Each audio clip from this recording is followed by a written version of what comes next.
Chapter 421. Alliance Hierarch. It was my incompetence that led to the loss of Black Light Army personnel. Please punish me. In the Grand Hall, Zhao Jingtang bowed deeply towards Yu Hong, his face full of shame. They're not dead, Yu Hong said calmly. Their spirit light has not returned to me. Therefore, they must be trapped somewhere temporarily, or they have temporarily lost contact with the outside world. Spirit light wielders can sense each other through magic within a certain distance. I understand. It was my fault that we lost them, and I will find them right away, Zhao Jingtang said gravely.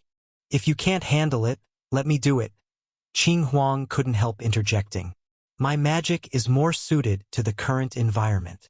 Furthermore, about the halt in the growth of our numbers. Zhao Jingtang ignored Qing Huang and planned to continue. Power King, you handle it. I want results, Yu Hong said seriously. We don't have much time. Remember, the mobile launch base is now completed. If the authorities do not cooperate, find a place and launch a hydrogen bomb. Yes, Power King nodded vigorously. Go. I want to see the numbers of spirit light holders start to grow again within 3 days. If this cannot be achieved, then there is no need for the current Fista government to remain in existence. We need a regime with a more agreeable attitude, Yu Hong said.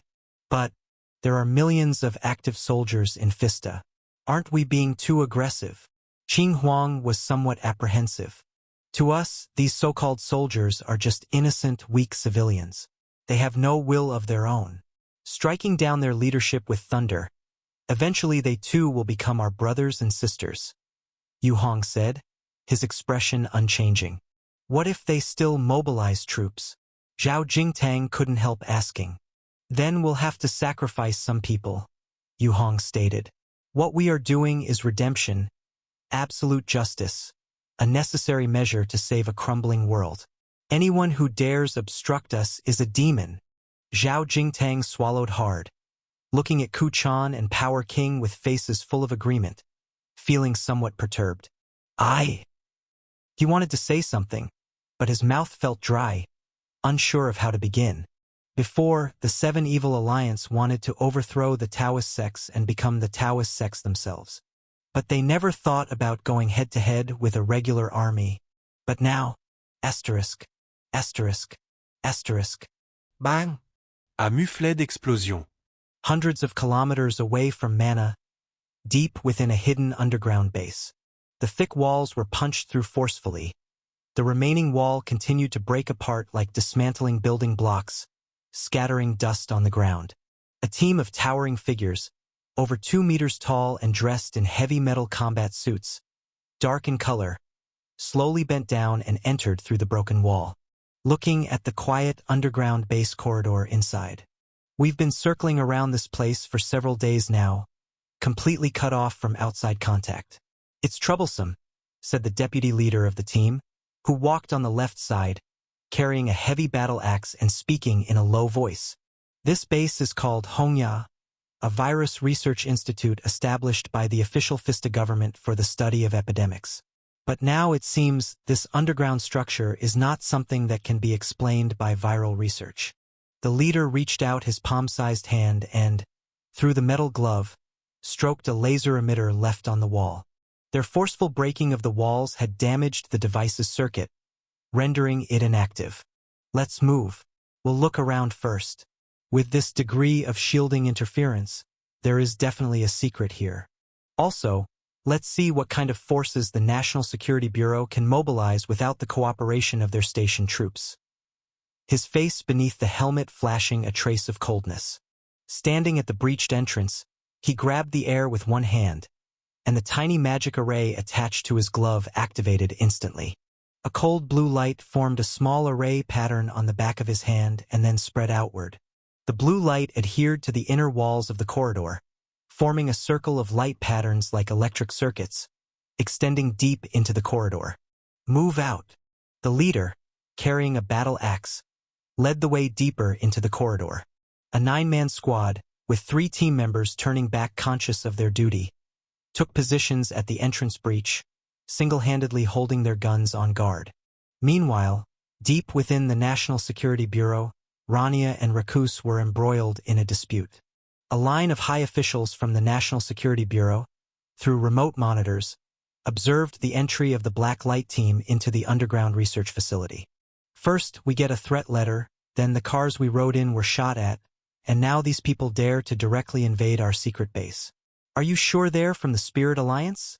Said Rania, staring at the slowly advancing Black Light team on the screen with an ugly expression. It's confirmed. They indeed belong to a special security team called Black Light under their command. A National Security Bureau official nodded in confirmation. These guys, at least they have a notable height. Rakus couldn't help but focus on something slightly off-topic. What is the Spirit Alliance trying to do? Are they challenging the power of an entire nation? Rania was somewhat heated. Director, should we continue the full-scale blockade against the Spirit Alliance? Someone asked gravely. Continue, Rania said coldly. The Tsunami Squad suffered significant losses last time. This Spirit Alliance has openly attacked active-duty soldiers in defiance of government law enforcement and is now listed as a national terror organization. Why don't we just mobilize the station troops to surround and annihilate them? An official asked. Because the Mana Station troops have been shirking their responsibilities all along, not cooperating with the deployment at all, Rakus lamented. The only forces we can mobilize are the Tsunami and the Sea Lion, two security teams. Now with the Tsunami severely damaged, only the Sea Lion remains, but they are in charge of the security work for the provincial council elections, Rania briefly explained. So you're saying we are out of options now with them? The official asked in surprise. We still have the basic armed personnel, and perhaps we can pin them down for intruding into a military control zone and let the military handle it, Rakus proposed. All right, enough talk. Now we need to think about how to deal with this team, Rania ordered. Looking at their equipment, it's likely that ordinary armed personnel are simply no match for them. The last attack by the Tsunami was repelled, which means this Spirit Alliance has become a problem we can't just send anyone to solve. We need a lot of armed support, Rakus said. Not necessarily. The defense at the Spirit Alliance headquarters is tight, but this outreach team only has 9 members. We can fully utilize the number advantage to encircle and capture them, obtaining plenty of intelligence from them, another official suggested. Are you suggesting that ordinary armed personnel should swarm these people? Rania queried. The appearance of the Spirit Alliance is unusually abrupt. If we can obtain intelligence from these small squads, it might be greatly helpful for future investigations. The official continued to explain. We could try, after all, combat isn't a contest of who is bigger. Body armor also has armor-piercing bullets that can break through. It shouldn't be a problem, Rakus agreed.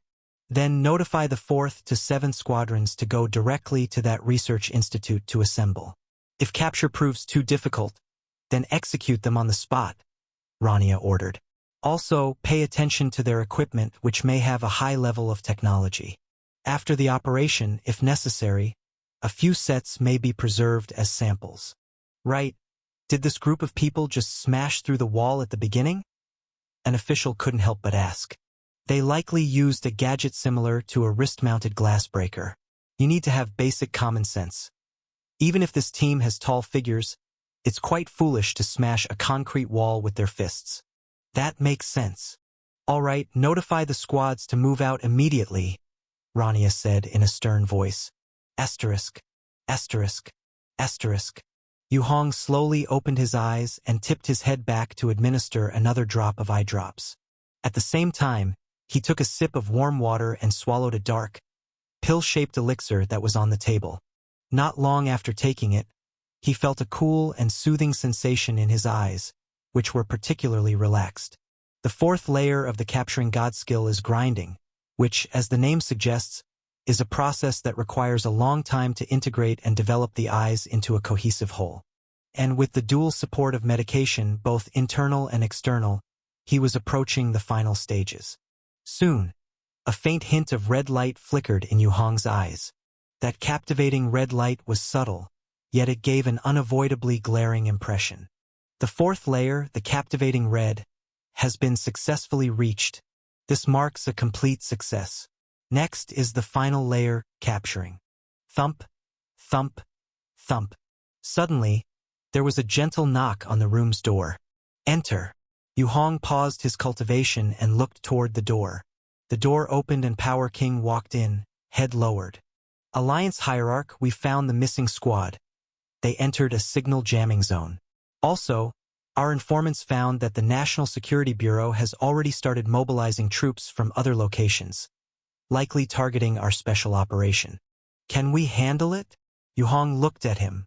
According to the information from the local station forces, they seem to have made a big decision, with more than 3,000 armed personnel gathering here, Power King said. We haven't truly exchanged blows, and without air support, the specifics are unknown. So, you need a real-time battle assessment? Let's have a try then, Yu Hong said calmly. Understood. This jam squad can serve as a test reference to preliminarily estimate the strength of the armed forces here. Power King nodded. Also, inform Qing Huang to locate the senior officials of the National Security Bureau. No need to waste energy on the regular army. Yu Hong concurred. Yes. Watching the door slowly close, Yu Hong once again closed his eyes, returning to his deep cultivation. Asterisk, asterisk, asterisk. Inside the Virus Research Institute. At this moment, the quietly advancing black light team was being stealthily surrounded by squads of deep green armed soldiers. More than 30 soldiers, wielding close-range automatic weapons loaded with armor-piercing rounds, were slowly approaching the black light team in accordance with the surveillance signals. And the officials of the National Security Bureau, through the Institute's covert surveillance, watched the detailed battle situation unfold. Whether it was the overhead view, first-person view, or the third-person slanted angle, they could comprehensively grasp the situation inside the research facility. Soon, just 2 minutes later, 15 of the 30 soldiers, the vanguard, stealthily ambushed in the hallway to the right of the black light team's advance. Waiting for the right moment to strike. Chapter 422. The armor on their bodies is very thick. I'm somewhat worried that the armor-piercing bullets might not be effective. In the hidden headquarters of the National Security Bureau, Rakus watched the monitor with a low voice. It's not a big problem. This type of armor-piercing bullet can even pierce through tanks directly. They can't possibly be tougher than tanks, can they? Rania spoke calmly, her voice exuding tremendous confidence. This time, the weapons issued to the soldiers were the highest armor-piercing effect Flying Dragon model armor-piercing bullets, arranged by him in advance. Paired with the latest model of close-range individual launch guns, which can only shoot 3 times before the gun is scrapped. Such power, such cost, even the legendary alloy robots could be shot straight through. We're about to make contact. At this moment on the screen, Black Light and the armed forces of the National Security Bureau were about to enter the same spacious hall. Everyone concentrated and held their breath, waiting for the moment of true combat. Click.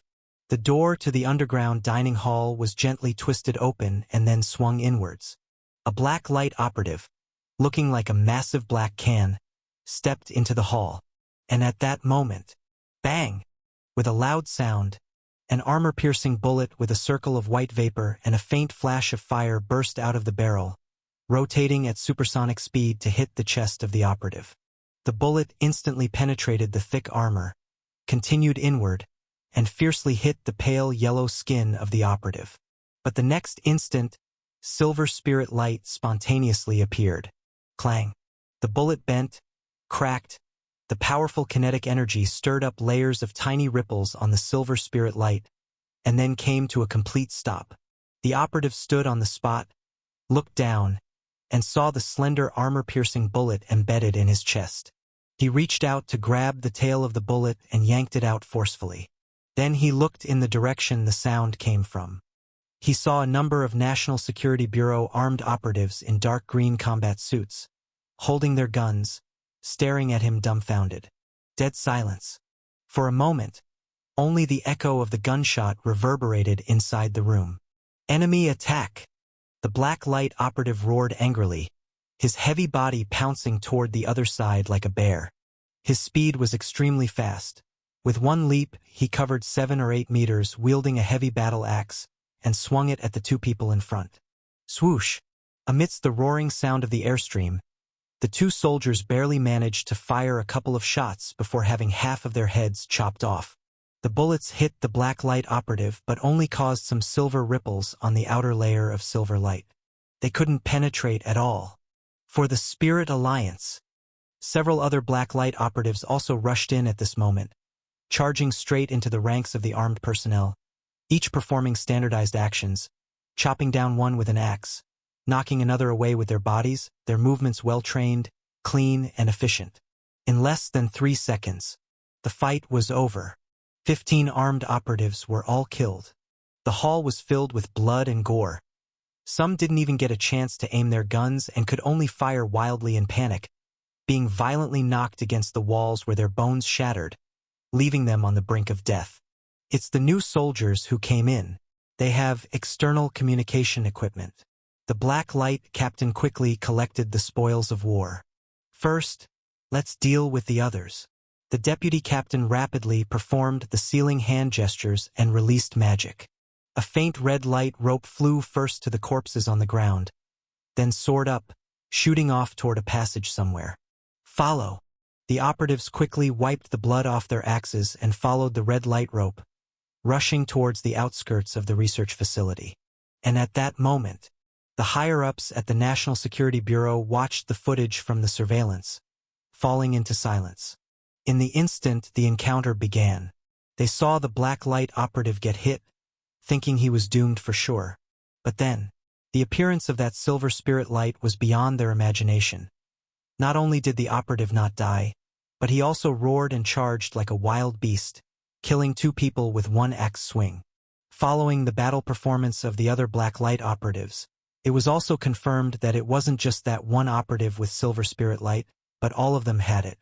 After watching the encounter that lasted less than 5 seconds, all the higher-ups fell silent. It was only when the monitor completely switched to the second team of 15 people. Rakus suddenly snapped back to reality and stood up to give orders. Command, Teams 6 and 7, retreat immediately, abort the mission. Retreat immediately, abort the mission. His hand grasping the mic was so tense it turned white. Had he not witnessed the live footage, he would never have believed that such strong individual combat gear existed in this world, which even armor-piercing bullets couldn't penetrate. And just now, he had seen it with his own eyes. More than that, those black light warriors were like monsters, immensely strong, astonishingly fast. Their own soldiers were as fragile as babies in front of them, easily getting flung over 10 meters with just a push.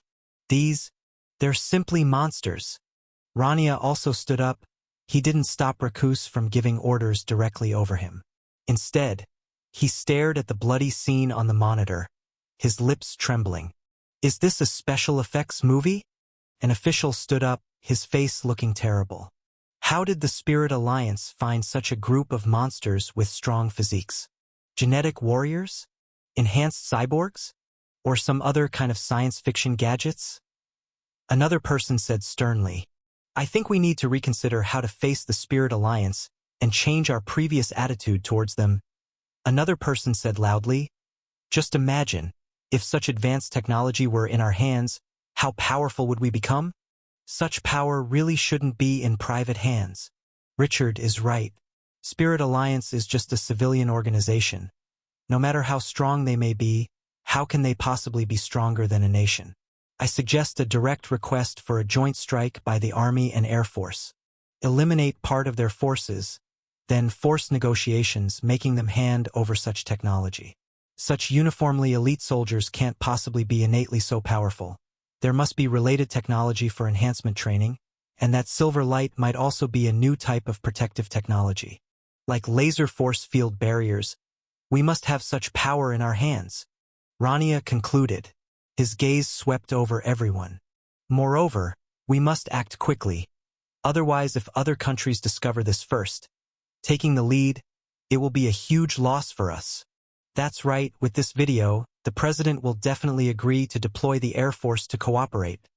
Someone nodded in agreement. Then, let's start the operation, gentlemen. Issue a wanted order against the Spirit Alliance and its members, and let the artillery and rocket forces directly raise their research facilities to the ground. Rania said gravely. Everyone's heart tightened, knowing that the severity has officially escalated to the treatment of terrorists. The formidable technology displayed by the Spirit Alliance has reached a level so appealing that even national departments are interested. The current conflict is no longer on the small scale of eradicating local gangs, but has entered the realm of official warfare. Yes, everyone stood up together, their expressions solemn. Asterisk, asterisk, asterisk. Inside the research facility, the Black Light team, based on the seized surveillance footage, retraced their way to the camera and destroyed the jamming device. They immediately re-established contact with the Spirit Alliance. Spirit Alliance headquarters building. Power King, Qing Huang, and Zhao Jingtang gathered together. They were responsible for handling this mission, while the other high-level members of the Spirit Alliance were in charge of advancing other projects. The dispersal of Spirit Light in Mana City was basically complete, and now the Spirit Alliance has begun to expand into several surrounding cities. Can we confirm if these are active armed personnel from the National Security Bureau? Power King asked with a frown as he watched the Black Light captain in the communication feed. Confirmed. Our equipment currently has no satellite relay, no base station signal tower enhancement, and can only carry out short-distance communication, which is very troublesome. After being jammed, we could not maintain continuous contact with headquarters. After discussion, we decided to continue with the mission. And just now, we encountered armed soldiers with armor-piercing weapons targeting us. A total of 30 people, nearly all annihilated. Please advise on the next steps. This has escalated to a higher intensity.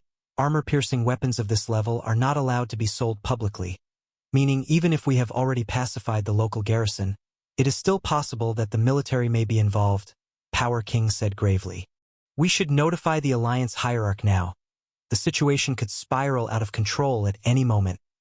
Zhao Jingtang, who always prefers stability, suggested. No need. Since the Alliance hierarch entrusted this to me, I will handle everything, Power King said. Zhao Jingtang frowned, wanting to say something, but then suddenly heard a piercing whistling noise coming from the feed. Wait, this is artillery fire. Evade immediately. Power King reacted instantly. They had only just come from a world close to doomsday, where the enduring war against the Black Disaster was constant high-intensity combat, and the sound of artillery was ingrained into their very bones. At this moment, upon hearing it, their conditioned reflex kicked in, and they shouted out loud. The images on the monitor shook violently, and the 9 well-trained individuals swiftly scattered without panic, seeking cover on the spot. The communication images were quickly severed amidst a series of loud explosions. The artillery has also been deployed, Power King said with a troubled expression. We must notify the Alliance hierarch now. The intensity is escalating. Fista might launch a full-scale encirclement on us at any moment, Zhao Jingtang quickly said. No need. I already know. Swoosh. A figure suddenly appeared beside them. Aside from his robust physique, he was cloaked in a broad white Taoist robe indicative of the temple master of Qingchen Temple. A vast silver Tai Chi diagram was depicted on the back of the robe, ancient and flowing. Yu Hong's eyes sparkled with a faint white light. Initially, he planned to enhance only one eye, but as there were neither any cultivation techniques nor medicine specific to training a single eye available, he had to proceed with both. It seems our actions have been rather conspicuous. It's normal to provoke a strong retaliatory response, he said calm. Alliance hierarch, what should we do now? Power King asked respectfully with his head lowered. If you ask me, we should just deal with it head-on. We do have anti-aircraft guns after all. The difference in numbers is too great. Yu Hong slowly shook his head, looking at the disconnected screen with a hint of regret on his face. Moreover, we are all human. An endless cycle of vengeance will only lead to ruin. This world is inevitably facing a cataclysmic disaster. Any infighting now only weakens our future resistance against the source disaster. But we can't just keep taking hits, can we? Power King said, exasperated. I've said before, those who decide whether to engage in infighting are not the ordinary soldiers but their decision-makers behind the scenes. Hence, There's no need for all-out confrontation. Immediately make arrangements, issue a warning notice, then detonate a couple of hydrogen bombs nearby. They'll understand our commitment to peace then. The conference room fell silent. Are we really going to do it? Power King stammered, looking at the Alliance hierarch's composed face. He suddenly felt a bit dry-mouthed. Didn't we move the launch device here? Isn't the silo ready? Or is it the fuel that hasn't been transported? Yu Hong looked at him. It's not that, but it's a nuclear explosion. What if it triggers a chain reaction? Power King clenched his teeth. It's okay. Unless it's the near-core area, Spirit Light can protect us from harm everywhere else. And the general populace of Mana City already have Spirit Light attachments. Although not yet powerful, it has enhanced their recovery abilities for now. But with a simple switch to enhance their defense, it should be enough to keep them safe, Yu Hong said. Without satellite positioning, what if we miss our target when we launch? Power King worried. There's no need to cross state lines, and high precision isn't necessary. Launching in the style of a rocket artillery won't be a problem, Yu Hong said. Go. Carry out the order. Power King left the conference room with a look of concern, leaving behind two old men speechless, unsure of what to say. Qing Huang and Zhao Jingtang once thought that Yu Hong was a righteous man who might employ some unscrupulous means to save the world. But now, they suddenly felt that the term simply good was no longer sufficient to describe the Alliance hierarch before them. The pressure and threat from the source disaster had already driven him slightly mad. Chapter 423. Public Calendar, October 13, 2019. 8:10 morgens. In Eastern Fista, 182 kilometers east of Mana City, Jura Desert. A line of heavy-duty military green trucks leisurely turned off the main national highway and branched into the vast expanse of the barren desert. Soon after, the vehicles stopped at a wide open space with no cities or villages in sight. As the doors opened, Qing Huang, with a black wooden sword in hand, stepped out slowly. He looked up at the sky, gave a slight nod, and moved aside. Quickly, more than 10 soldiers from the Black Light Army leapt off the trucks behind him. They swiftly unloaded the contents of the trucks and began to deploy a special array around the perimeter. Within minutes, a 3-layer disposable array was set up. Qing Huang entered the array, walking to its center. He reached for the hilt and slowly began to draw the sword. The blade emerged from the black scabbard, revealing a blue blade etched with numerous runic array patterns. We can start now. Yu Hong's voice came through the earpiece. Yes. Qing Huang slightly nodded, stood the long sword upright, and began to perform a sword dance in place. The continuous sound of the swooshing, slicing through air kept on. Gradually the runes on the blade started glowing with a white light. The gentle white glow, visible only to magicians, rapidly spread outward, becoming fainter and more translucent quickly. Hiss! The invisible, transparent light spread faster and faster, encompassing all the living within a 70-kilometer radius in a blink of an eye. The array continuously amplified Qing Huang's magic, combined with his self-made Dao artifact and the augmentation of silver light. This time, it fully met the operational requirements. Rise! Qing Huang uttered in a low shout, the sword tip pointing downward, gently stabbing into the ground. At the same moment, everyone within a 70-kilometer radius shuddered slightly and their eyes glazed over. Whether it was villages, towns, or the scattered residences along the roadsides, at this moment everyone set aside their work, organized their belongings with perfect order, gathered their children, left their homes, and started heading farther away. This was an evacuation to clear the civilian population from the area to avoid accidental harm. Elsewhere, in Mana City, Power King surrounded the city broadcast station with his troops. Bang!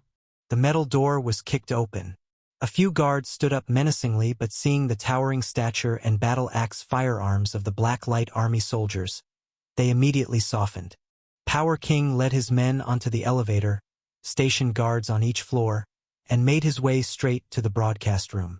Before long, a female announcer, who was in the middle of broadcasting the morning news, was picked up single-handedly and brought out. While she was still baffled, Power King had already forced his way into the broadcast room and grabbed the microphone. "Hello? Can you hear me?"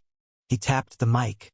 The technicians responsible for the live program saw trouble brewing and tried to turn off the broadcast switch, but were watched closely by the black light soldiers behind them, breaking out in a cold sweat, daring not to make any more moves. These towering giants, over 2 meters tall and clad in thick black full metal armor, wielding heavy battle axes, were intimidating just by their appearance. Who are you? I warn you. I've already called the police." The station head rushed over, puffing up his chest, and shouted at the black light soldiers guarding the outside. Click. The mouth of a gun pressed against his neck, and immediately the station head dared not to be reckless. "Have everyone cooperate with the broadcast," a black light soldier said sternly. Okay. The station head's courage, which he had finally mustered, deflated in an instant, and he no longer dared to shout. A few minutes later, Power King's voice quickly spread from the broadcast station to the entire Mana City, and even over a dozen surrounding cities.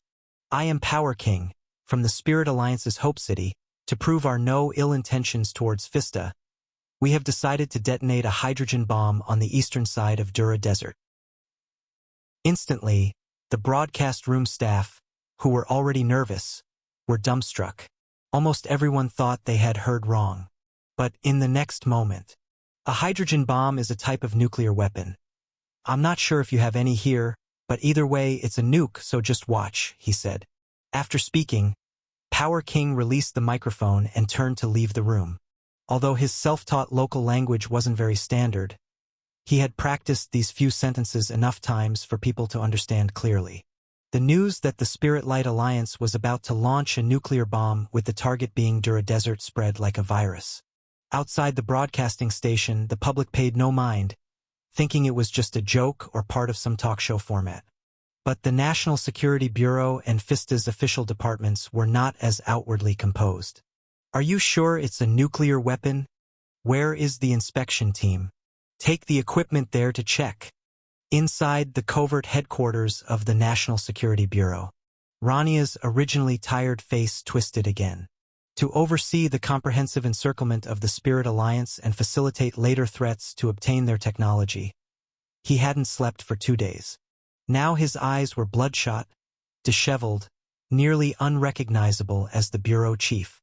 "It has been confirmed, through radiation residue detection, that it is very likely a nuclear weapon, but we cannot calculate the specific yield," an official from the National Security Bureau said, wiping sweat from his forehead. "Where did they get nuclear weapons from? There has been no loss in our national nuclear arsenal, and no other nuclear powers have reported any missing." Rania gritted her teeth. "The key question now is, what does the Spirit Alliance want to achieve? Publicly declaring that they will deploy nuclear weapons in front of the public. They are the most radical terrorists in the world." Rakus, who is always calm, now had an extremely awful look on his face. "Connect me to the president immediately." "No, what if it's just a farce? Can you bear the blame?" Rakus said. "The president has other means to verify the truth. All we need to do now is report the situation upwards," Rania said sternly. "But no need. I already know." In the conference room, a deep and magnetic male voice suddenly sounded. The voice came from behind the two, from the large screen. "Mr. President, we have already conducted specific verification and handling of the Spirit Alliance matter. We hadn't planned to inform you so soon, but..." Rania had not finished speaking when, the next second, boom! The conference room shook violently.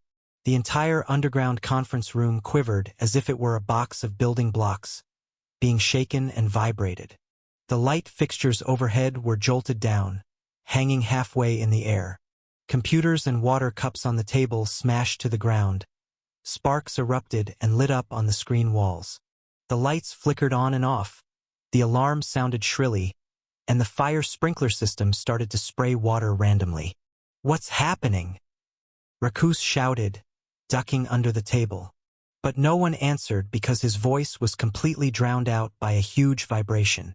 Boom! The terrifying trembling continuously shook this underground space. And in Mana City, countless people living and working normally suddenly felt as if the sky had brightened.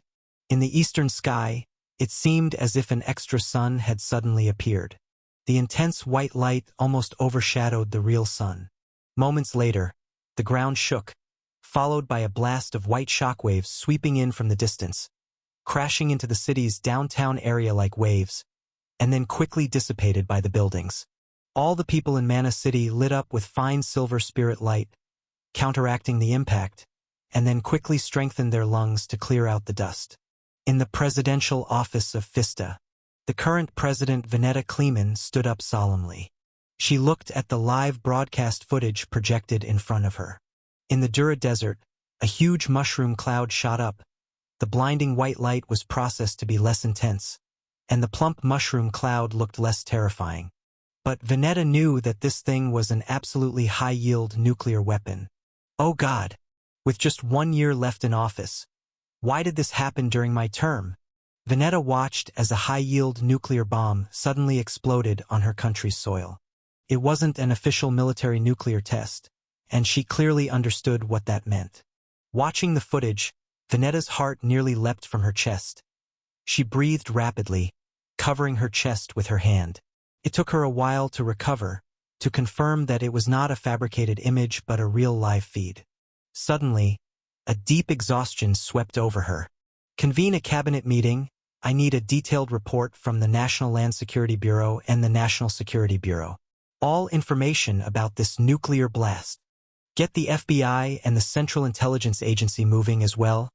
I need all the information on the Spirit Alliance from this broadcast. Yes, Mr. President.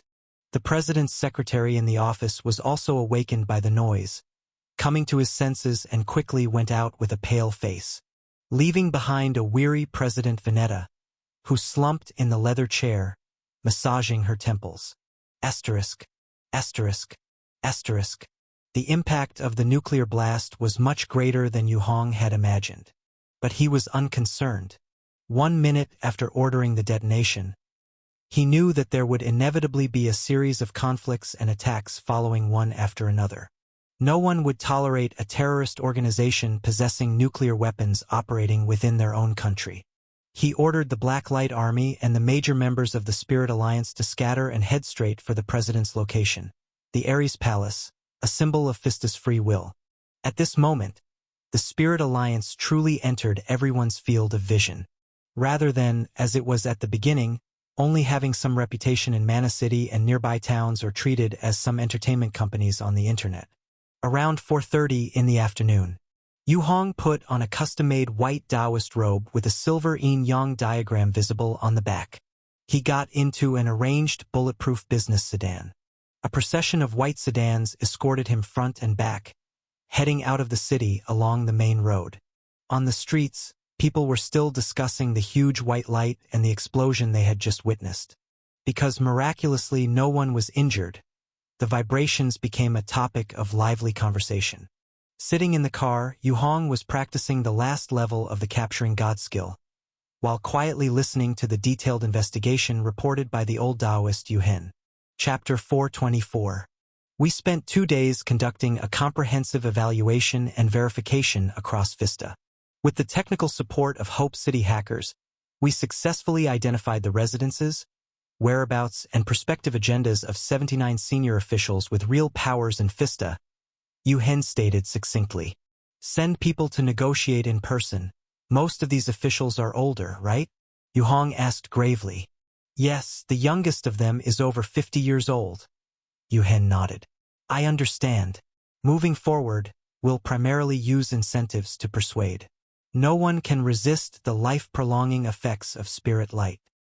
He spoke, before feeling his chin covered in dark blue stubble with a sense of sentiment. Before receiving the spirit light, this stubble was white. Now it has astonishingly turned youthful again. But before that, we still need to display our strength. The nuclear explosion demonstrates our capability to threaten them, the ability to confront them signifying they cannot resolve us completely. The combination of both is the foundation for peaceful dialogue between both parties, Yu Hong stated. Reasonable. Yu Hen nodded in agreement. Send the order, Yu Hong suddenly said. Transmit my vehicle's trajectory in real time to the Pfister officials. Understood. The black light driver immediately showed a look of admiration. Moments later. Transmission complete. They will likely verify it first before taking action. Open the car windows and the sunroof, let them confirm. Yu Hong's expression grew even calmer. Hiss. Instantly, all windows opened. The cold wind rushed in, fluttering their robes, but no one cared. Accustomed to the cold disaster environment thanks to spirit light enhancement, they easily ignored the chill. The convoy continued forward without stopping along the highway. 10 minutes later, a car in front decelerated as two members of the Black Light Army exited, grabbed the battle axes, and strode forward. Directly ahead, the road was blocked by barricades, behind which brown shipping containers and large black battlefield tanks were positioned. Above the tanks, 7 or 8 armed helicopters aimed their machine guns this way. Further away, fighter jets and bombers roared overhead, producing a thunderous rumbling noise. Are they looking to negotiate? A Black Light member walking in front walked back, seeking confirmation. Boom! But in the next second, the tank's cannons recoiled and burst open with a bright yellow light. Shells struck right where he was standing. The shells, moving at over 5 times the speed of sound and packed with high explosives, instantly blew up the 2 Black Light members and a white sedan nearby. The explosion of flames and dust sent the 2 flying, their armor and spirit light resisting, but still, they were harshly cast to the left into a hillside, motionless. As precise as a sniper rifle, and even more powerful? Another Black Light member who had dismounted exclaimed in surprise. The computer's aiming must be more accurate than human eyes, and how could the power of shells be weaker than a rifle's? Go check if they're dead. The team leader got out of the car discontentedly. I saw it, they just spat blood, probably just unconscious. A group of Black Light members were indifferent. Ever since the strength of spirit light increased, they had hardly been injured, so they exhibited a nonchalant attitude towards their comrades' safety. Clear the roadblocks ahead. Don't keep the Alliance hierarch waiting, the team leader signaled. About 10 Black Light members instantly dispersed, moving as lightly as birds and rushed towards the tank formations at high speed. Almost simultaneously, a swath of tank shells once again focused fire, targeting their previous gathering spot. But this time, their rapid movement meant not one was hit. Streams of black light rushed into the tank formations, the battle axes fiercely chopping down infantry coordinating with the tanks. Then, they stuffed explosives into the cumbersome tank hatches. Boom, boom, boom. Following a series of explosions, Black Light members entered through the blasted tank hatches. And shortly after, screams emerged as the members dragged out personnel with broken limbs. Meanwhile, another group of Black Light clashed with the armed helicopters mid-air. They casually grabbed stones from the ground and furiously pelted them at the helicopters. The immense power from short-range impacts immediately brought 4 helicopters crashing down, exploding on impact. It was only at this moment that the bomber managed to drop cluster bombs. Mid-air, the bombs suddenly dispersed, turning into a dense mass, cascading down onto the area below. Boom, boom, boom, boom, boom. In the intense explosions, several Black Light members were injured while the rest released spiritual techniques, enhancing their muscular reaction speeds, and picked up ground heavy machine guns to fire into the sky. However, the bomber's altitude was too high, and the bullets drifted aimlessly before reaching them. In an instant, more Black Light vehicles were continuously destroyed, and the group, due to insufficient equipment, was entirely suppressed. I'll handle this. A robust woman, resembling a team leader, stepped forward and looked up to the sky, rapidly forming sealing signs with her hands. Instantly, behind her, a black balloon with a grotesque human face emerged. The balloon ascended, imperceptible to ordinary people, only faintly sensing something being released. Boom! The balloon's fear shadow successfully influenced a passing fighter jet. The plane veered off course, crashing downwards. The balloon continued upwards, heading towards the bombers. Shortly after, a gray-white bomber twisted and smashed into the ground. Bang! The bomber exploded, transforming into a fireball in the distance. Other warplanes were frightened and retreated hastily. A group of Black Light members quickly returned to their vehicles, driving forward. Those without vehicles returned the way they came. Yu Hong sat in the car, waiting quietly. The journey from here to the capital would take about 10 more hours. But Fista's officials would not let him charge directly to the capital so easily. This section of the road was where both sides would demonstrate their strength. Fista will not give up so easily. This is just the beginning. Yu Hen spoke gravely from inside the vehicle. He was somewhat worried and looked towards Yu Hong. Zheng Ro, are we being a bit too reckless? After all, we are facing the power of a whole nation. It's all right. I'm here, Yu Hong replied, closing his eyes to continue refining the last level of the capturing God skill. We no longer have time to develop slowly. The world is heading towards the brink of shattering, waiting for us to step in and save it. His words made Yu Hen take a deep breath, reminding himself once again that they were already standing on the edge of a cliff. The Source disaster was no child's play, having destroyed everything in 2 worlds. If they do not make a concerted effort now. Also, Master, rest assured, Qing Huang, Zhao Jingtang have already gone ahead to the front. The journey hereafter might be somewhat quieter, Yu Hong said. I hope so. Yu Hen nodded slowly. Asterisk, asterisk, asterisk. Furthest ahead of the convoy, between rugged hills. Power King patted the dust off his hands, looking ahead at the approaching mass of war tanks and mobile artillery vehicles. Prepare to begin, he spoke gravely. We've only brought a small portion of our equipment. It looks like we'll mainly have to rely on melee combat.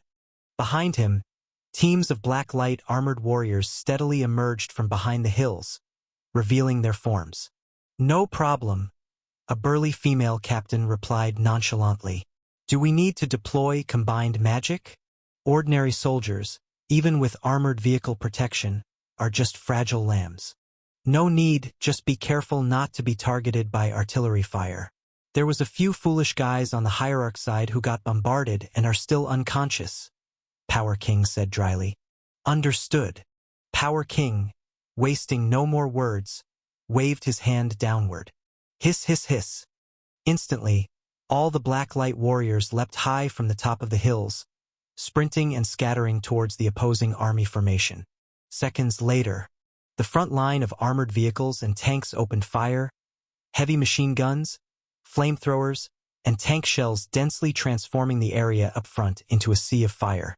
Under thick smoke billowing, a few unlucky Black Light warriors were directly hit in the forehead, blasted away, and knocked unconscious, while hundreds stormed into the military formation. Immediately, tanks were overturned, vehicles dented, and one artillery gun barrel was even forcibly bent by a single person.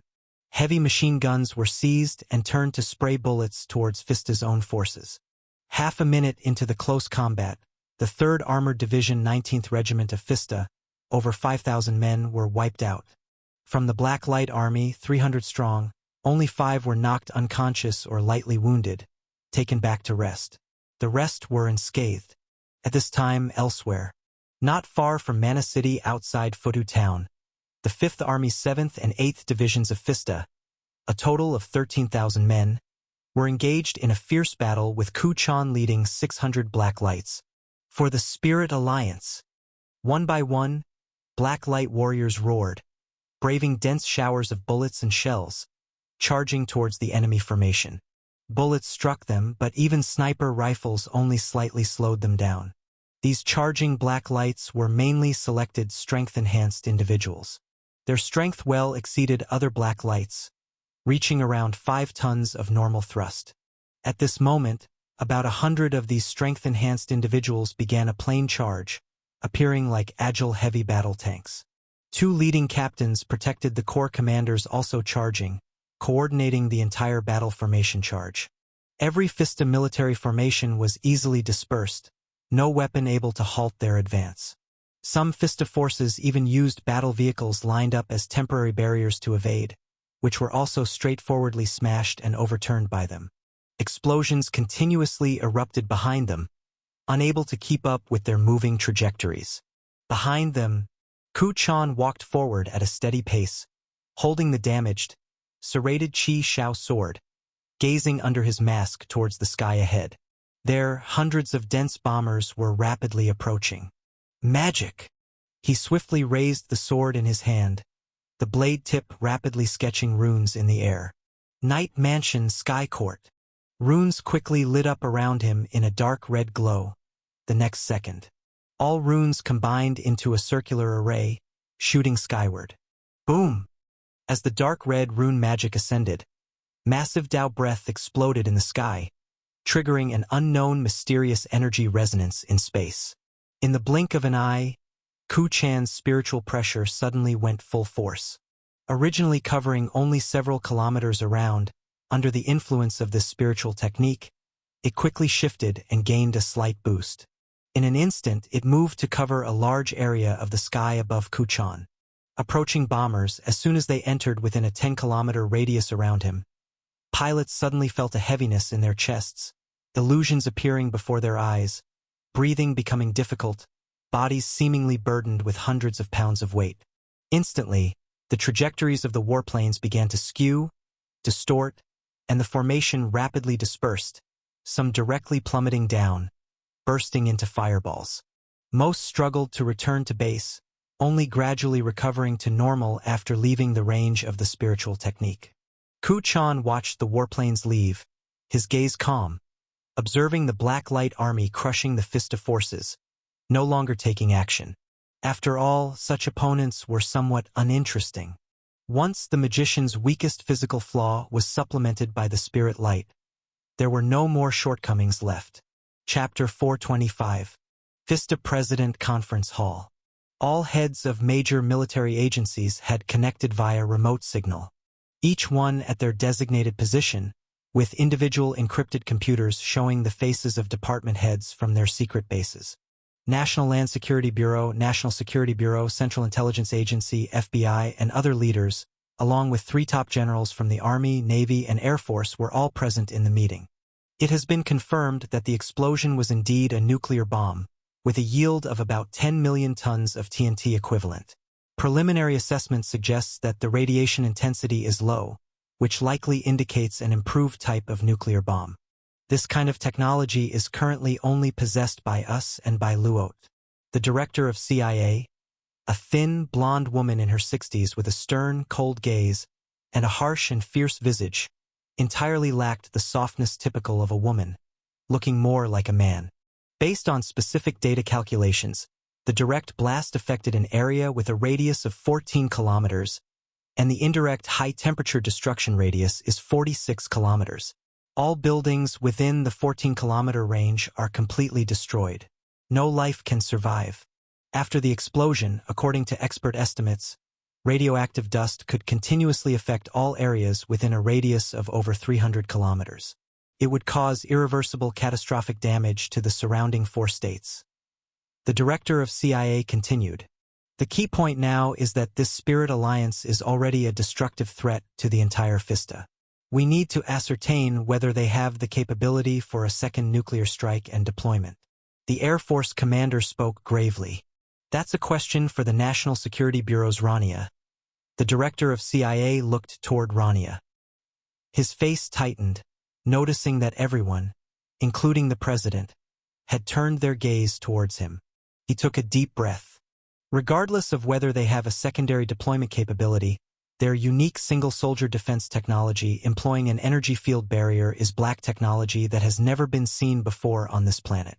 We must acquire that technology at all costs. In terms of nuclear weapons, we were simply caught off guard. As long as we deploy a large electronic interference network and missile interception system around the Spirit Alliance, ordinary nuclear bombs, even if they still have the capability to deploy, won't even be able to launch. That makes sense. From the alert to the launch and explosion, there wasn't more than 20 minutes in between. It was too fast. The director of CIA nodded. I was dealing with several cases of espionage by Luot involving the theft of biochemical technology. When I received word that this case had become serious, I immediately dropped everything and rushed over, but it was still too late. Are you sure we can stop them? The president asked somberly, his gaze intense as he focused on the director of CIA and Rania. That's something for the Army Commander Barr to comment on. Rania looked towards the Army Commander. If timely deployment and alerts are made, and there are no more than 20 missiles that aren't scattering MIRV warheads with controllable trajectories and no erratic patterns, the interception rate can be 100%. Commander Barr solemnly answered. Isn't that a lot of conditions? The president frowned. Is our interception and jamming technology that bad? There's no helping it, the distance is too close, and they gave us too little time to react. Other nuclear weapons also require several minutes to respond. I still can't imagine how they dared to deploy nuclear weapons at such a close distance. Aren't they afraid of being completely annihilated themselves? Commander Barr said gravely. In fact, their energy field technology was very effective. Mana City, tens of kilometers away, didn't have a single injury, just various small videos after the dust cloud passed through, which are now all over social media. We've already ordered major media to delete the related videos. The director of CIA said. President Vanetta Kleinman stood up and paced back and forth. What's the situation with the Army Division's encirclement? He stopped, looking at Barr. It's bad. Barr shrugged his shoulders. Personally, I think they have technology weapons from an era different than ours. Rather than confrontation, we should choose cooperation. After so many casualties, talking about cooperation now is already a compromise of national will. The president shook his head. It's better than being beaten into submission, Barr said casually. A mere terrorist organization of a few thousand people? And you speak like this? The president frowned, staring at him. Barr, you should think about what you promised me when I appointed you. This is not mere. The tone of Barr's voice grew low. Mr. President, of the 15,000 men I dispatched, only 2,000 have returned in defeat, with scarcely any survivors left. In total, the enemy had no more than 1,000. Bullets can't penetrate them, and artillery shelling only knocks them unconscious. No matter how our men try to hide or sneak, once they get close, they are discovered and killed on the spot. Such an opponent, I don't think should be described as mere. What about you? The president looked towards the Air Force and Navy commanders. The latter two remained silent. The Air Force had been involved, but after dozens of bombers were shot down head-on, they didn't dare to speak anymore. Why not use long-range strategic missiles for a ground sweep while they are still relatively concentrated? After a while, the Air Force commander spoke up. What about the fish that slip through the net? Conventional weapons are basically ineffective against them, and if they disperse and start assassinating, what do we have to counter? The director of CIA frowned. Enough.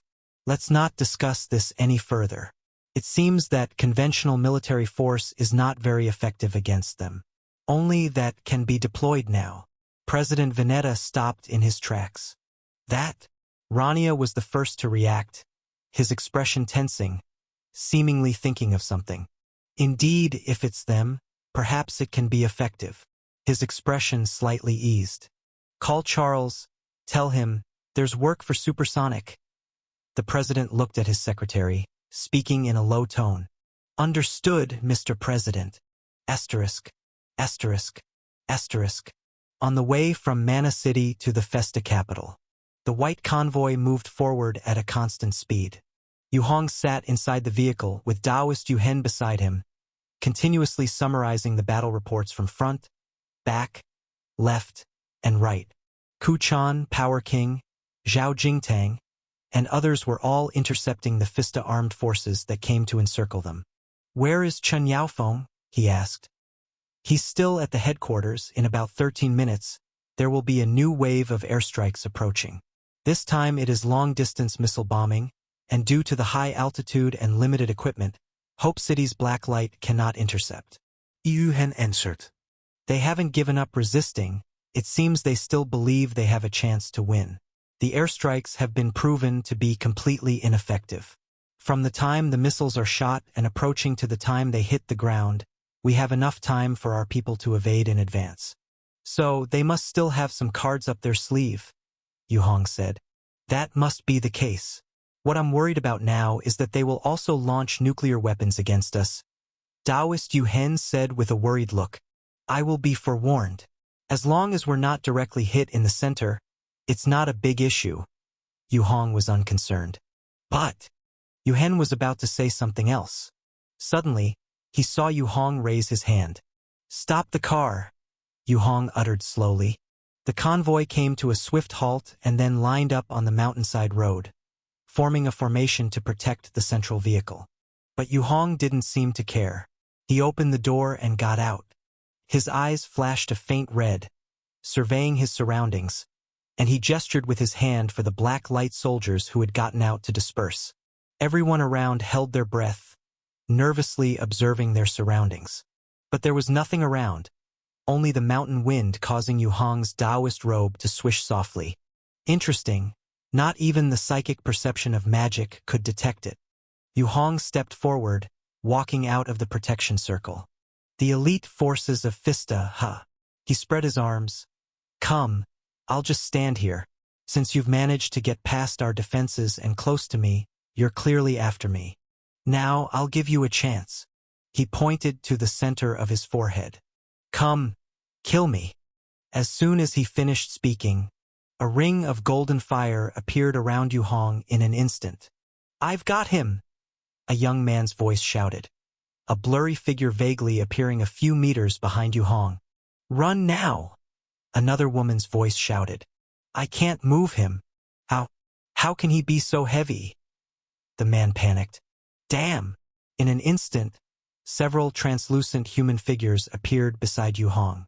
The woman in white hair and a black tight suit lunged forward, and her body quickly transformed, turning into a white-haired giant bear over 3 meters tall in the blink of an eye. Roar! The giant bear opened its maw with fangs bared, roaring as it swiped its massive claws downward at Yu Hong. Buzz! The bear's paw hit Yu Hong, but was blocked by a thin layer of silver spirit light. A bell-like vibration spread from their sides. Transformation, teleportation? Yu Hong stood still, not moving an inch, just slightly looking up at the giant bear. So tough! The giant bear spoke human words, its eyes showing evident shock.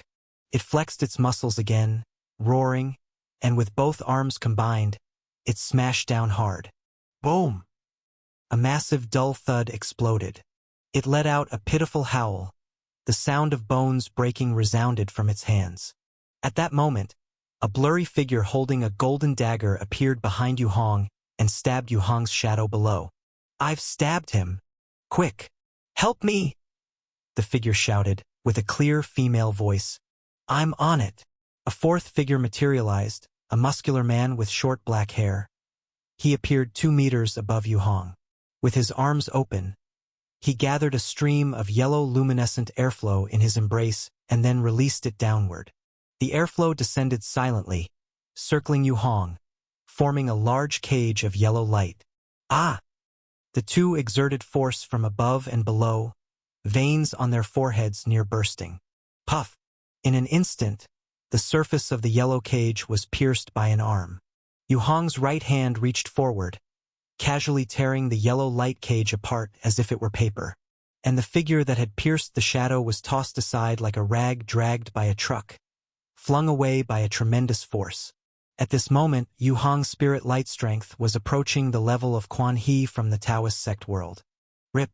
The entire yellow light cage was torn from the middle, revealing an unblemished figure of Yu Hong in a white Taoist robe.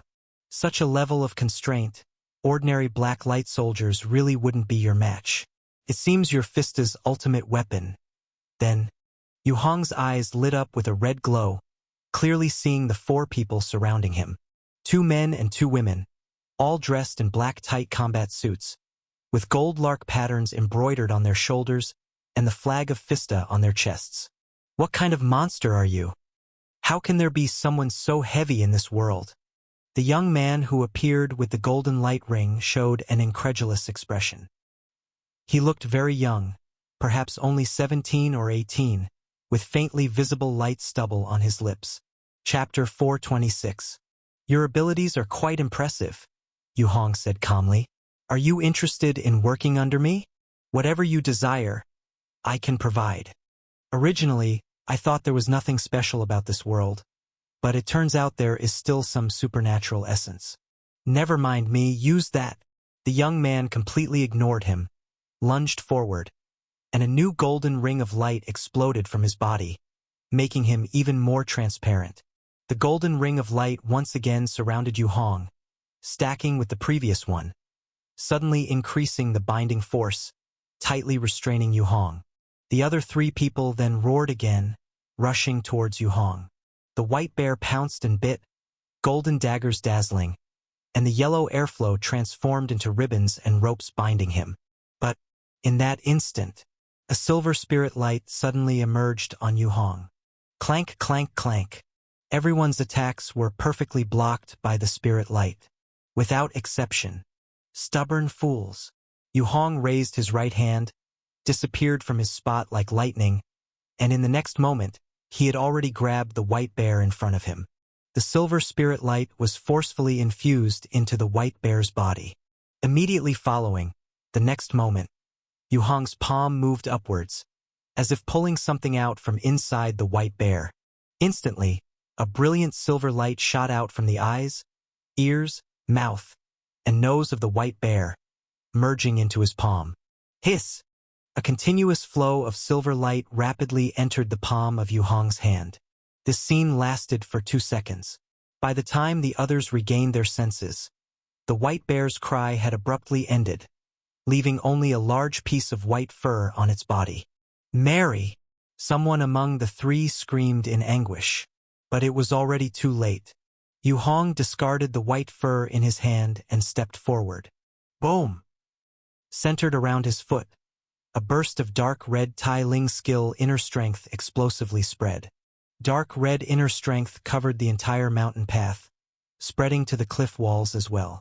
The other three, caught off guard, were submerged by the inner strength, immediately convulsed all over as if electrocuted, falling to the ground unconscious. Take them away, Yu Hong said calmly. Yes.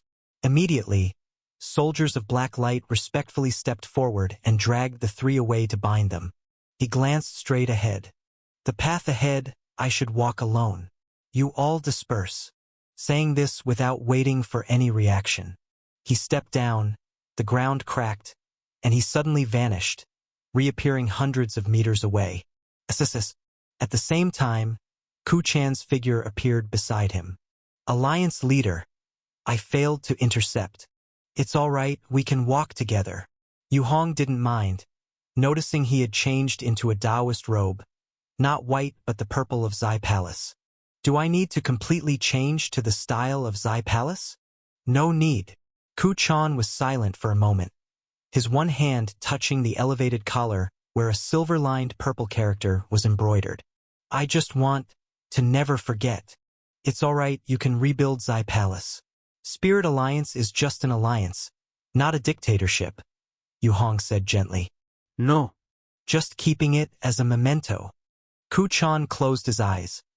Also, I need to apologize to you in advance. Why? I am guilty. Ku Chan lowered his head. I shouldn't have killed all the tens of thousands of resistance forces of the Festa army. This goes against the Spirit Alliance leader's principle of only targeting high-level figures where possible. Hearing this, Yu Hong also fell silent. Staring at Ku Chan, he did not speak for a long time, until the sharp whistling of bombers gradually approached from the distant sky. He then softly spoke. From now on, just stay by my side. Yes, Ku Chan bowed his head. Affected deeply by the source disaster, his entire family perished, and his pregnant fiancée died tragically before his eyes. Maintaining any goodness now was already a result of incredibly high moral standards. Yu Hong knew he must keep a close eye on Ku Chan now, as his nature was gradually heading towards another extreme. Let's go. As soon as he spoke, Both of them almost simultaneously vanished from their spot. A second later, a dense barrage of missiles rained down. Boom! The mountain path was immediately engulfed in an inferno of yellow and white flames. Asterisk, asterisk, asterisk. In the presidential conference hall. Underneath the live satellite surveillance feed, several high-level Festa officials were staring unblinkingly at the projection screen. Supersonic speed, and yet it still failed. The president spoke somberly, his eyes flashing with disbelief. Supersonic, as Festa's last and strongest single operative assassination squad, had dozens of experiences targeting Imperial leaders. Yet, when facing the Spirit Alliance leader, that guy, he's simply a monster. Rania also watched the entire live broadcast. Spirit Alliance openly allowed them to monitor. But the more it was so, the more intense the frustration and repression in their hearts. Because such an attitude represented condescension, represented looking down on them. Let's just carpet bomb. We don't have many choices left. President Venita sighed. If it's still ineffective? Commander Barr asked in a deep voice. The president didn't answer, instead he just looked at the projection screen, silently for a long time. Soon, the live broadcast of the bombing reappeared on the screen. The Air Force, in coordination with the Navy and Army, launched over 2,500 ground-to-surface missiles, covering the entire several kilometers route that Yu Hong and his companion were advancing on. Such a scale was usually reserved for conflict with a nation, but now it was being used against a mere terrorist organization. Yet, as Yu Hong and his companion walked out unharmed, even without a scratch, from the raging fire ignited by missiles and rockets, finally the mentality of everyone in the presidential conference room collapsed. Bang! Rania suddenly stood up. Mr. President, I suggest we launch nuclear weapons immediately. What if nuclear weapons are also useless? Barr countered. That's impossible. No one can withstand the ultimate weapon. Rania retorted fiercely. Rashness won't solve any problems. The director of CIA said coldly. At this point, you should realize we have no power to stop them from approaching. Isn't their very public approach meant to force us to declare our stance, to give up resistance? Yes, they came with an attitude to negotiate right from the start, whereas we have been aggressively attacking them. The middle-aged director of the National Land Security Bureau stated as he touched his bald head. Rania, realizing the changed attitudes of those who had just spoken differently, knew that everything was over. He clenched his hands tight, his nails almost piercing into his palms. The First Army Group has already been deployed on their path now. I will notify them to lay down their arms and stop resisting, Barr said somberly. I don't want my soldiers to sacrifice their lives in vain. Facing an unknown, irresistible force, surrendering is not our fault. Heh. Rania shook his head, no longer speaking. He knew that anything he said now would be meaningless. Looking at the expressionless, weary-eyed president, the strangely serious-looking commanders of the Navy and Air Force, and the other leaders, he suddenly had a premonition. A sense of crisis welled up in his heart. Sorry, Rania. No matter what, someone has to take responsibility for this. The president's voice, with a hint of helplessness, echoed in the office. I understand. Rania closed his eyes, stepped forward, but was grabbed by a guard who appeared out of nowhere. For the sake of your family, this is the best outcome, President Venita said. Rania's face trembled, unable to utter a word, and was escorted down by the guard. He had anticipated a day like this for himself, but he hadn't expected that it would come at the hands of a small terrorist organization of no more than 2,000 people. The director of the National Security Bureau, responsible for suppressing terrorist organizations, was actually brought down by a terrorist organization. What an irony! 2 hours later, Rania was under house arrest, sitting alone in his cell, still pondering how the Spirit Alliance would deal with him. Death he wasn't afraid of. From the moment he chose this path, he had been prepared. But the Spirit Alliance, Every aspect of the organization was permeated with a sense of eeriness and malevolence.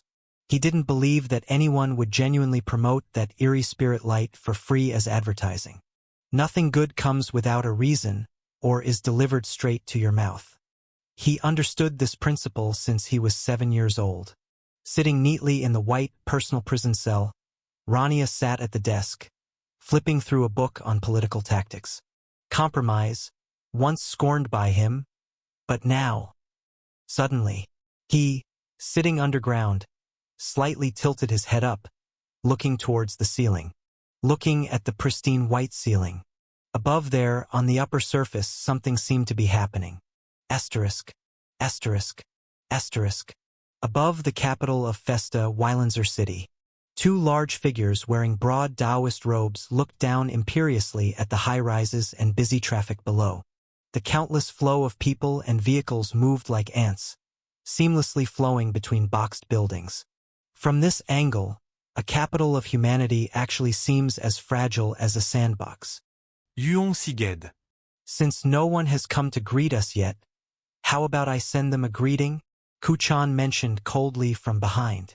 Yuon Smiled. No worries, I'll handle it myself. Sometimes showing power requires a certain finesse and art. Mere violence only invokes fear, and fear leads to flee and resistance. Kuchan didn't speak, but his face clearly disagreed. Yuhong stopped talking, just extended his right hand and lifted his index finger. The tip rapidly lit up with a silver light. The light quickly condensed into a fist-sized sphere, dazzlingly bright. Only by offering hope, Yuhong raised his right hand over his head. The light sphere was also lifted up. Can life be balanced? Hiss! In an instant, the silver light from his fingertip intensified, suddenly surging, swelling. In a blink, it transformed into a horrifying silver light sphere several meters in diameter. Go!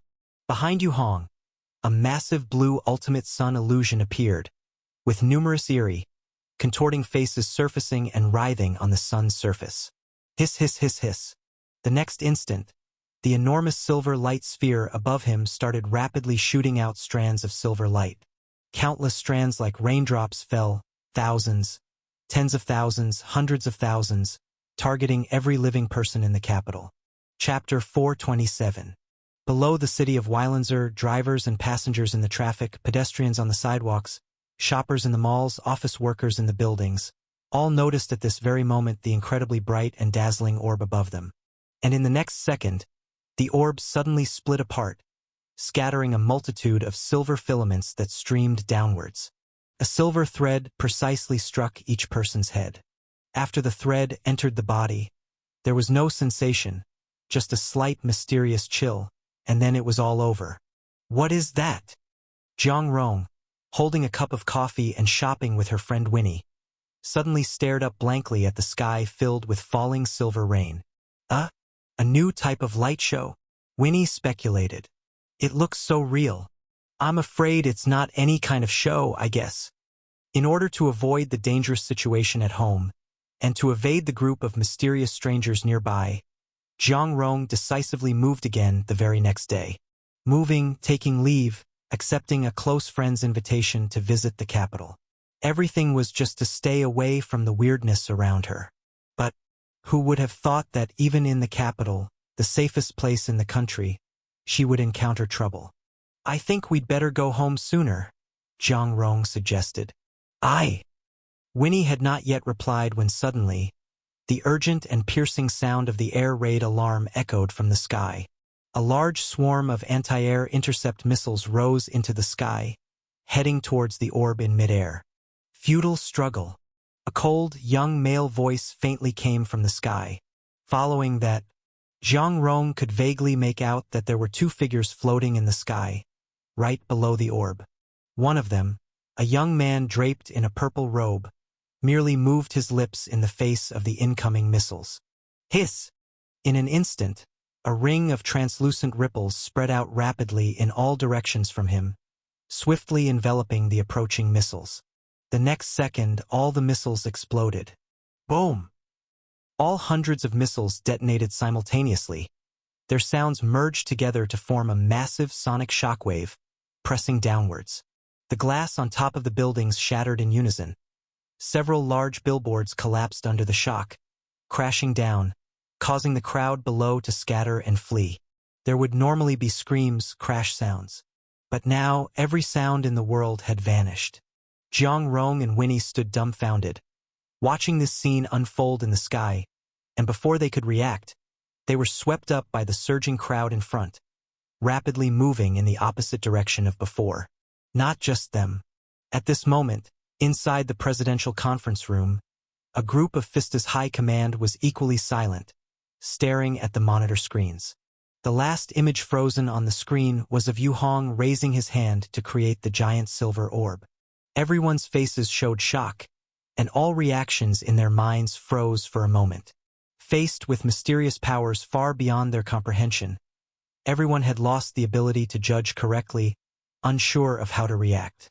That piercingly bright silver orb, almost covering half the capital, hung like a second sun, thousands of meters above the city.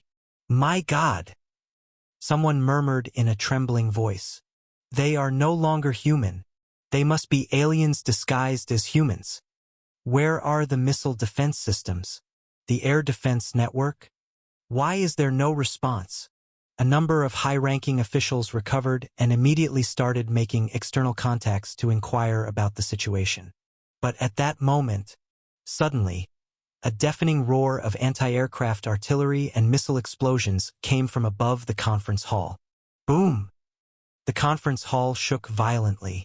People crouched down to find cover. After a while, everything quieted down, and the president slowly crawled out from under the desk. "Is it over?" No one answered. Most people continued to hide under cover, fearing a second wave of explosions. "What was that just now?" the Army Commander Barr asked with a trembling voice. Again, no one answered. The president slowly sat back in his office chair, opened a drawer, and shakily lit a cigarette for himself. He did not expect the situation to escalate so quickly. The adversary had been on the road not long ago and had now arrived swiftly at Weilanzer. "Do we still have a chance to fight?" he asked quietly. "Let's negotiate. The power we just saw may have only been a warning to us," said the director of CIA, rising to his feet with the help of two guards, his face pale, evidently just as frightened. "It's all Rania's fault.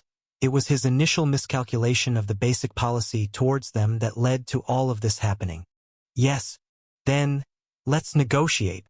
President Winnie fell silent, looking at the faces of the other high-ranking officials. Anger and restraint mixed with a hint of fear, and finally nodded wearily. Asterisk, asterisk, asterisk. Just when a lightning attack occurred in Weilanzer City and Yu Hong's spirit light intensity began to rise rapidly again. Far on the other side of the planet, in Bailuot, the world's second strongest nation.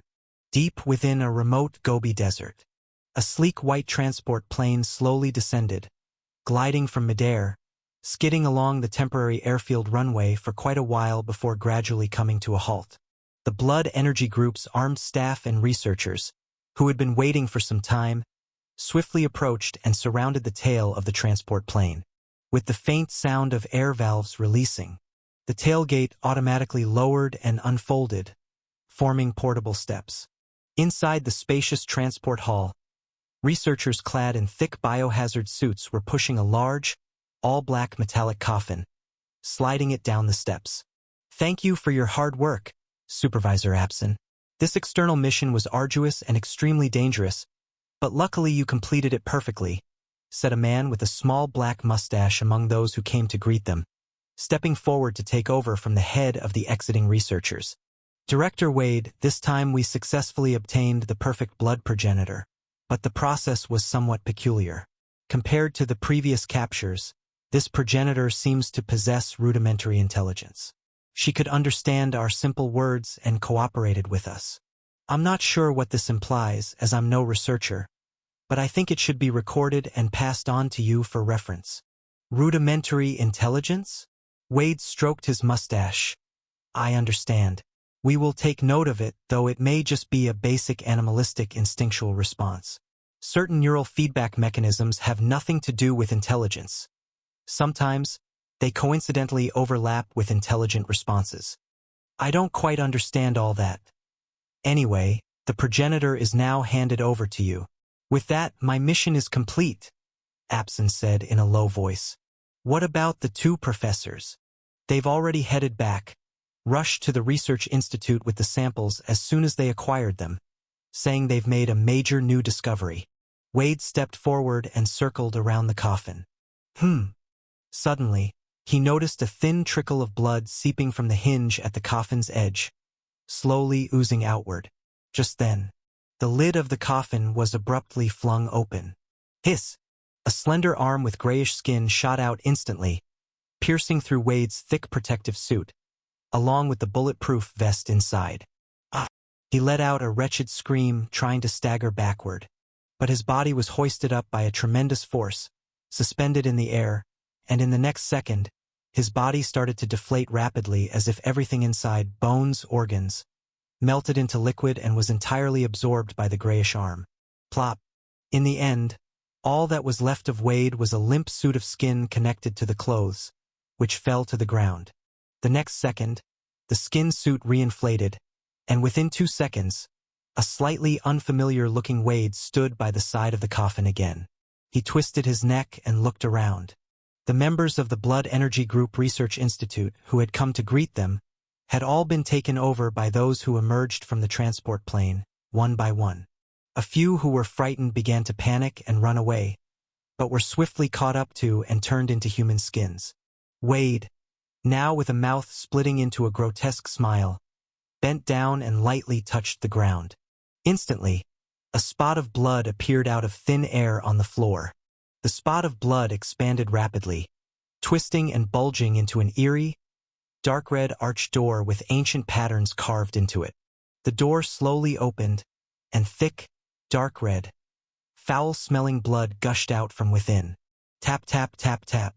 At that moment, a few soldiers who had just walked in near the airfield opened fire toward them in a frenzy.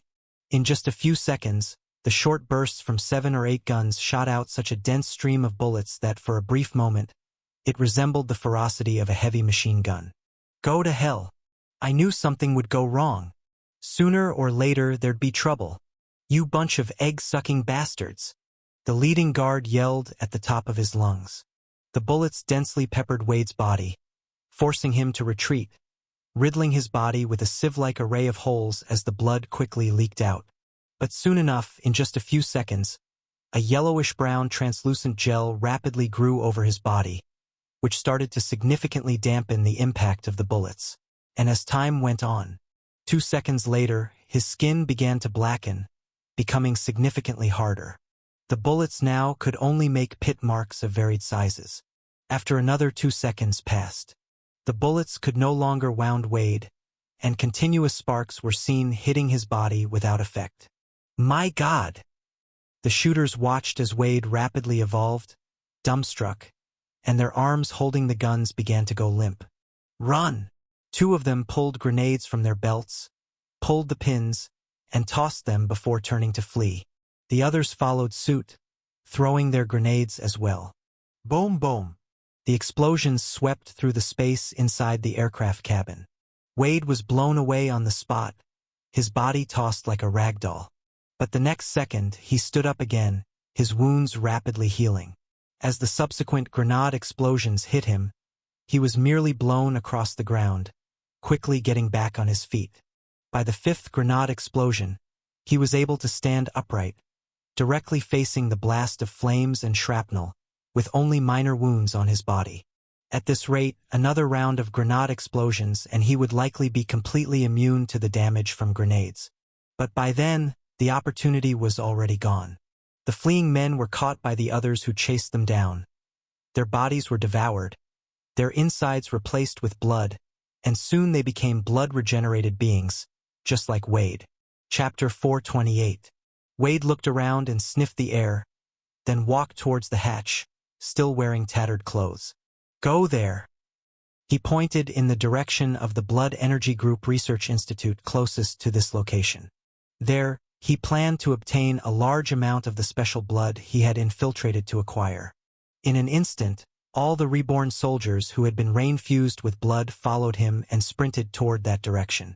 Asterisk, asterisk, asterisk.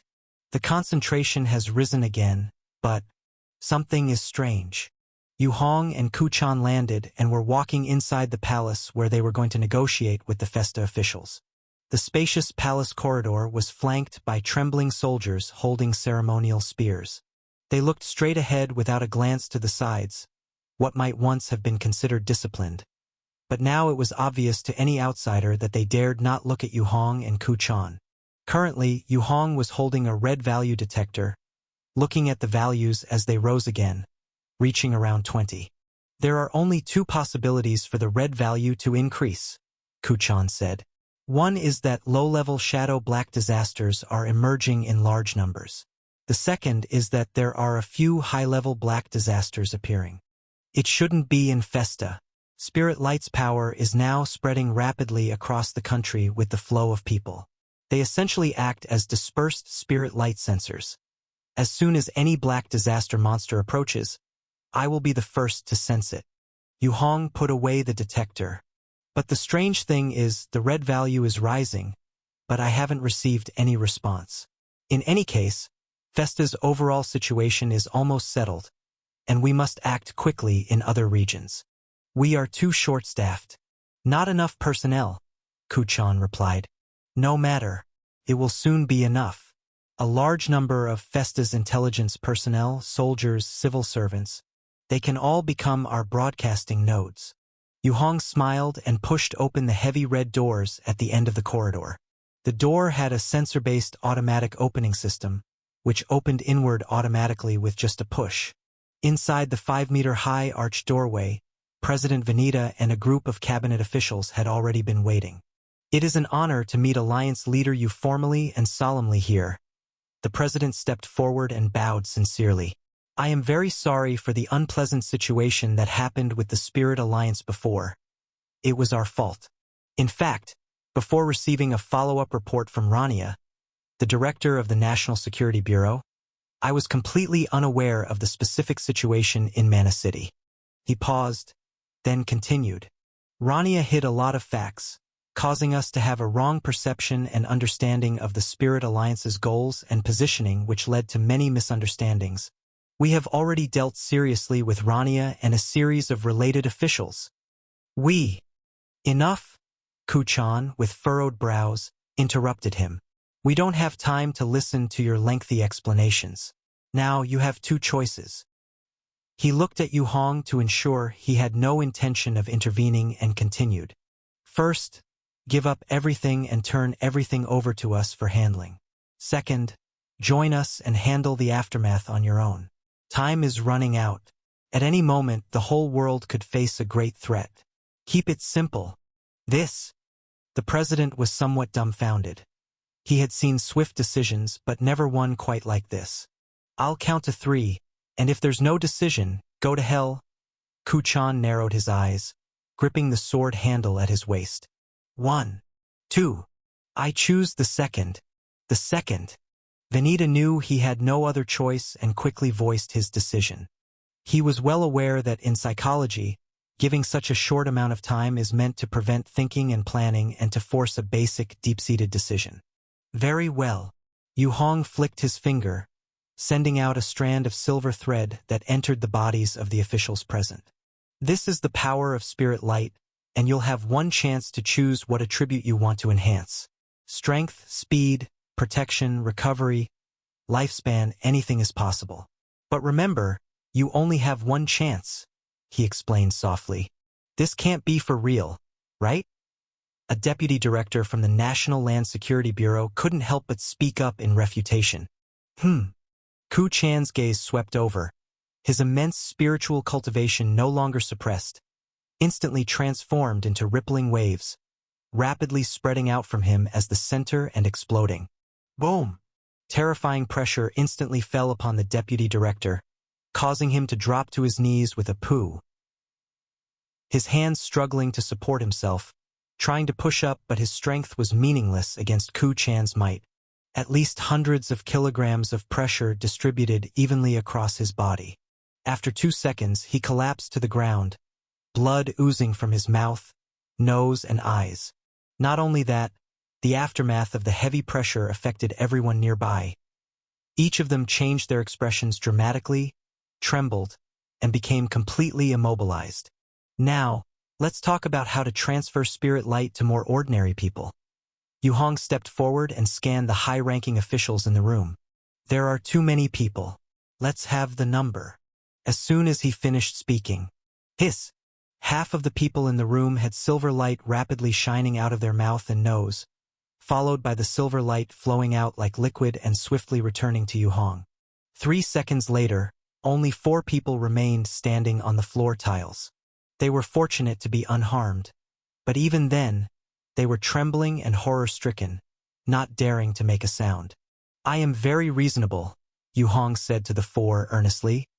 In the time ahead, I hope we can work together sincerely to complete the entire Festa National Spirit Light Strengthening Plan. No problems, right? The few remaining people nodded frantically. Asterisk, asterisk, asterisk. October 15th. At precisely noon, a large-scale mysterious silver orb event occurred in Festa capital Weilanzer. Later, the meteorological department explained it as a large spherical lightning phenomenon. Despite countless expressions of doubt, the explanation was set in stone. Following this, the presidential palace Ares Palace issued a new presidential decree. It announced a half-month-long free national strengthening needle injection campaign. Using the national treasury as the foundation, it provides a free strengthening needle injection to every Festa citizen. The company responsible for this strengthening needle was a newly established biopharmaceutical company called Qingjing Tian. The Spirit Alliance headquarters also moved from Mana City to the capital, Weilanzer. The office location was changed to Ares Palace. Yu Hong took over the presidential office, becoming the absolute symbol and spiritual leader within the Festa Spirit Alliance. According to plans sent by the Central Intelligence Agency, this strengthening needle campaign should quickly take effect. Festa has a permanent resident population of 126 million people, with a floating population between 60 to 80 million. To successfully spread it everywhere, the Spirit Alliance needs to dispatch personnel to various places to serve as the core sources for spreading the spirit light. Yu Hen kept busy organizing various intelligence materials. Initially, Yu Hong worried he might be too tired, but now, it seemed like the old man was enjoying himself, too absorbed to contemplate others. Just let the elder decide. Yu Hong dripped a drop of eye drops, and the red light in his eyes started to become increasingly unstable and brighter. In these 2 days, it seemed that with the continuous strengthening of the spirit light, the last layer of his capturing God skill was also in its final sprint. He could distinctly feel that the last layer, Ding, should be completed within these 2 days. Understood. Yu Hen put down the laptop. Also, I found new information about Xing. Let's hear it. According to some records left here, after some individuals' minds were eroded by the Black Disaster, they wrote down a large amount of text content. Yu Hen quickly took out a portable projector, connected the mobile disc, and aimed it at the lowered projection screen. Snap! The lights dimmed. A line of small characters lit up on the projection screen. 1981-11-9. 3:12 p.m. Inside the picture, a narrow, enclosed white room slowly emerged. Within the room, there was only a brown circular wooden stool. Sitting on the stool was a disheveled and emaciated man. The man was wearing an oversized and ill-fitted white hospital gown, with stark black and white stripes. Qiu Ziping, please try to recall in detail everything you felt after being possessed by those strange shadows. From behind the camera angle, a deep, aged male voice sounded solemn. Zure. The man lowered his head, his voice clear. I've always had a special and strong memory since I was young, as you know. I am a pretty good hypnotist for others and for myself.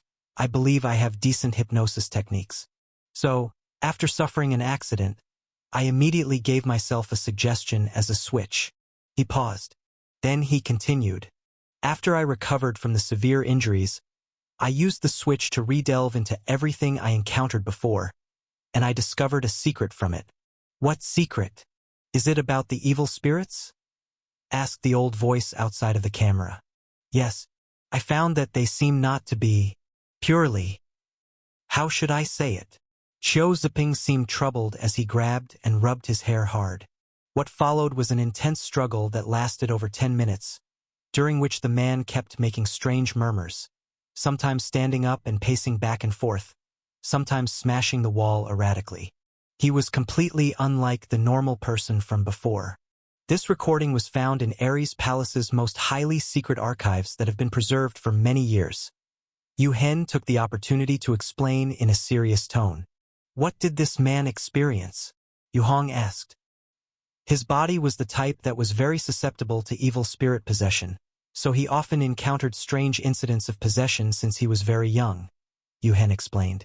At first, his family and people around him thought he was pretending, until one time, in a possessed state, he snapped the arm of an older bully who wanted to pick on him. Interesting. Yu Hong continued to watch. In the footage, as the fast-forwarding continued, the man's words finally began to show some coherence. They don't want Xing. Only with Xing can they find, save the self. So, they're also constantly looking. Qiu Ziping slammed his head against the wall in pain. Looking for they? Yu Hong keenly noticed these two words. In Festa language, the terms used for people and non-humans were different. They clearly referred to those evil spirits. Looking for itself implies possessing a certain level of rationality. By evil spirits, you mean the Black Disaster, right? I never realized that the Black Disaster could also have rationality. Yu Hong started to say, but suddenly remembered the partially transformed Black Disaster girl he had encountered a few times before. He immediately fell silent. Chapter 429. What's wrong? Yu Hen asked curiously. Nothing. It's just that I suddenly thought, at the early stages of Black Disaster infection, it seems possible for a person to still have rationality. I've encountered such a rare case, and with the large number of Black Disaster infections, it's understandable that there would be multiple similar instances. Yu Hong replied softly. Now that the domestic situation is settled, next, we'll spread to other countries while also needing to investigate the causes of the rising red value. He tapped his finger lightly. People have already been arranged to investigate, but for the time being, there are no clues. The concentration of red value seems to be quite evenly dispersed in the air, and it doesn't appear to be a recent occurrence, Uemo said. What about the related professionals? With the Black Disaster infection, there must be people who have come into contact, right? Yu Hong asked. There are some. I'll arrange it right away. Actually, we've already made contact with a group of people, but most of them were fraudsters. Uemo sighed. He looked at Yu Hong, who was now sitting in the president's chair, with a faintly visible shimmering blue sun behind him. Now, he had become many times stronger than when he first started. Just standing beside him, one could feel an immensely heavy and oppressive spirit light. Previously, the church and the presidential office hoped to jointly establish an organization called the Spirit Exploring Association, which included all sorts of people with spiritual perceptions. Spiritually perceptive people? Are they the ones who sniped at me on the road before? Yu Hong recalled that those people had been detained for many days, and he wondered what their situation was now. Yes, they possess a variety of quirky abilities, and they don't repeat. There's some research value in them. Uemo nodded. The main thing is to find the source of the red value increase. We can talk about the rest later. Let's focus our energy on solving one problem first, Yu Hong said. Understood. The projected image abruptly stopped, and then with a snap went dark. Asterisk. Asterisk. Asterisk. By Luo. Blood Energy Group Underground Research Institute. Hiss. The subtle sound of blood flowing speeded up. Accompanied by another corpse falling to the ground, blood flowed out, quickly transforming into threads and reweaving into an ancient dark red archway. The door slowly began to open a crack, from which light red blood water flowed out. Wade, with more than a dozen expressionless institute guards, walked slowly through the Institute's main hall. The hall was filled with corpses, with blood and flesh scattered everywhere. Bullet holes and black remnants of explosions were also on the walls. The group quickly arrived at the core secret refrigerated warehouse of the Institute. In front of the heavy silver door, Wade merely pressed it lightly with his right hand. The frame around the metal door shook violently. Then, the door tilted inward and became loose. Boom! The door fell inward. In front of Wade, this door, weighing over 100 tons, only lasted 10 seconds. "Let's go!" Wade led the way forward, into the warehouse. At the innermost part, he stopped in front of a crystal red container, taller than a person. "We found it. High concentration of the previous generation's perfect blood." Wade reached out, gently caressing the surface of the crystal container, his face showing a look of intoxication. Thud! The next second, he smashed the container with a punch, revealing the blood column frozen inside as an ice block. "We can begin now." Wade stepped back, spreading his arms, while the revived following him dispersed around the blood column, quickly starting to seal with their hands and chanting under their breath. As they chanted, a pitch-black door began to faintly emerge within the blood column, decorated with fierce monster faces and numerous elaborate floral patterns. Click! The door slowly cracked open. In an instant, a large amount of red value radiation, along with thick black mist, gushed out from the gap in the door. Fura er. Fura er. Fura er. A group of the revived began to call out loudly. Wade stood alone with his arms open. Flames the color of blood ignited silently on his arms. With the ignition of the blood-colored flames, the black mist seeping from the black door quickened. Click! The door was gently pushed wider open by a force. Following that, a sinister black-armored spiked arm with wings at the elbow slowly extended out. Just a stretch, and the surrounding red value seemed to go mad, skyrocketing rapidly. Hiss! Hiss! At the same time, from other gaps in the black door, streaks of black light shot out. These black lights landed and turned into long-haired women in black dresses. They floated in the warehouse as if weightless. If Yu Hong were here, he could recognize at a glance that these were the black withered women from the Black Disaster, one of the top contenders at war level. As more black withered women emerged from the black door like a fountain with no end, they quickly left the warehouse, punching through the soil to reach the surface. As the black mist spread, they started to move rapidly towards the most populated areas. Meanwhile, back at the door that had first opened, just as the winged black armored arm continued to extend out, suddenly, an old and pale human arm reached out from inside the door, grabbing the winged black armored arm. With a deep and strange laugh, the aged hand lightly squeezed and promptly burst the black armored arm on the spot. Immediately afterward, it withdrew back through the door. Everything quieted down. Wade and the others outside also gradually ceased their actions, somewhat at a loss. Here. It's actually here. Plop. Suddenly, from the crevice of the black door, the ghastly pale face of an old crone bulged out. The face wore a sinister smile, forcefully squeezing the black door to creak and crack, almost close to breaking apart. Had Yu Hong been there, he would have recognized that the face of the crone was that of the top Black Disaster monster he encountered after battling the triple-headed goddess statue. At this moment, she was trying to force the black door open, but it seemed there was still something lacking for her to fully enter, and this small door was simply not capable of withstanding entry at her level. As the face continued to press, the black door was also being slowly and forcefully pried open by a tremendous force. Crack. In the sky outside, dark clouds began to gather. A violent wind arose, and copious amounts of gray-black mist rose and spread, gradually enveloping an area spanning several kilometers. Asterisk. Asterisk. Asterisk. October 19th. The Fista-strengthening needle policy unfolded, and those injected showed extremely noticeable disease recovery effects, which sparked a widespread outbreak of user-generated videos on the internet. The existence of Qingjing Tian Company and the Spirit Alliance was quickly dug up by netizens as well. For a time, the strengthening needle phenomenon swept across the region, and the influence of the spirit light finally began to spread spontaneously on a preliminary level. Meanwhile, Yu Hong was about to complete the final stages of his capturing God skill cultivation. Inside the Ares Palace, in a quiet conference room, Yu Hong stood silently in front of the window, looking at the gardeners working on the lawn and flower beds outside. His eyes were slightly narrowed, and inside his pupils, a circle of red light continuously spread outward. However, this red light was suppressed by the spirit light, resulting in no one outside noticing it.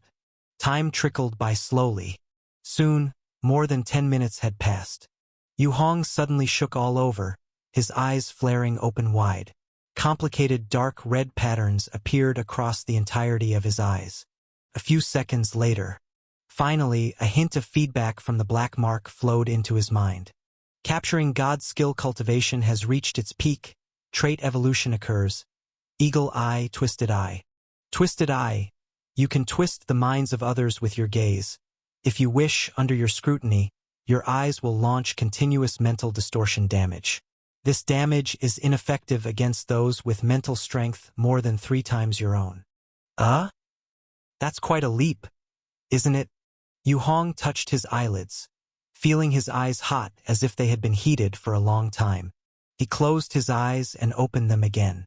He looked ahead and found that within his field of vision, all living things gave him a sensation as if within arm's reach, ready to launch an attack at any moment. A pure mental eye technique, then? Indeed, it is a power against the black disaster. It might be worth strengthening further. The subsequent enhancement finally developed a trait capable of countering the black disaster, which eased Yu Hong's mood somewhat. These past few days, he had been having the black mark enhance various detectors, for the spirit disaster, the black disaster, and even the light disaster, making many simple versions of them. He had not undergone long-term enhancement waiting for the emergence of the trait from capturing God's skill. Now, the trait had finally emerged. Next, beep. Suddenly, the urgent ringing of his phone sounded from his person. Pulling out his phone and hitting the answer button, Yu Hong saw that the caller ID showed it was Master UMO. Master, weren't you following the black light to investigate the source of the red value radiation? Any clues? Yes, our combined team of experts has calculated and found the trajectory of red value radiation dispersal. Through multiple checks, we confirmed that the source of the red value dispersion is not within Fista, UMO said solemnly. As expected, where exactly? Yu Hong's expression turned serious as he quickly asked. If they could suppress the onset of the black disaster in advance, that would mean they could live securely in this world for quite some time. Time was extremely important to him. Just a few years would be enough for him to grow to heights even he couldn't imagine. In Bai Luot, Black Light has already dispatched a squad to investigate there, and I believe news will be relayed back soon, UMO answered. Thank you for your efforts. Keep track of the surrounding red value at all times. The density of red value radiation is also dynamic. Also, be wary of any fog, Yu Hong said. Don't worry, everyone is dispersed investigating. The outbreak of the black disaster is also gradual.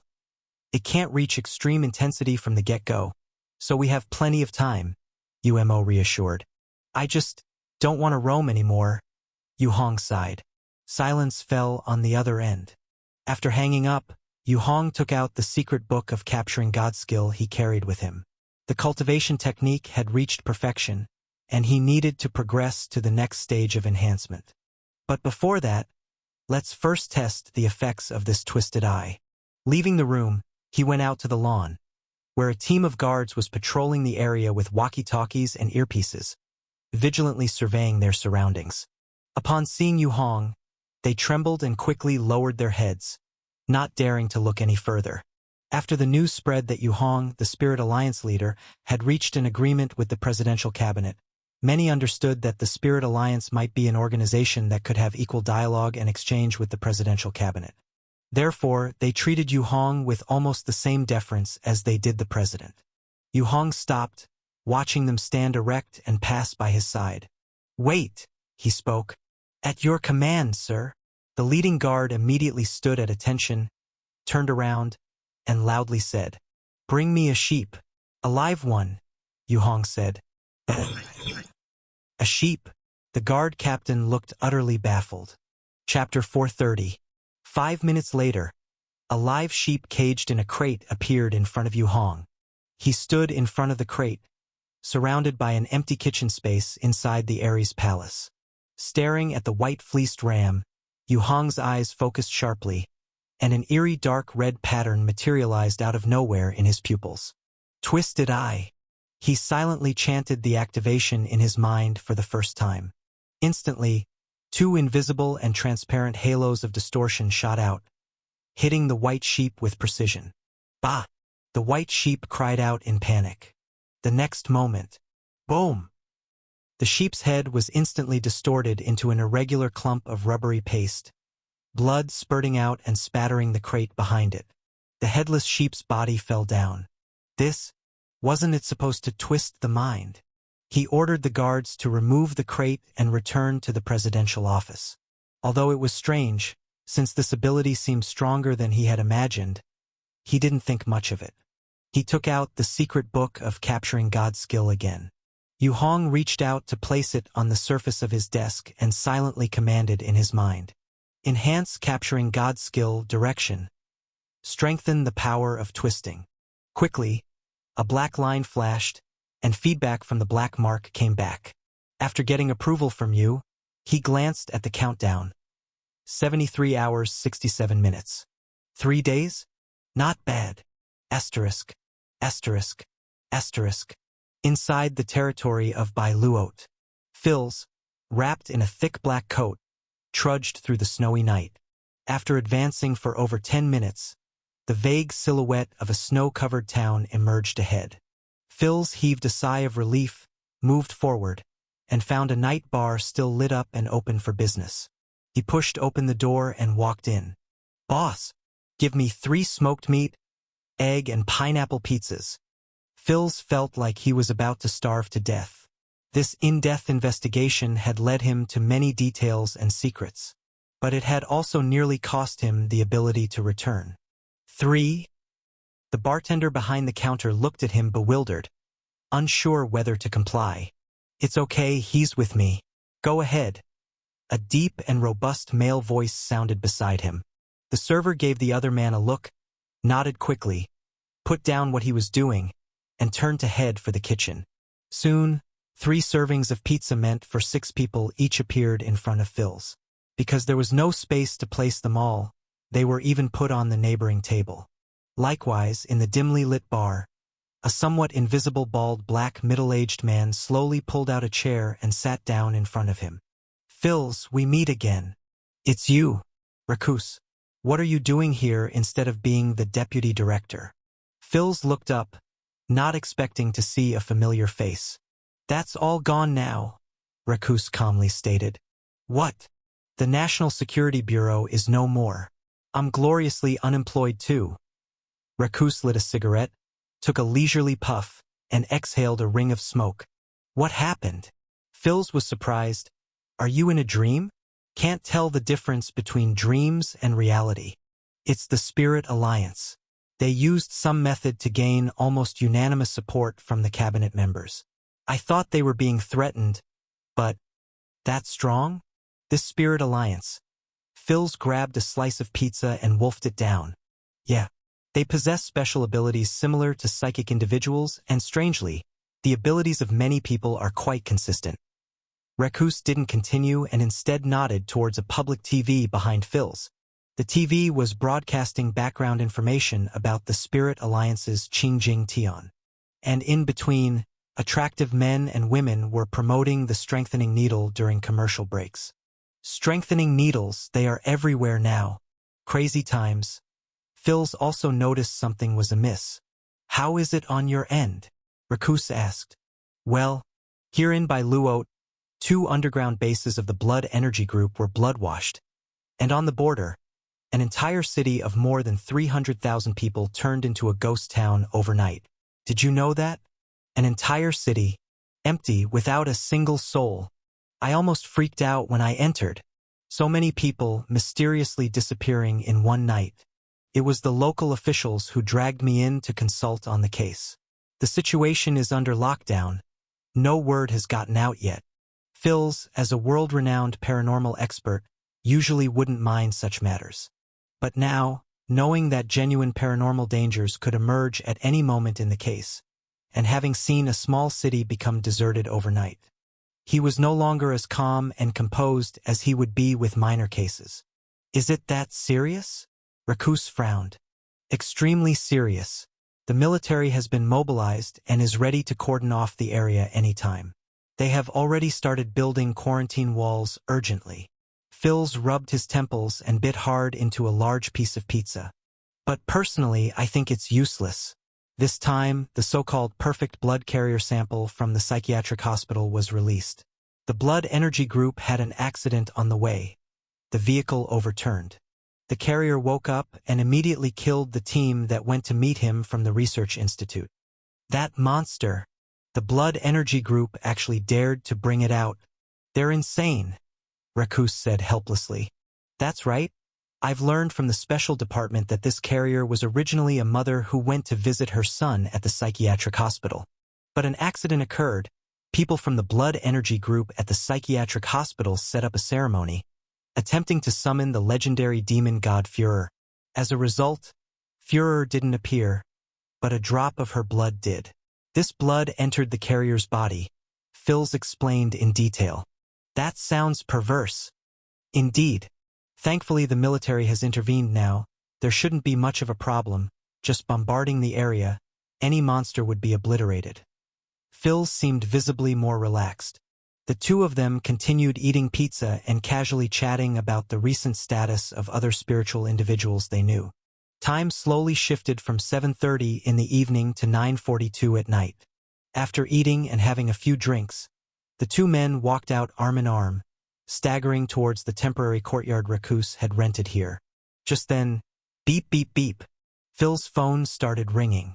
He took out his mobile and seeing the caller ID, he sobered up considerably. He pressed to answer, and an anxious male voice came from the other end immediately.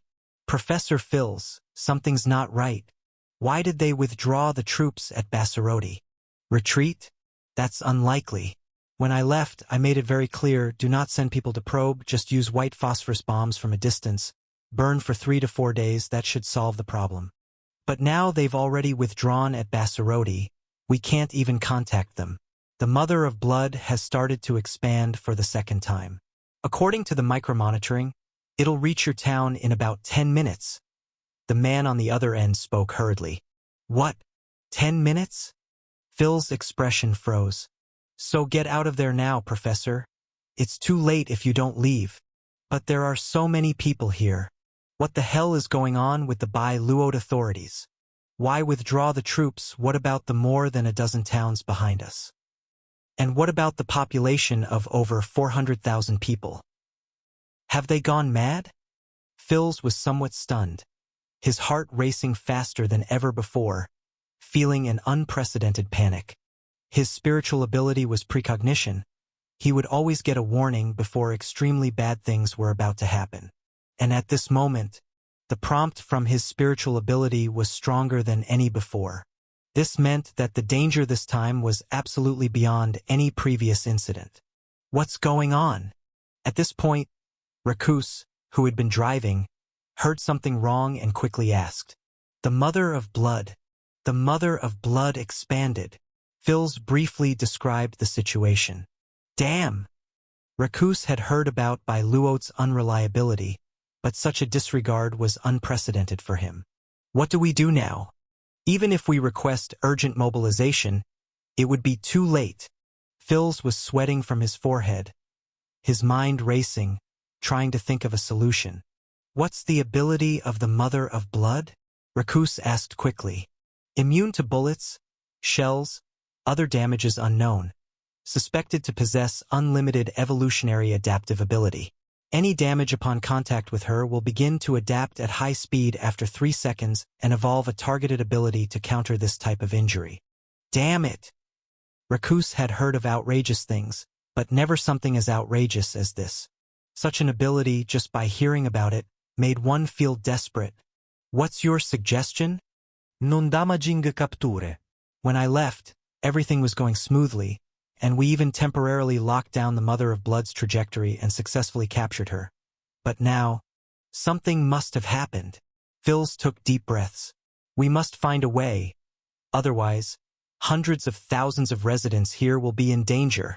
Suddenly, a gleam flashed in Raku's eyes. By the way, Phils, did I ever tell you how I came here to meet up with you? Why talk about that now? Phils was almost frantic, unable to understand his friend's train of thought. I just want to tell you, we won't need 10 minutes, we're in trouble right now. Rakus looked ahead at the two figures over 2 meters tall that emerged from the darkness. His heart started pounding. The two hulking figures were clad in thick black metal suits, completely encased like giant cans.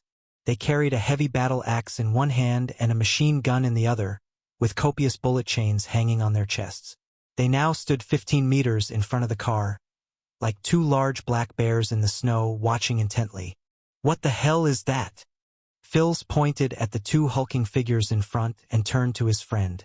I remember you said you were unemployed. Not that you broke the law. Do you think political struggles are easy? I escaped. The National Security Bureau was being hunted down. Didn't you see the news? Rakus skillfully floored the accelerator, opened the car door, and then kicked his friend out, quickly jumping out of the car himself. Boom! At that moment, one of the two hulking figures sprinted a few steps and appeared in front of the car in the blink of an eye, slamming the axe down. With a thunderous explosion, the sedan was nailed in place. The hood was brutally smashed open, and the tires whined, unable to move forward. Rakus, now out of the car, moved swiftly, expertly weaving between houses, clearly not his first time doing this. What are those things? So fierce? The Spirit Alliance's spiritual energy forces. Is the Spirit Alliance that fierce? Phils looked back and saw the two can-like figures chasing them with the agility of monkeys, a cold sweat breaking out. He was beginning to understand why his friend, despite his high position, was so wary and fearful of the Spirit Alliance. Chapter 431. Crack. The large can-like creature behind them directly snapped a concrete power pole and swept it towards the two people in front. Whoosh! But it missed as Phils ducked and rolled forward, avoiding the horizontal sweep. But they had not run far before another two similarly equipped large cans appeared at the intersection ahead. Damn! There are still monsters of this level left in the Spirit Alliance? Phil's precognitive ability flashed, and he hurriedly pulled his friend and squeezed into the narrow passage of a house. Indeed, coming to find you was the best thing I've done in my life. Rakus panted loudly. You're screwing me over. Phils retorted angrily.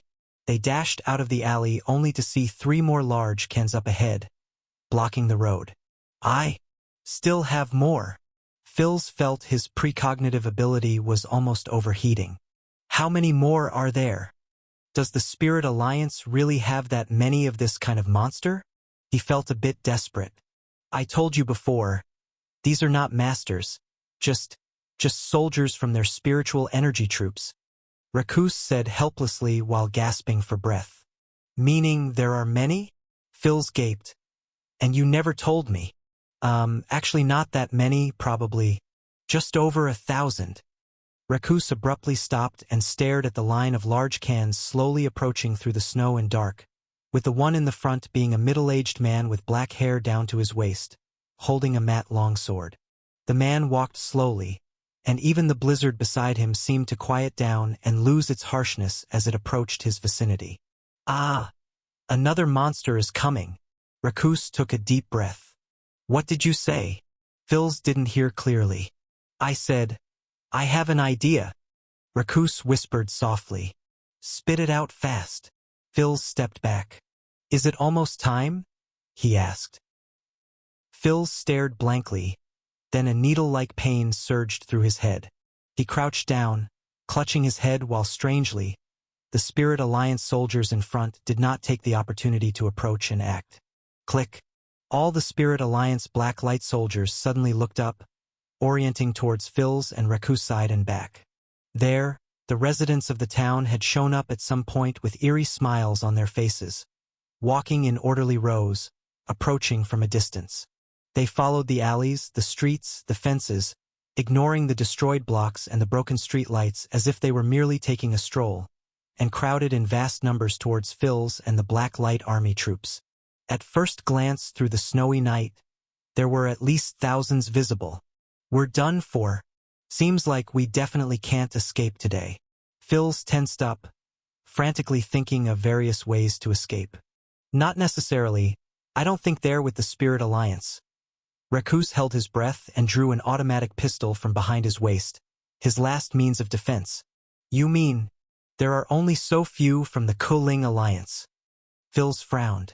"Few does not mean weak." Recluse crouched down, eyeing the lead swordsman of the Spirit Alliance. "Get ready." He lowered his voice, his muscles taut. "For the Spirit Alliance." Suddenly, the surrounding black light soldiers of the Spirit Alliance who had been encircling them roared and howled, drawing their weapons and aiming at the bizarre crowd. Da-da-da-da. The sound of heavy machine guns burst out like thunder in the snowy night, grating and loud. But to Recluse and Phil's ears, it became the most delightful music. They watched as the large cans of the Spirit Alliance wielded heavy machine guns mowing down the crowd, but soon noticed bullets were ineffective as those knocked down quickly got back up. Then, armed with battle axes and covered in silver spirit light, they charged forward. Although few in number, they plowed through like heavy trucks, smashing through walls and low buildings in their path. A few cars parked on the road were simply lifted by the hulking figures wielding axes and used as heavy weaponry. Boom, boom, boom, boom. Loud, heavy thuds exploded one after another. Recluse and Phil's took the opportunity to escape through the gaps. Their escape went unnoticed, as if the attention of the bizarre townspeople was entirely drawn away by the Spirit Alliance forces who ignored their flight.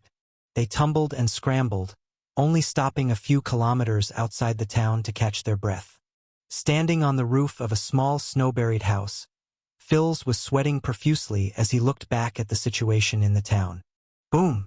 An orange fireball exploded in the center of the town, followed by a series of loud thuds, indicating the battle was still ongoing. Pretty fierce. Phil's had seen the strength of those blood mother-infected creatures. Every part of their bodies could transform into extremely sharp spikes, instantly piercing human flesh, sucking out organs, blood, muscles, bones, and everything. Then they would rapidly reinfuse blood, converting a person into one of them in a short period. But now, it's been over 10 minutes? They're still fighting pretty tough. Phil's originally didn't understand the nature of the Spirit Alliance, which his friend had been struggling against. But now, the soldiers of the Black Light had given him a very vivid lesson. For the Spirit Alliance. For eternal peace. The town still faintly echoed with a massive roar. The leading sword-wielding man was now bathed in silver light all over his body, like burning flames, surging up to 3 or 4 meters high. He was totally unguarded, swinging his sword wildly in all directions, the silver light covering the blade wherever it went, causing town residents to be torn apart and limbs to fly chaotically. Accompanied by the silver light, there were white mysterious magical runes revolving in midair by his side, appearing and disappearing now and then, fluttering about. That was one of the talismans against the black disaster. For those possessing black light, it was better to enchant themselves with the spirit light to increase the special attack effect of the magic, rather than releasing magic spells with only thousands of spiritual value. Otherwise, after casting about a dozen spells, one would be powerless to continue, leading to spiritual exhaustion and debilitating weakness. Initially, this method was imitated by the Power King from Kuchan, but later everyone found it more suitable for black light combat, so it was quickly promoted and popularized. "Do you think they can escape?" Recluse whispered. "I don't know, but with such a big commotion, they should." Phil's didn't finish his sentence when suddenly, he saw streaks of silver spirit light shooting into the sky from within the town. "Ah! For the Spirit Alliance!" Roars in unison rose to the heavens. As if on cue, there was an instantaneous explosion. Nearly half of the town was enveloped in blinding silver light, too intense to look at directly. Rakus and the other person couldn't help but cover their eyes with their hands. It took a full 3 or 4 seconds before they dared to slowly lower their hands and look again. They saw a total of 9 streaks of silver light shooting out from the town, disappearing into the distant horizon in the blink of an eye. The town finally quieted down. I guess they're gone. Rakus sighed. Only after seeing the powerful congregated force of the Spirit Alliance did he understand that the current festa couldn't stop them. We should leave too, Phil said urgently. I have a premonition again. Those monstrous creatures seem very angry. They're turning towards us. As he spoke, he started backing away. Why are they angry? Rakus followed, starting to jog. It seems like the Spirit Alliance left nothing for them. Not even corpses. Those monstrous creatures have wasted so much effort for nothing. They've suffered a big loss. Phil's laughed dryly twice, but his speed increased as he ran. From what we see now, though the Spirit Alliance is strong, they still can't fight against the monstrous creatures, Rakus said. I don't think so. Phil's had a different opinion at this moment. How so? There definitely must be more powerful people in the Spirit Alliance. This loss, it will definitely trigger a follow-up investigation. Then, we'll see who is stronger between them. That's a good thought. But Rakus wanted to say something else, but suddenly remembered the scene he had seen above the capital earlier and fell silent. If the big boss of the Spirit Alliance got involved, the situation could indeed change. The two of them ran like the wind, and soon they found a snow vehicle parked by the side of the road, belonging to who knows who. Phil's managed to start it with his hard-earned car skills, and they both got on, driving away into the distance. Asterisk, asterisk, asterisk. As a small team of the Black Light Army sacrificed themselves in a self-destructive death. The next moment, far away in the festa capital of Wylanzer, Yuhong suddenly opened his eyes. He watched Kuchan, who was seated in meditation opposite him. Black light has been sacrificed. Within the hierarchy of the Spirit Alliance, different levels of people possess different grades of spirit light. The strict and clear differential ranking established a highly orderly command and combat system within the Spirit Alliance. And the spirit light of the Black Light Army had always been of the highest grade. Who could kill Black Light now? Kuchan also opened his eyes from his deep cultivation, his face showing surprise. Given the current strength of Black Light's spirit light, even he found it difficult to handle. It would have to be either a quick kill by crushing them with power far surpassing that of Black Light, or it would take grinding and ding efforts. I do not know. Yuhong shook his head slightly. He could only absorb the returning spirit light. Anything beyond that would require finding the survivors to learn more. The Spirit Alliance and Fista have entirely ceased hostilities and started cooperation, while other places haven't erupted in serious conflicts.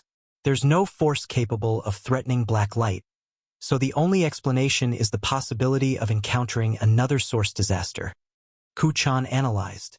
Send some people to this place to investigate and find any residual traces. Yuhong stretched out a finger and swiftly produced a simple map with his inner strength, marking the specific location of the soldier's disappearance in midair. All right, I'll arrange it. Kuchan nodded, got up, and walked quickly outside.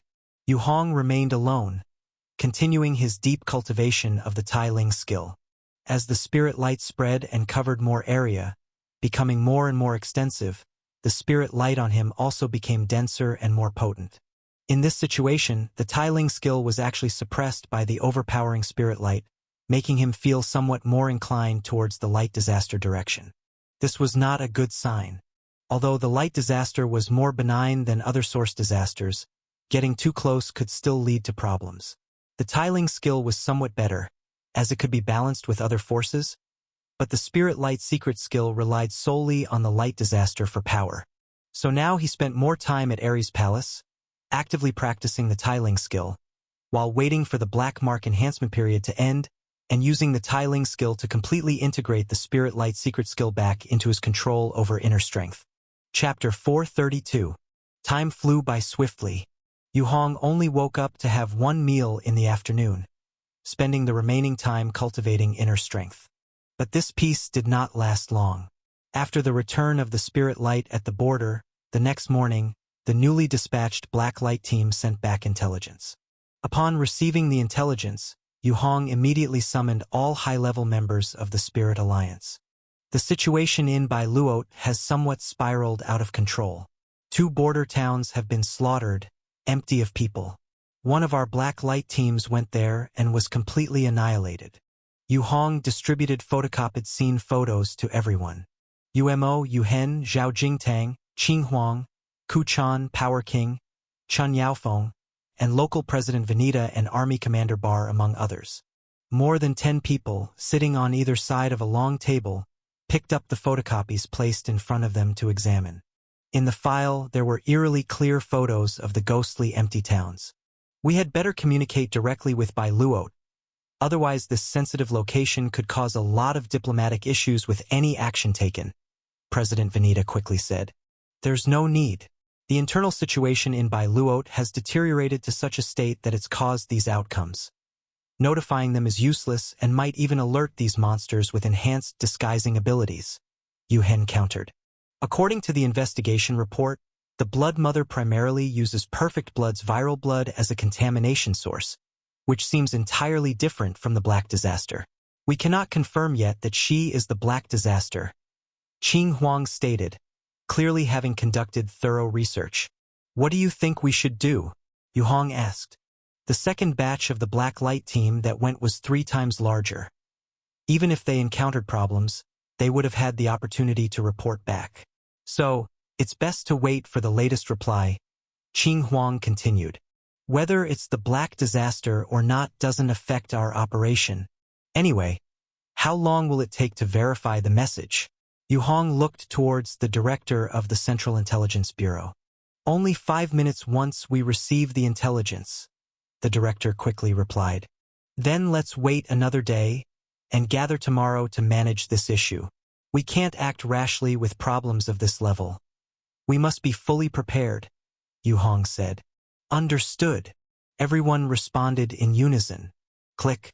At that moment, deep within the underground base in Bai Luot, a black door once again displayed new cracks. An old hag inside the door pushed herself towards this side. At this rate, within another moment, enough of a gap would have opened for her to come through. A strange, elderly laugh echoed continuously throughout the space. Director Wade, with a group of Blood Mother-infected people, stood around, watching the old hag inside the black door with awe.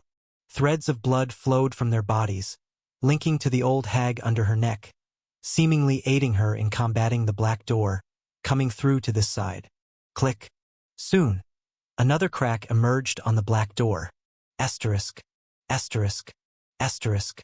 The next day, at 8:15 a.m., the latest intelligence finally arrived at Ares Palace. Inside the president's office, Yu Hong was with the president, meeting and discussing the strengthening needle with foreign ambassadors. Qing Huang quickly walked up from behind, standing out of the camera's view, and whispered, "Temple Master, the intelligence is here. We might have a bit of trouble." Yu Hong glanced at President Venita, excused himself, and left. For overseas stability, all matters required the president to arrange, and Yu Hong's role was akin to a senior consultant. He stepped towards the back, randomly pulling open a room to enter. Yu Hong looked towards Qing Huang following him inside. What's the trouble? It's confirmed. Bai Luot's border is faced with the Black Disaster. And it's not an ordinary level of Black Disaster. It has extremely terrifying contagiosity.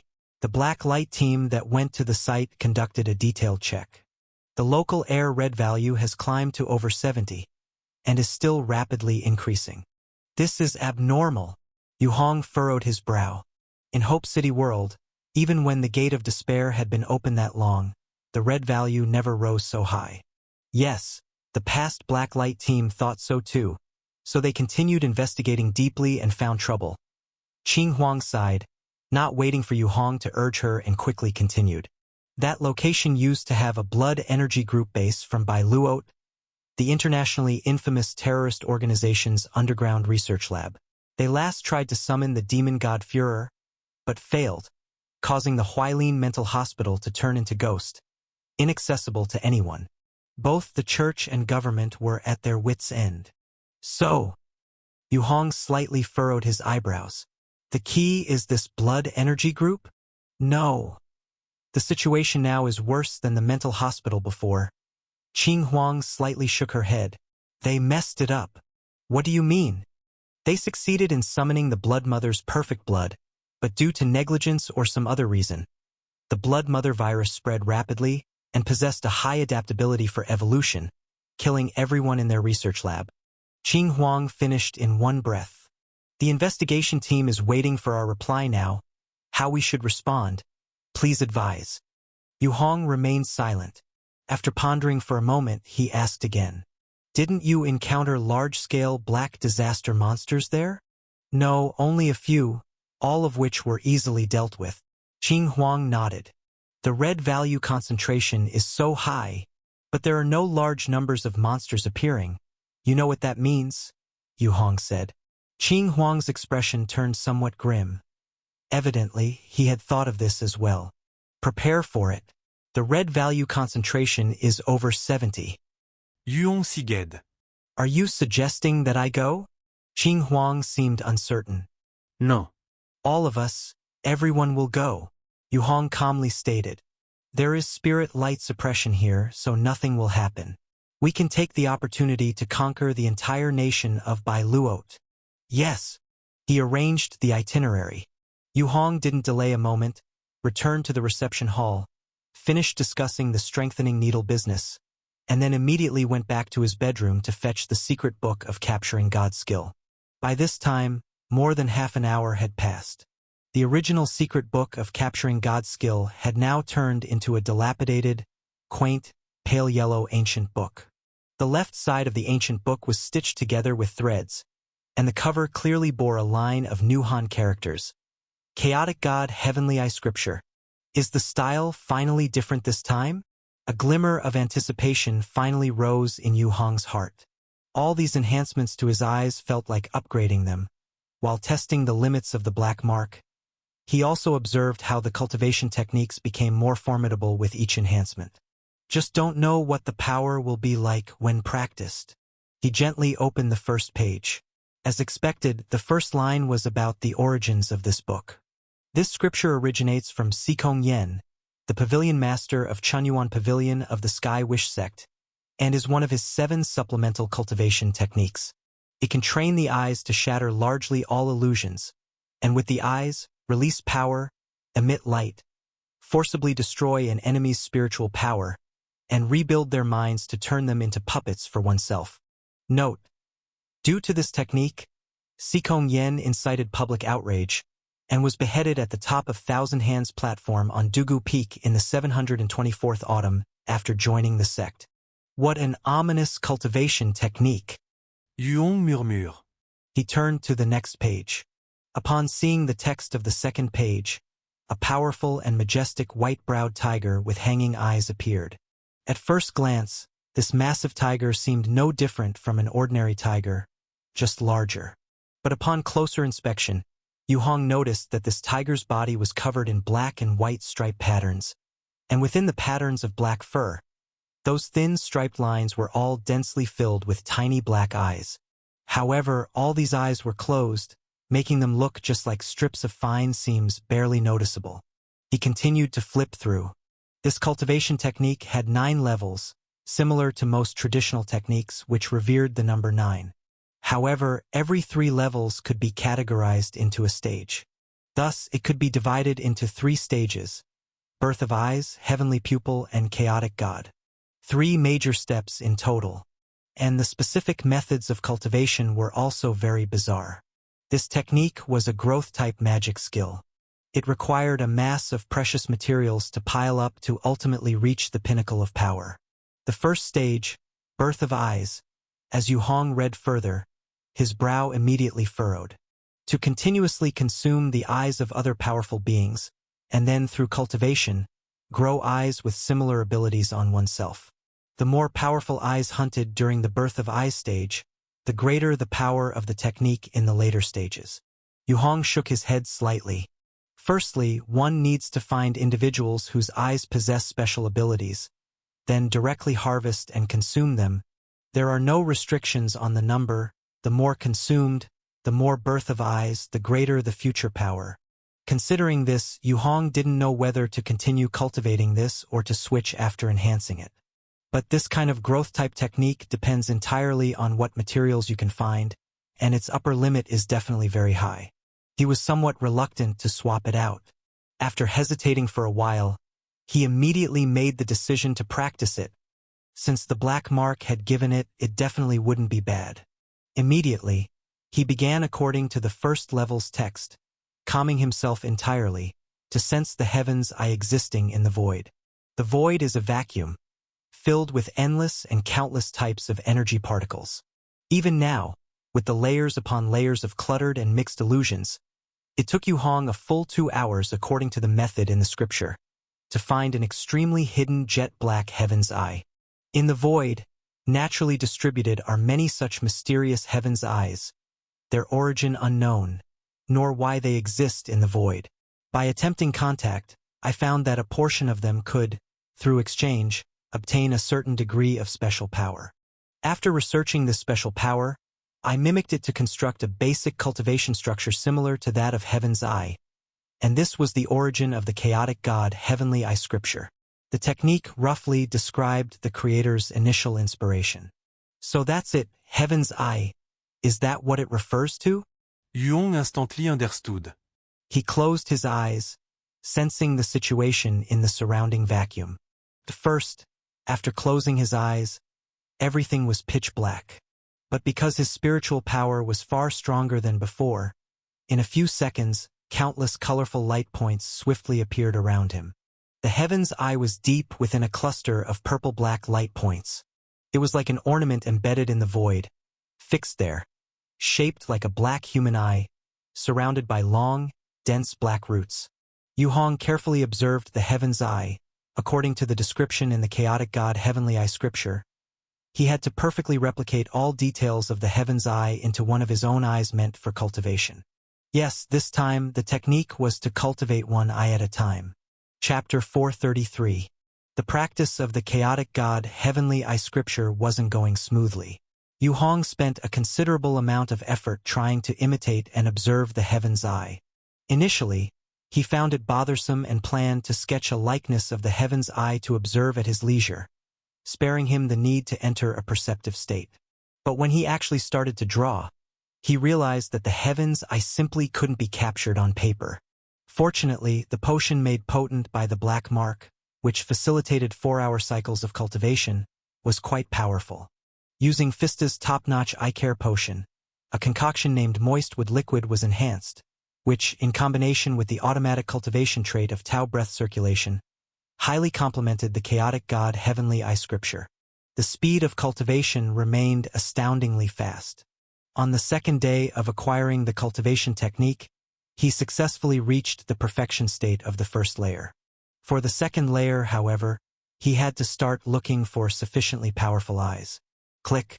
Inside the presidential office, the door was pushed open, and figures such as Ku Chan, Zhao Jingtang, Qing Huang, Power King, and more entered one after another. Are we ready? Yu Hong stood up from his seat. The logistics are overseen by Commander Chun Yaofeng, with Yu Hen and Yu Mo assisting, Qing Huang reported. What about the situation on by Luo's end? Yu Hong massaged his temples, especially the right one, where he first cultivated his right eye. At the time, his right eye had a slightly dark red pattern floating over his pupil, and now it had turned into a bizarre monocle filled with countless overlapping tiny purple arrays. From afar, it looked like the eye was fitted with several colored contact lenses. Due to the overwhelming power of the chaotic god Heavenly Eye scripture, even when not activated, if the power was not yet complete and control power insufficient, it could still pose a danger to the surroundings. Hence, Yu Hong simply asked someone for an eye patch specially made for Cyclopes and covered his right eye. Power King is already waiting at the camp with the Black Light Army, ready to depart at any moment. Qing Huang continued. Yu Hong stood up abruptly from his seat. Let's set off then, since we're prepared. Swoosh! A silver spirit light suddenly burst forth from everyone, enveloping them all in its brilliance. In the next second, the light faded away. At this point, a faint blue sun's phantom began to emerge on everyone. The phantom flashed briefly and didn't remain as permanent as it did behind Yu Hong. But after the phantom vanished, everyone's skin seemed to carry a subtle and ancient silver pattern. This was another instance of shared spirit light, its strength constantly increasing with each cultivator's progress, while Yu Hong remained in the strongest state, constantly sharing his spirit light with others to boost them to the same level of amplitude. In theory, this was like fleecing the ultimate sun, as long as Yu Hong maintained a constant connection with everyone, ensuring that the spirit light kept them at their peak. At this strength, even concentrated artillery fire might not be able to penetrate the spirit light. The days where they would be knocked out by artillery fire were gone. It's also because among the tens of millions infused with spirit light, the majority contributed little to its enhancement. Only at their death would their enhancements be collected to enhance Yu Hong's ultimate spirit light. Half an hour later, over 1,000 members of the Spirit Alliance Black Light donned the latest gear and swiftly boarded troop carriers, heading towards Bai Luote's border. Asterisk. Bai Luote border. Deep in the snow, the surroundings were an endless white veil, hiding everything from sight.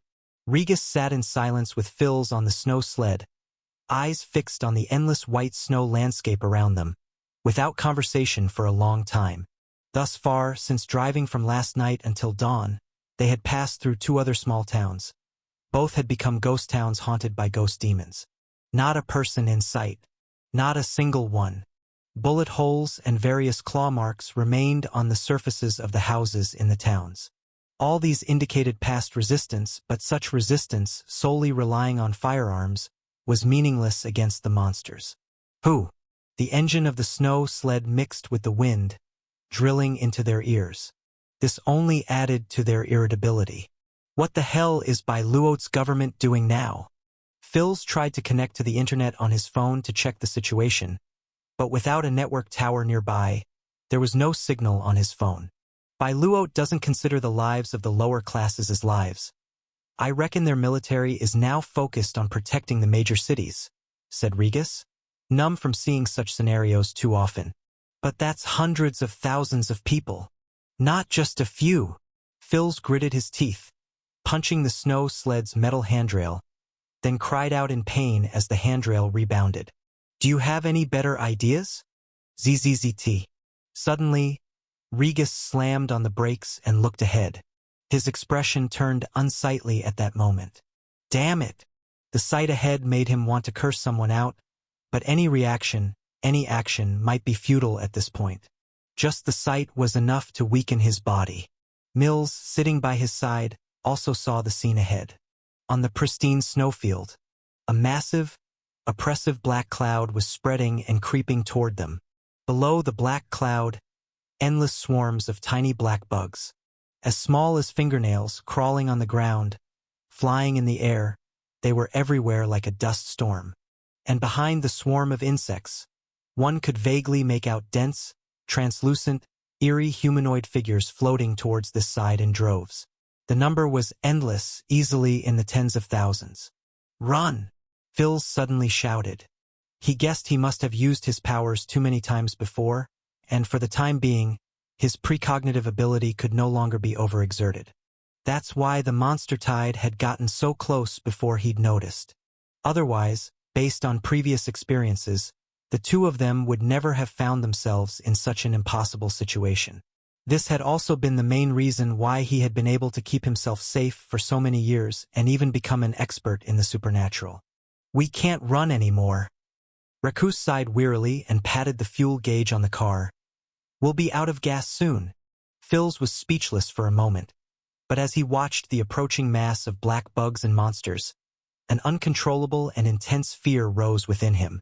What will happen to us? His voice trembled. Maybe we'll turn into mummies? Or maybe we'll be cut and eaten like cakes? Rakus made a joke. In the end, He lit a cigar for himself and took a deep breath while looking at the rapidly approaching Black Disaster army. I, on the other hand, think we might be treated like blood bags, all drained after a straw is inserted, said Phils. That's kind of terrifying. Raccoon managed a smile. Isn't it? Mills clenched his teeth. I can't even use my precognition anymore. It looks like this time, we are truly out of options. Precognition? Raccoon paused, wanting to say something, but he suddenly noticed Mills, who trembled all over, his eyes looking a bit unusual, as though he had realized something. Wait, it seems my precognition isn't broken. Mills slowly turned his head to look behind him. Buzz. In the sky behind the two of them, a fleet of large transport planes, like pale giants, descended from the high altitude, heading straight towards the Black Disaster fog. Countless white transport planes filled the entire sky as far as the eye could see. The Engine's dull droning filled their ears. For the Spirit Alliance. With a mighty roar, the underside of the transport planes opened, and they dropped silvery canisters into the dense black bug swarm below. Phils and Raccoon unconsciously opened their mouths in awe, watching these massively built canisters, all over 2 meters tall, plummet from hundreds of meters in the air. Boom, boom, boom, boom. In no time, the snow-covered ground was pocked with craters of varying sizes. The canisters, wielding battle axes, giant clubs, and long spears, ignited with silvery flames and climbed out of the craters, roaring and charging at the Black Disaster's swarm of insects and monsters. The silver flames on their bodies seemed to be the bane of black bugs, instantly igniting them upon contact. In an instant, the black fog was gradually washed away and burned thin by the silver light. One after another, human-shaped black disasters let out shrill cries and attacked the canisters, trying to halt their onslaught. But to no avail, intense spirit light continuously illuminated the darkness of the black fog. Their assaults merely held up for a few seconds longer in the silver flames before they were instantly torn apart, set ablaze, and vanished. Under the gaze of Phils and Raccoon, the large black disaster tide in front of them completely dissipated within half a minute. My God, that's incredibly fierce. Mills watched, his body tense and lips trembling. From despair and waiting for death to a sudden dramatic turnaround, his emotions were now in an abnormal state of excitement. That's not it. It's not over yet, Raccoon suddenly said. Mills looked ahead. The black fog had dispersed, but further afield on the snowy ground, another source of black fog was now visible. It was an immense black hole with a diameter of at least 100 meters. From within the hole, dark water surged up, slowly lifting 3 figures. One was a bare-chested middle-aged man with blonde hair cascading down his back, the face strikingly that of the local research director of the Blood Energy Group, Wade. Another was an old friend recognized by both, the gaunt-skinned black-haired woman from the Huailin Mental Hospital, known as Blood Mother. And the third was a person in heavy, lavish black armor. It floated behind the other two, entirely shrouded in black luxurious scale armor, with metallic black wings extending from the elbows, gently flapping. There seemed to be a crown atop its head, with faint red glimmers slowly rising like smoke. Seeing the first 2 figures, Phils and Raccoon felt nothing but a slight panic in their hearts. But upon seeing the third figure, their hearts inexplicably clenched, as if seized by a giant hand, leaving them frozen in place. Unable to beat, unable to breathe, their vision darkening and their bodies rapidly weakening. Not just them, the surrounding silver canisters poised to approach were also suppressed by an invisible force, unable to advance any further. What is that? Mills gritted his teeth, his eyes wide open, as if trying to discern the source of the oppressive force. It's pain. It's destruction. A deep male voice answered him from behind. Whoosh! A figure in a pure white Taoist robe passed by the right side of Mills and Phils, heading straight for the 3 black disaster shadows. The back of the Taoist robe bore a silver yin-yang diagram which fluttered slightly with the movement, and that peculiar silver, like a large umbrella, shielded them from the tremendous pressure coming from ahead in the blink of an eye after passing by them. Chapter 434. Huff, huff. The two relaxed a bit, quickly bowing their heads and gasping for air. But their intense curiosity made them unable to resist looking up again, towards the front, wanting to see who it was that saved them, who had blocked that pressure for them. Lifting their heads, they finally saw clearly.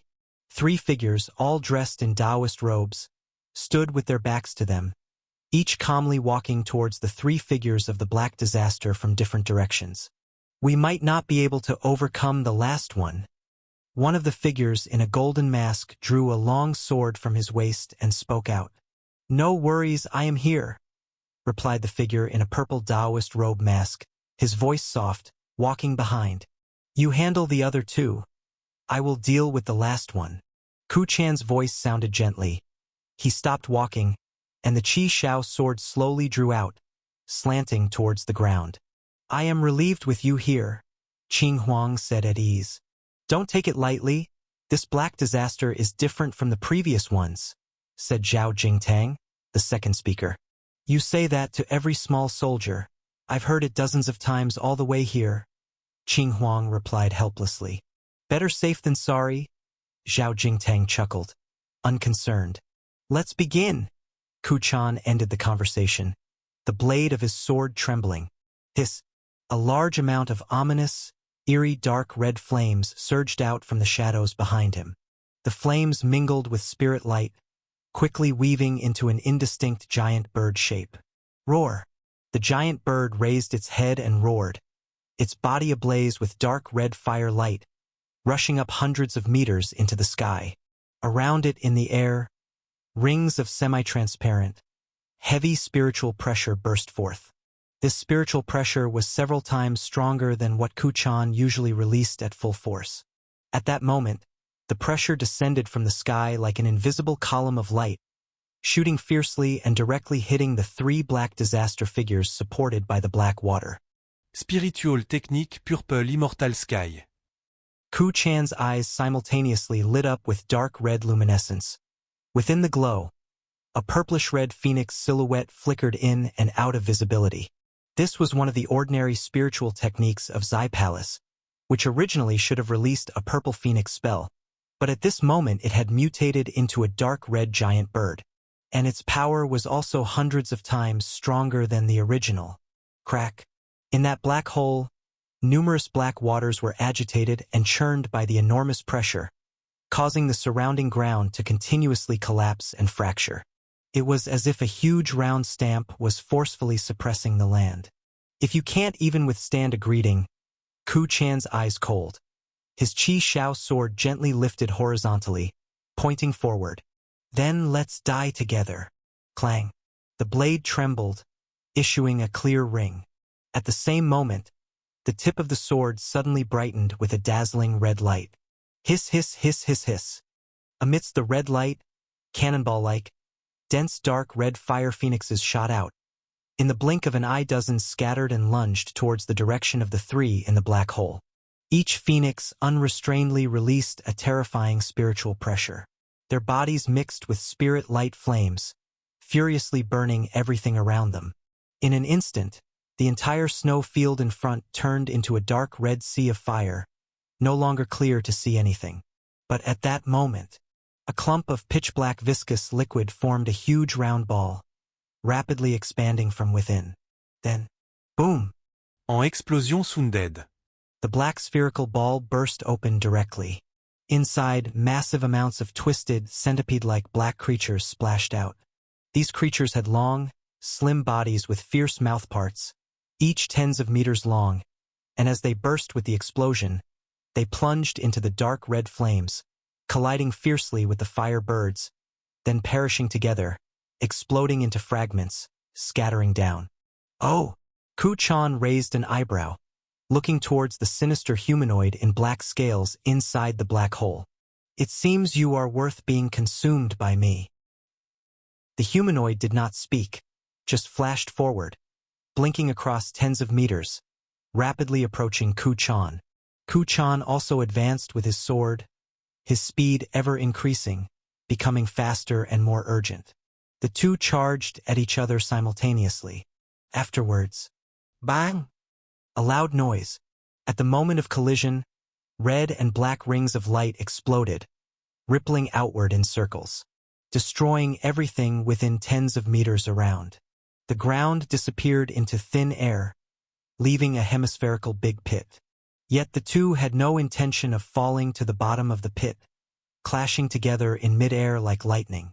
Behind, Qing Huang and Zhao Jingtang had already gotten used to such sights, each finding their own opponents, Wade and the Blood Mother, and instantly areas of silver spirit light mixed with dark red blood burst open.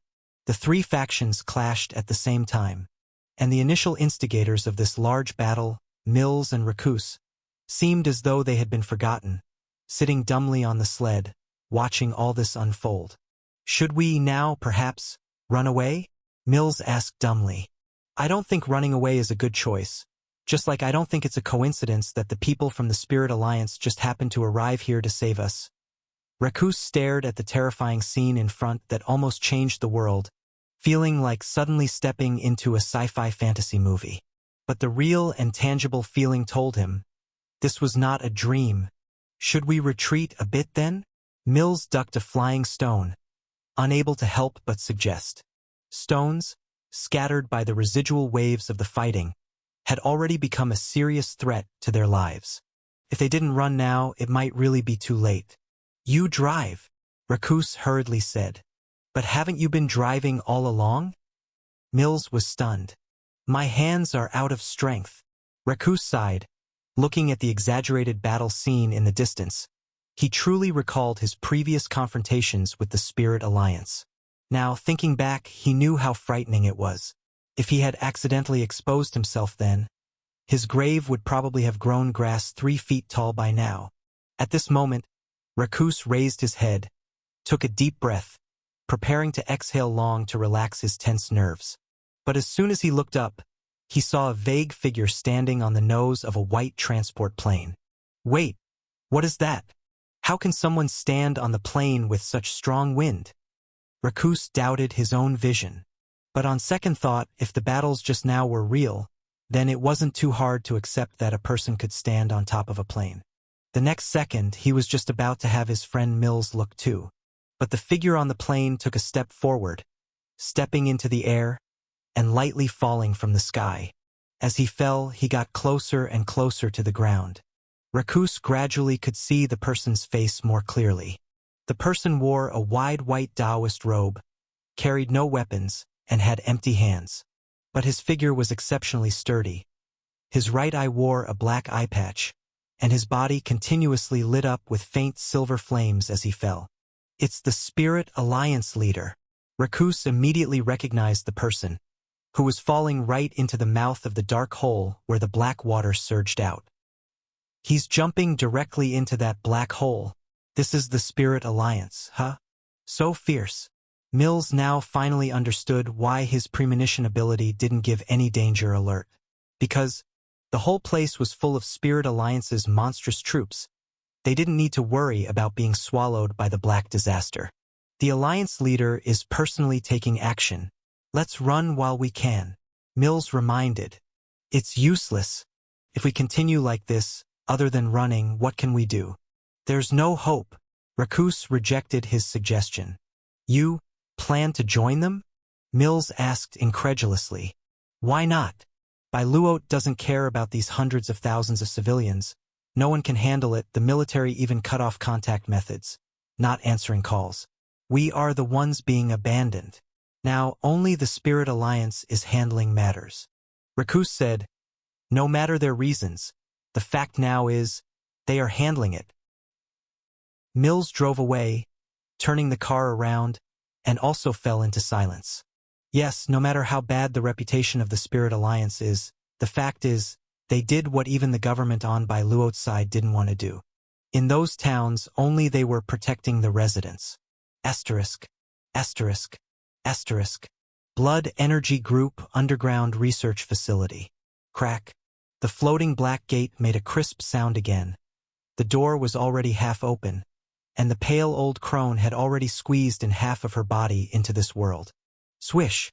Yu Hong's figure appeared directly in this ruined hall. He paid no attention to the battle of Kuchan and the two others. It was their fight. He indeed could have helped end it quickly, but if he couldn't take this chance to grow stronger, adapt to fighting with the source disaster. Later, encountering powerful opponents that others couldn't handle without him, his allies might end up very tragically. Thus, being able to stand alone was very important. And now, Yu Hong went straight to the root of the problem here, the Gate of Despair. He had just arrived here, but what he saw was different from what he had envisioned. Inside the Black Gate, the familiar pale old crone had already crawled half of her body out, and her emerging speed was still increasing. It seems I've arrived just in time. Yu Hong narrowed his eyes. His right hand opened, strands and threads of dark red inner strength converged in his palm. At the same time, a massive amount of silver light infiltrated from the surroundings, giving the dark red inner strength a layer of silver hue. It's you! Yu Hong recognized the face of the old crone. To think you could follow me here. Crack. Finally, the gate was forced open even wider. The entire body of the pale old crone was suddenly able to squeeze directly into this world. A series of eerie, high-pitched laughter mixed with painful moans dispersed through the air around, as if accompanying her entrance. Snap! As more of the old crone entered this world, the space around the entire door began to distort slightly, revealing black cracks. It looked like she almost managed to enter completely. Suddenly, the corners of the old crone's mouth curved up, and she thrust herself forward. Her entry speed instantly accelerated. Crack! The frame of the gate exploded, turning into countless black fragments. The next instant, a burly figure dressed in a white Taoist robe appeared in front of her. Go! A round of blue and white twisted faces sun appeared behind the figure, burning fiercely. Back! A punch! The figure raised a hand, punching forward, hitting directly with a terrifying force, fiercely smashing into the old crone's face. Chapter 435. Thundersboom. The terrifying spirit light amplified thunderbolt fist, with a spiritual fluctuation reaching tens of millions, connects solidly with its target. A tremendous explosion roars out, and where the fist lands, rings of interwoven blue and red flames ripple out. The ripples, sharp as blades, instantly slice through the surrounding walls, the ground, everything. Everything within the research facility, under the explosive force of this fist's inner strength, is devastated like by a hurricane, transforming in the blink of an eye. The horrific spiritual fluctuation value, coupled with the shockwave from the Tai Ling skill's inner strength, wildly annihilates all the spiritual entities here. The old crone's body ripples with ghastly white, with countless black gases surging from her facial features, attempting to withstand Yu Hong's punch. But beyond just raw spiritual fluctuation and inner strength, there's also the presence represented by light disaster, firmly suppressing her power. With the ghastly blue ultimate sun illusion growing ever brighter, she ultimately roars in unwillingness, her face gradually losing its smile. Crack! The old crone, along with the grand door beside her, now shatters like a mirror into a multitude of cracks. The next second, with a swoosh, everything shatters into countless fragments and debris, scattering to the ground. Yu Hong, maintaining his full-strength punching position, unleashes a terrifying surge of Tai Ling skill's inner strength from his fist, slamming into the ground behind the door. Hiss!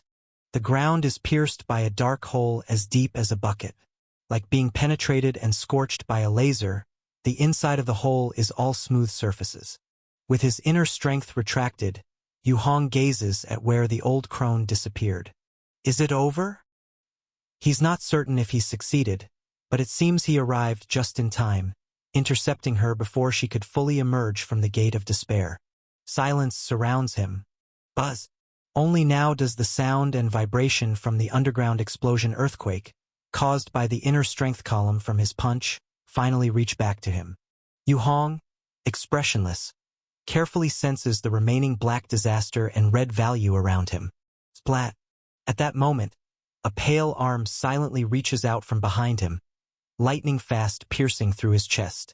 The arm, with a hand as sharp as a knife, easily penetrates Yu Hong's back and exits through the front of his chest.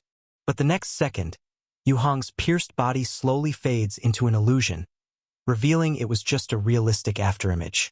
The real Yu Hong, with a chain of afterimages, flashes to the other end of the underground hall. Behind him a vast semi-humanoid colossus woven silently from dark red inner strength threads. The colossus breaks through the ceiling above with its arms outstretched, swinging its fists. As the fists gouge out a deep chasm in the ceiling, Thunderbolt crashes down onto the pale arm. Boom! Fist meets hand.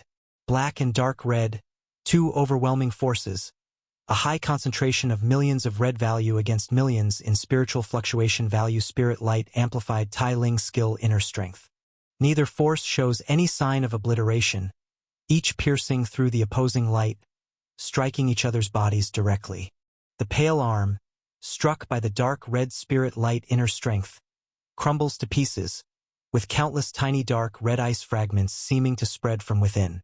Yu Hong's chest is hit by black mud-like high-concentration red value radiation. Layer after layer of spirit light instantly pierced through, with a slight remainder shooting inside, hitting his torso squarely. On the surface of the body, streaks of golden arcs emerge once more, the weakening from the moon's divinity only managing to block a small part of the red value radiation. The rest is forcefully endured by Yu Hong's own high-intensity body. Puff! He steps back, his inner strength already ablaze before being struck. Dark red flames completely engulf his body, as Yu Hong activates the Thunderbolt state with double inner strength burning on top of the spirit light amplification. This is the strongest state he has ever been in. This residual wave of red value radiation, hitting him, only leaves a burn-like scar the size of a fist in his chest. Raging, Yu Hong's face contorts ferociously. He charges forward instead of retreating, the massive humanoid figure raising its fist alongside him.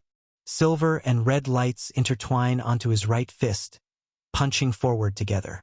At this point, the pale arm can no longer withstand. It only has one arm to counterattack, but clearly, though its body is extremely powerful, it failed to seize the opportunity to emerge earlier, and now it can only rely on a single arm to fight. For Yu Hong, the intensity is ultimately still insufficient. I remember you now. Just then, the arm suddenly relaxes its grip on its fist, forming a somewhat strange handprint. Boom! The next instant, Yu Hong's punch hits the arm at its wrist. The blinding red and silver light completely engulf the pale arm. Seconds later, the light fades, and there's no trace left on the spot. Yu Hong stands in place, feeling no more of the terrifyingly intense red value from just a moment ago. Finally, he breathes a sigh of relief. Is it finally over? Suddenly, a voice came from behind him. The voice was calm and clear, that of a young woman. Yu Hong did not show any surprise, just turned around to look behind him. Standing there was one of the people by his side whom he had intentionally ignored all along. Zhang Qiang. Clad in a white lady's trench coat, Zhang Qiang was crouching on the ground, gently picking up a white shard that had just fallen from that pale arm. The shard was continuously disintegrating into black smoke and fading away as time passed. So you've finally decided to stop pretending? Yu Hong said deeply. Even Mother has been sent packing by you. It's meaningless for me to keep pretending, Zhang Qiang said calmly. Mother?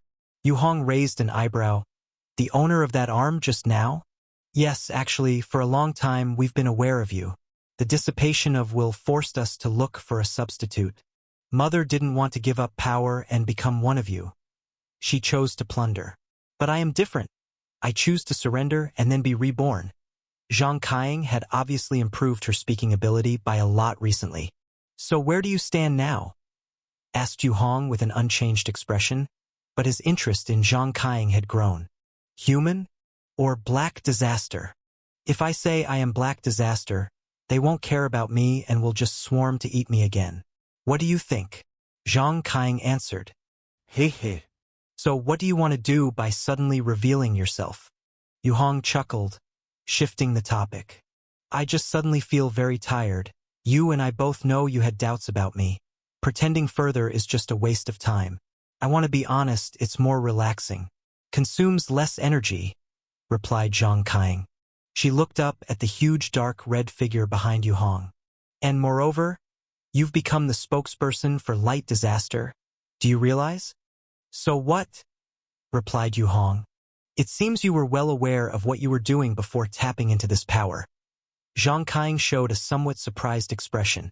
If you truly stand with humanity now, then, Yu Hong stretched his hand toward her. Come to me. Don't resist. What do you want to do? Zhang Kaiang blinked. Plant the power of light disaster inside me? It's useless. As both originate from source disaster, insufficient quantity will be eradicated by another source disaster.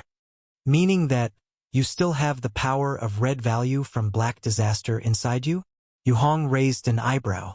Meaning that all you just said was to deceive me?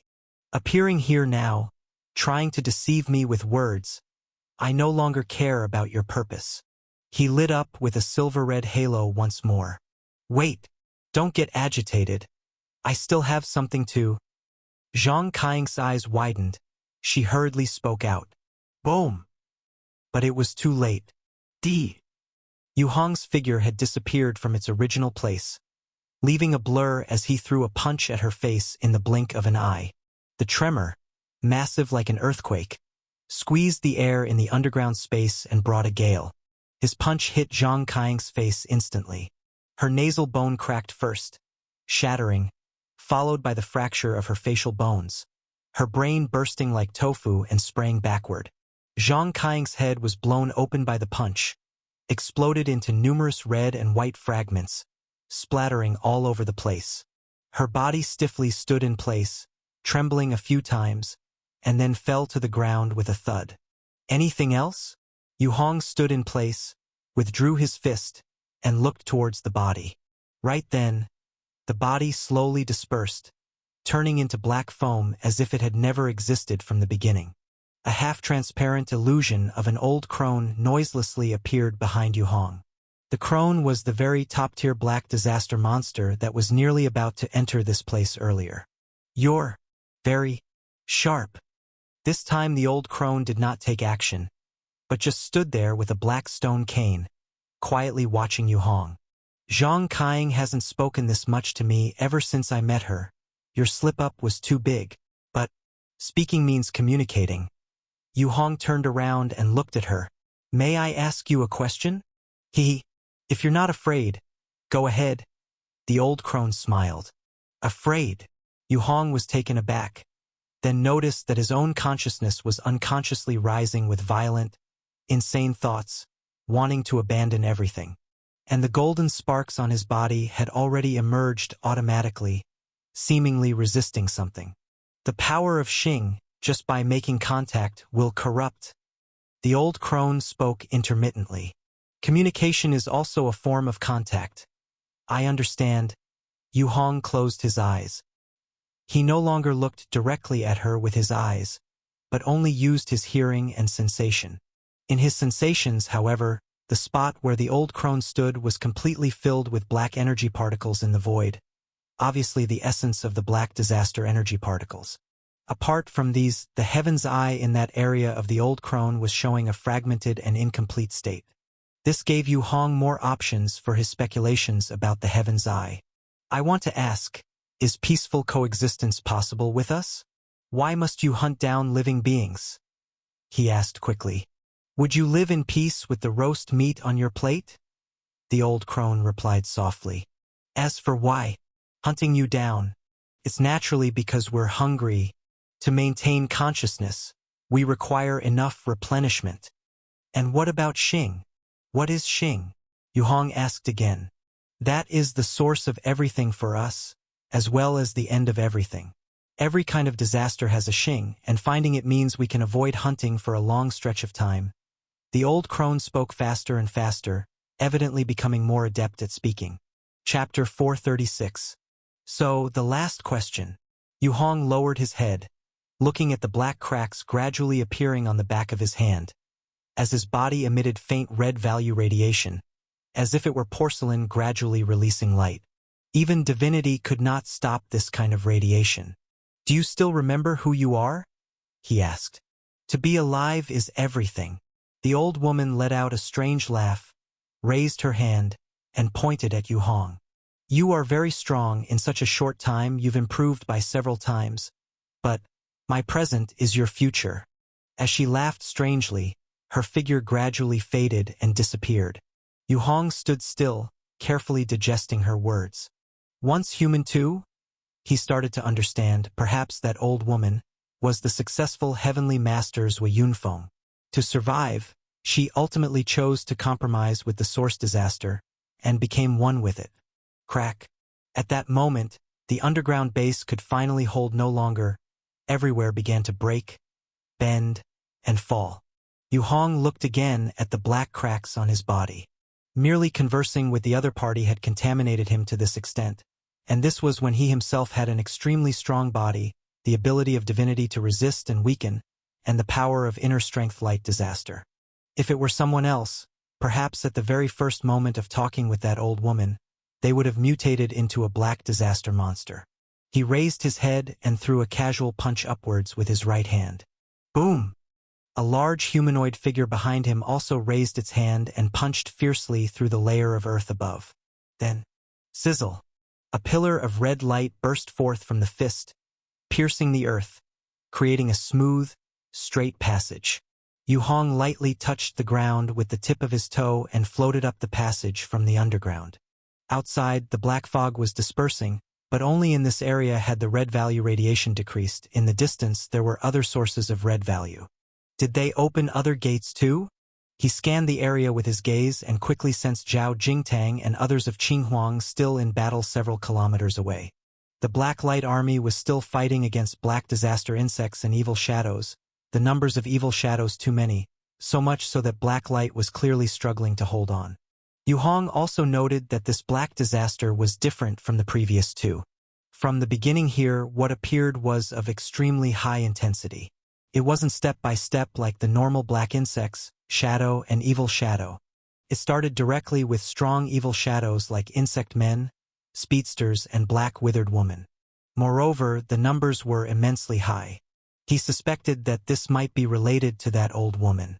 It should end. This time, finally, I can rest properly. Yu Hong stomped his foot, soaring into the air amidst the black fog, jumping into midair. Buzz! In an instant, a dazzling silver spirit light was released from his body. The spirit light transformed into beams, spreading in all directions, covering the entire battlefield. Under the cover of the silver light, the radiation of black disaster was rapidly replaced by the radiation of light disaster, and all the people who had already been implanted with spirit light were unaffected by this radiant exposure, instead becoming even more refreshed. On the contrary, the black disaster monsters under this radiation coverage were like carrying a huge burden, their strength plummeting by more than half.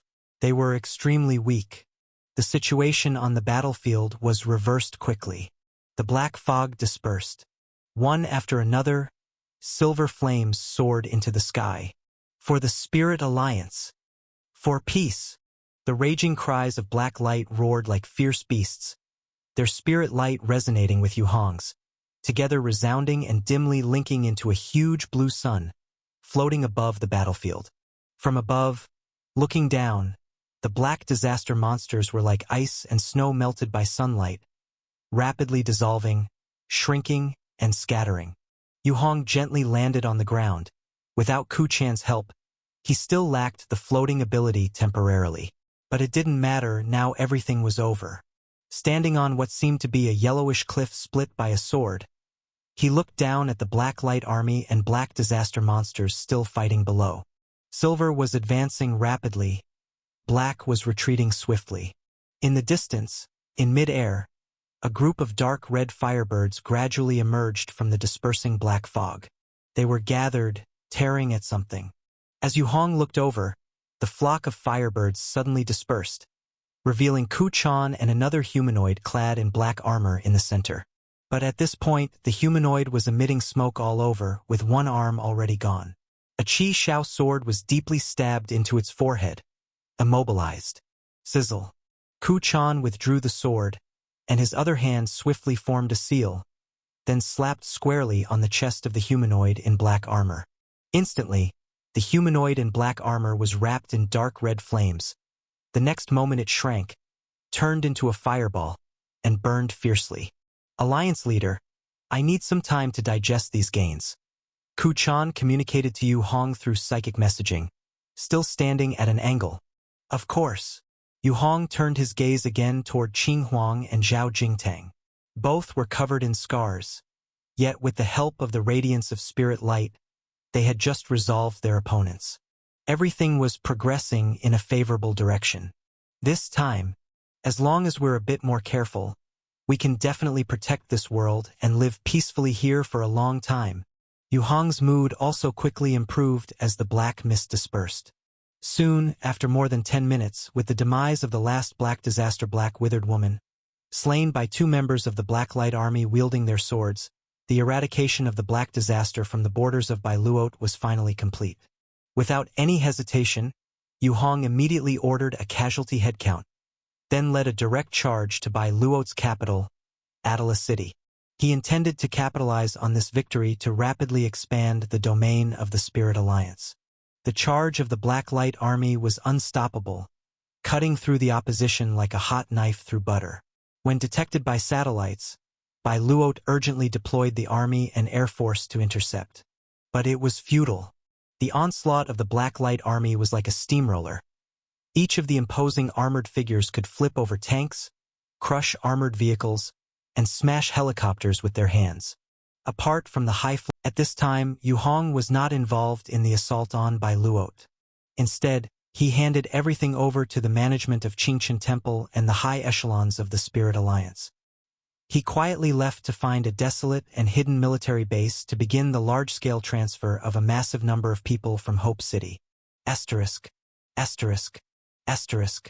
3 days later, inside a lush indoor botanical garden, Yu Hong had changed into loose pajamas, receiving a report in a relaxed manner from Chen Yaofeng and the trio of Yu Hen and Qing Huang. Within the Spirit Alliance, the trio was now the most capable of governance. The rest were either cultivation maniacs or cultivation maniacs, trapped by the shadows of the Black Disaster and Spirit Disaster from the past. Nearly all members of the Black Light Army were still unable to relax in the slightest despite knowing that the main force of the Black Disaster here had been defeated. Now that Bai Luot has been conquered, other nations have declared they will no longer obstruct the Spirit Alliance's message of expansion. We, in turn, have ceased deploying troops to resolve their official matters, said Chen Yaofeng, his expression carrying an irrepressible weariness. Yet within that exhaustion, what shone through was more a sense of regret and relief. It's a pity that so many of our brothers and sisters couldn't come to see this new world with us, to see this peaceful and stable place, he said, lowering his head in a sigh. We can't completely relax just yet. The loopholes for the Black Disaster could appear anywhere, and we must maintain detection of the red value at all times. What's the current environmental red value? Asked Yu Hong. It's maintained below 1, assuring there are no remnants of the Gate of Despair.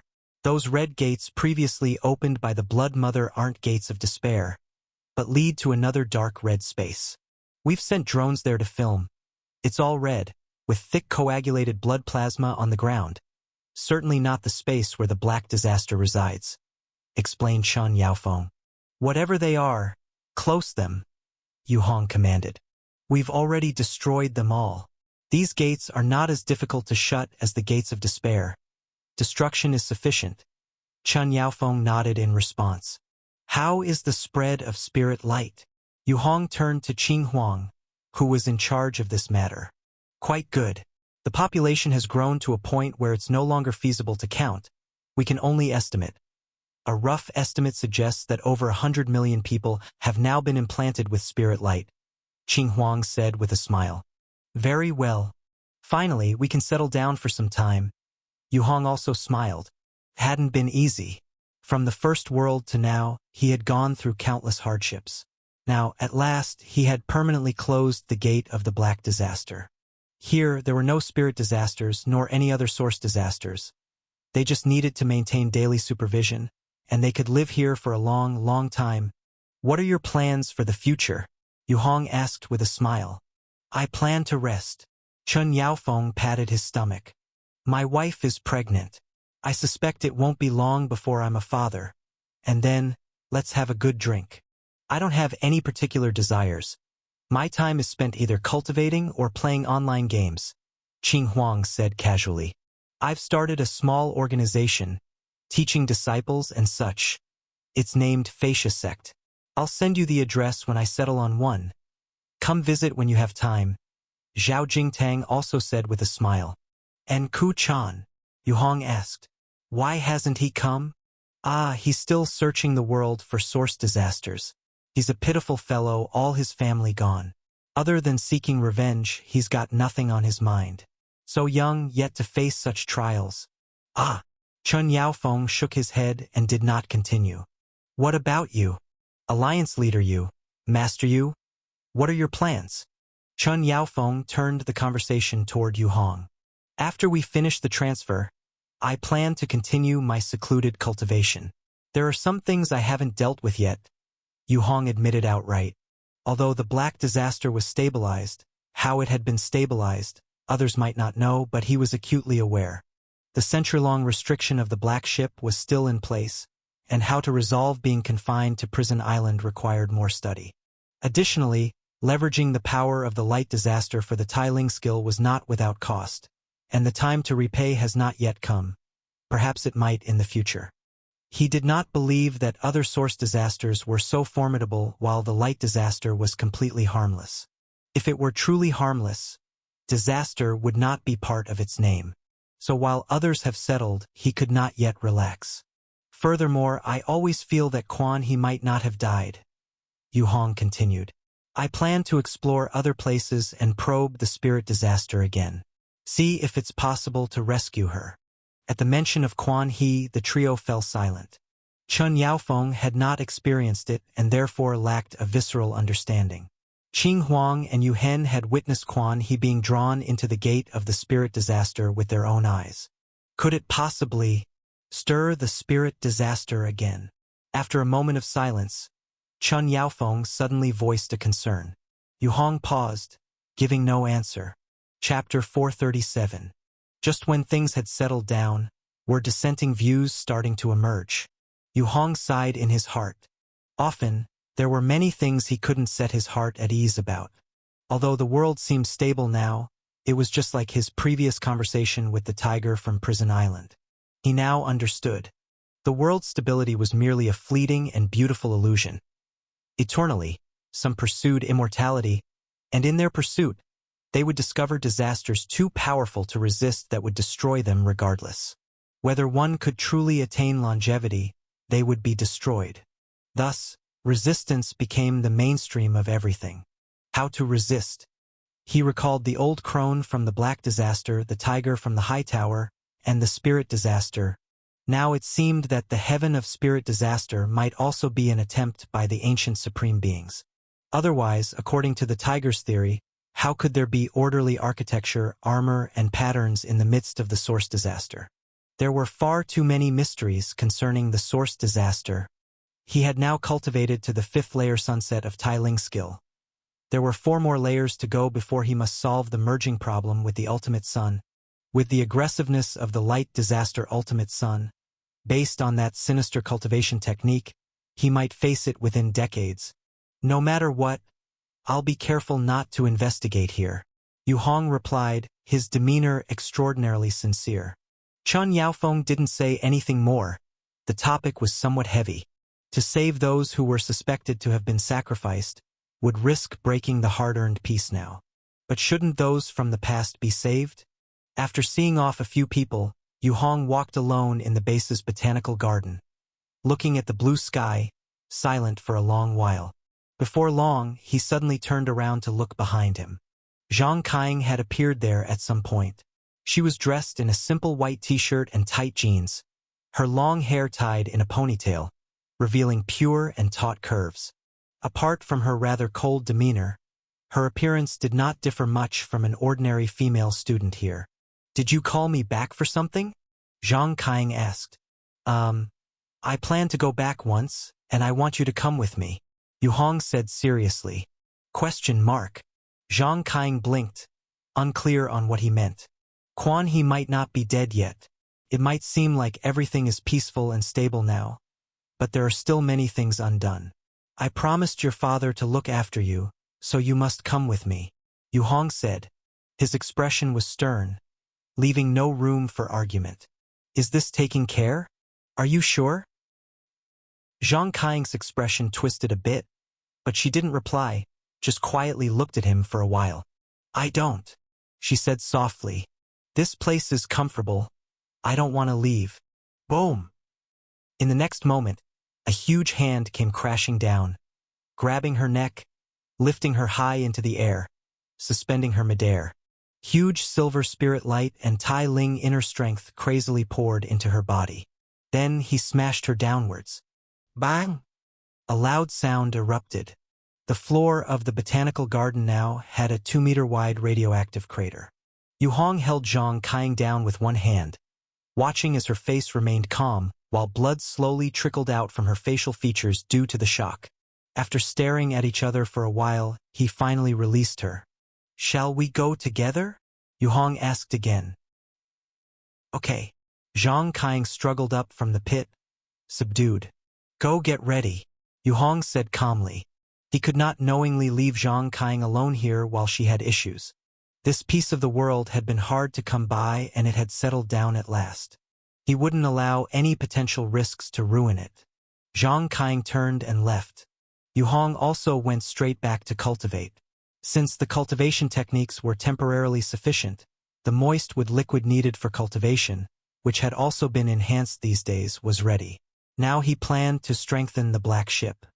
He passed through various places in the base, through multiple areas, and all of the Spirit Alliance soldiers he encountered gave him the utmost respect and salute. Everyone bowed slightly, lowered their heads, stood still and saluted him. After passing through the playground, the cafeteria, and a shooting range, Yu Hong arrived in front of a private white building. Entering the building, he took the elevator to the 2nd floor. This entire floor had been converted into one big area.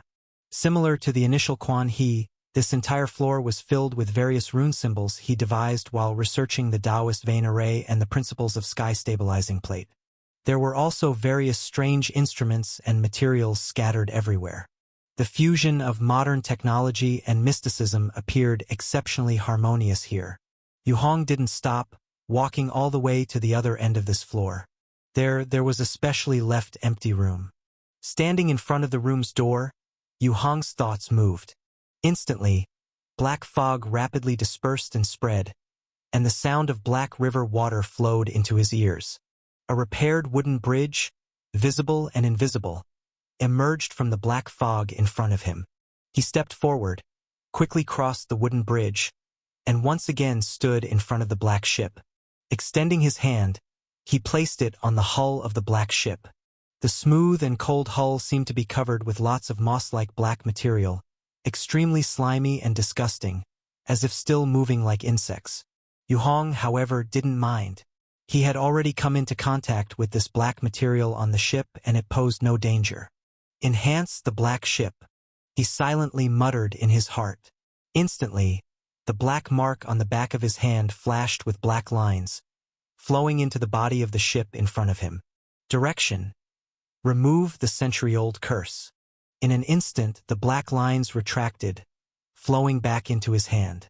No enhancement foundation. The cold, emotionless feedback made him sigh. I knew it wouldn't be so easy. Adjusting his disappointment, he continued to issue commands to the black mark. Enhance the black ship. Direction: increase capacity. He had long found the repetitive transportation of residents of Hope City too troublesome. Now was the perfect opportunity to expand the capacity and speed up the transportation. This time there was no issue. Soon enough, the inquiry about whether to enhance came, and after Yu Hong confirmed, a massive amount of energy, inner strength, and physical strength were absorbed.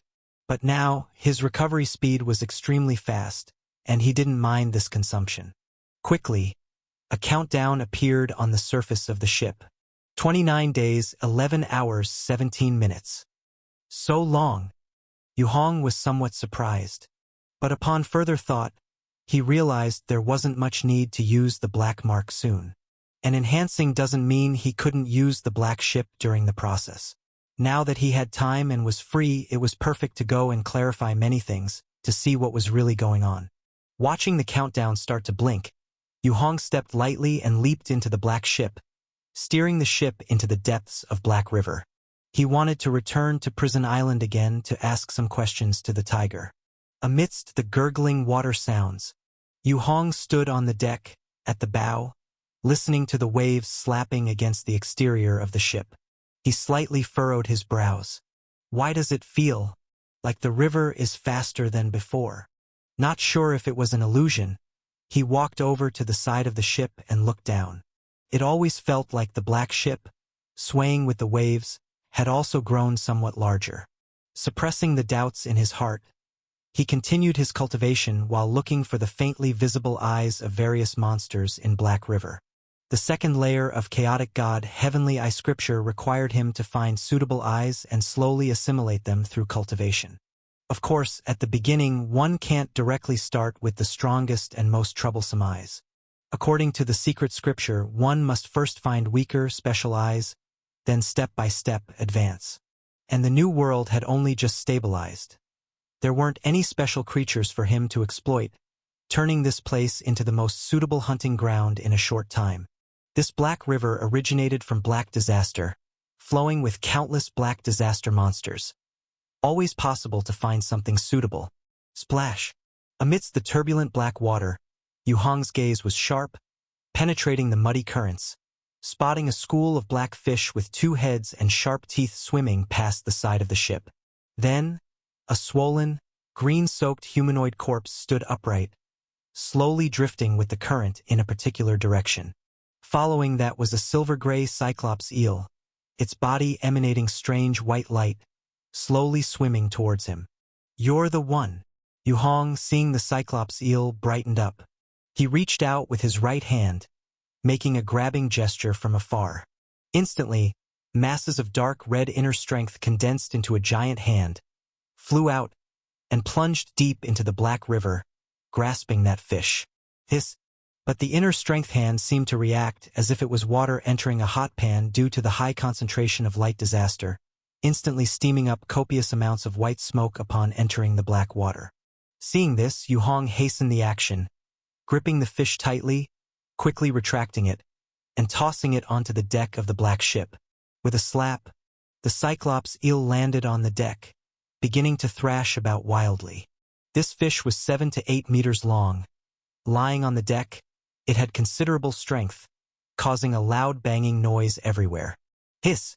At this moment, the fish's soul eye brightened with a beautiful and complex pattern of red runes. The pattern seemed like multiple triangular arrays superimposed together, forming a pattern similar to a sunflower. 2 seconds later, centered on the giant eel's eye, a circle of transparent, invisible force field directly enveloped an area of several tens of meters around the black ship. Within this range, everything at that moment slowed down. The black water droplets that splashed and fell at a rate much slower than before, as if a super-slow device had been activated. The cables swayed by the wind, their oscillating speed was also much slower than before. A slowing ability? Yu Hong had felt from a far distance that this fish's eye might have abilities, and pulling it up proved him right. "The intensity isn't exaggerated, just perfect," he said in good spirits, his arm glowing red as Tai Ling's skill inner strength forcefully accelerated. With a hiss, breaking through the slowdown, he reached out and firmly grasped the cyclops eel, while his other hand condensed inner strength into a large hand, precisely targeting the eel's eye, started to gouge. Tear. Accompanied by a strange, agonizing scream, the red cyclops eye, the size of a fist, appeared in Yu Hong's hand. He did not look at the eel that was writhing in pain, but instead examined the hard-earned cyclops eye. Eating it raw. Kind of disgusting. But that's exactly what the cultivation technique recorded, so, plop. Yu Hong stuffed it into his mouth, preparing to chew and swallow it in a few bites. Suddenly, The inner strength of recently cultivated chaotic god Heavenly Eye scripture unexpectedly flowed out from the dantian on its own, drilling into the eyeball. The next second, this Cyclops eye instantly decomposed, transforming into a mouthful of clear water-like liquid that flowed down his throat on its own.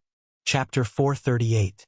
It was strange that Yu Hong immediately felt itching in his right eye, as if something was beginning to grow deep inside it. He had read the secret scriptures, which described this as a normal occurrence. He immediately sat cross-legged on the black ship, quietly following the instructions described in the scriptures. The flow of inner strength in the chaotic god Heavenly Eye scripture and the flow in the Tai Ling skill did not overlap at all. The two cultivation techniques did not interfere with each other. Yet, Yu Hong had high expectations for this cultivation technique, because the Tai Ling skill ultimately relied too much on the light disaster, whereas the chaotic god Heavenly Eye scripture took a route akin to plundering, which seemed safer. After more than 10 minutes, he stood up, removed the eye patch on his right eye, revealing a bizarre eye with deep purple color surrounded by various black scales. Deep inside the eyeball were densely packed purple arrays, overlapping and interweaving. At this moment, in one of these arrays, right at the center, silently embedded, was an eyeball. That eyeball was exactly the same as the eyes lost by the Cyclopean eel.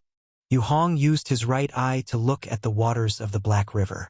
With a slight thought, his vision power activated. In the next instant, a sluggish force covering dozens of meters around immediately descended. At the same time, a massive distorting power layered upon it, ready to be triggered by his will at any moment. Not bad. Yu Hong expressed satisfaction as he retracted his vision power and put on the eye patch. He continued to seek out targets at the edge of the ship. With a splash, the eel that lost its eye was thrown into the river and was instantly shredded and eaten by a group of small black bizarre fish. Soon, an old turtle with 3 golden eyes arranged in a triangular formation on its shell slowly swam past the left side of the black ship. This old turtle was almost as long as the black ship, only slightly smaller. It moved like a mobile reef, leisurely swimming through the Black River. Yu Hong stood on the edge of the ship, carefully observing the old turtle from his angle. He could see at the edges of the turtle's shell, the black crevices were densely packed with countless ghastly pale dead human heads. These heads were like herpes or many white blisters, growing on the body of the old turtle. Yu Hong weighed whether to act against this creature, pulling out the red value detector. The value on the detector skyrocketed to 1 million the moment it was turned on. He hesitated for a moment but ultimately didn't act. This value of radiation was no issue for him, but if the creature got angry and damaged the black ship, the loss could be significant. Next, he caught several cyclopean eels, and then a black disaster whose upper body was human and the lower body was an octopus tail. This black disaster had a large eyeball on its back that could release a highly toxic mist, corroding and dissolving everything around. It attacked Yu Hong as soon as it appeared, but was instantly killed by a slap of inner strength. The eyeball was also given up, serving as nourishment for Yu Hong's cultivation. After swallowing more than 10 eyeballs, Yu Hong already felt that the chaotic god Heavenly Eye scripture was ready to break through to the next level. He did not immediately break through but planned to accumulate enough eyeball power before breaking through together. After all, the more special eyes accumulated by this cultivation technique, the stronger its power.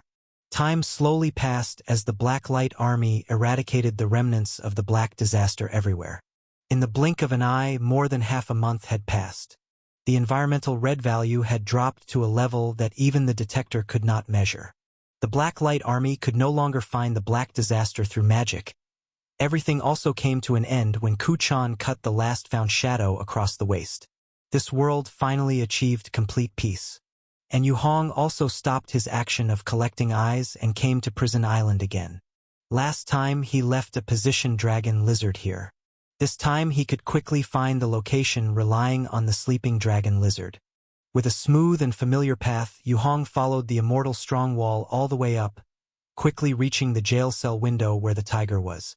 When he climbed to the window, Yu Hong just saw the tiger kneeling on the ground, bowing respectfully to the air with 3 burning incense sticks in his hand. Thump, thump, thump. He knocked on the glass. The tiger also saw Yu Hong and put down the incense, turning his back, too lazy to bother with him. But before he completely turned around, after a 2-second pause, he got up and walked towards the window. "You've changed a lot," he said in a deep voice. "I've come to ask a few questions," Yu Hong said. "I'm not obligated to answer you. I'm not your teacher," the tiger said calmly. "I have found the land of vitality. But now the question is, how can the curse of the black ship be lifted?" Yu Hong said, "Hee, the place you found, is it really the land of vitality?" Tiger laughed. "Do you know what the true origin sex land of vitality really refers to?" Tiger asked sarcastically. "A place where one can survive, where there is vitality." Yu Hong could only deduce by himself. "No, it refers to a place that can never be invaded by a source disaster. There will no longer be inexplicable fear, nor monsters of the source disaster. It isn't just any stable planet that can be considered as a land of vitality," Tiger answered. "Then, how can it be found?" Although Yu Hong had some expectations, he was still somewhat disappointed when he actually heard Tiger saying this. "If I knew, would I still be here?" Tiger laughed. As he interacted with people, his sanity seemed to gradually recover. His speech was not as crazed or erratic as last time. "How did you guys get in here initially? Were you captured by the real body of the dragon of Xiangolf?" Yu Hong changed the subject. "I told you, I won't answer your questions." Tiger calmed down. "How strong is his real form? Can it be actually compared with the monsters from the Black Disaster?" "Honestly, this time I encountered a high-level Black Disaster who seemed like an elderly female human. Very old, liking to hold a walking stick, and her hair neatly combed. But actually," he carefully described the old woman's appearance. "Oh, it's her. Marissa, still lucid? That's rare." Tiger exclaimed in surprise. "Her name is Marissa?" Yu Hong suddenly thought of how he was different now, and quickly extended his hand to weave and outline the full figure of the old woman in midair with his dark red inner strength finely controlled. "That's her. The little girl who used to follow the senators of the Holy Tower." Tiger nodded. "The Holy Tower was destroyed. She went mad. Afterward disappeared. Nobody knows where she went. I didn't expect her to still be alive. Actually, she's not really alive anymore. Turned into a monster. Forgotten who she is. Can she still be considered human?"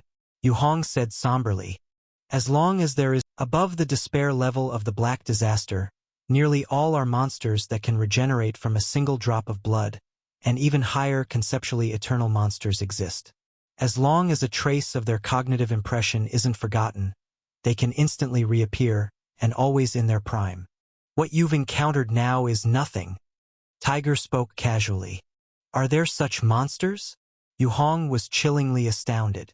Monsters existing in cognition. This was simply unimaginable. "Have you been to the depths of the source disaster?" Tiger didn't directly answer but instead asked back. No. "Go have a look. With your current strength, you have some assurance." Tiger smiled. "To contend against the source disaster, you must first understand what exactly we are fighting against, how many enemies there are. If you're not clear about these, in the end, you'll be just a sandcastle on the beach, which will collapse instantly when the real tide comes." The depths of the source disaster. Yu Hong had always been avoiding this option. After all, the worlds that had been invaded were terrifying already. What more could be deeper in the source disaster? It's unclear. Go give it a try. The aura on you is somewhat similar to the coexistences. Just disguise yourself a bit. You won't be attacked by the source disaster. Just remember to return in time. It shouldn't be a big problem. Tiger said. Coexistence. Yu Hong heard a new term again. They are the ones who think we should coexist with the source disaster, dependent on each other. They had many powerful factions, once very glorious and strong, and also preserved some planets for a while, but they eventually perished. Tiger said somewhat emotionally. Apart from them, there are the rebels, the integrators. As the name implies, the rebels advocate complete resistance, believing that through diligent effort and study, everything can be overcome. The integrators, on the other hand, believe in surrendering resistance, blending into the source disaster, using their powers to balance and counter each other, even completely surrendering, giving up the self which they think is what life should do.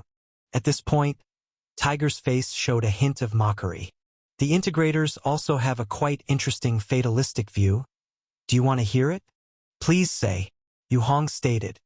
They believe that life is just a lubricant naturally derived from the development of the universe and spacetime.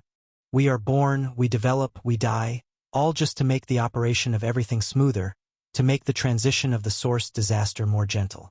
So, sacrificing ourselves to facilitate the source disaster is the mission we are born with.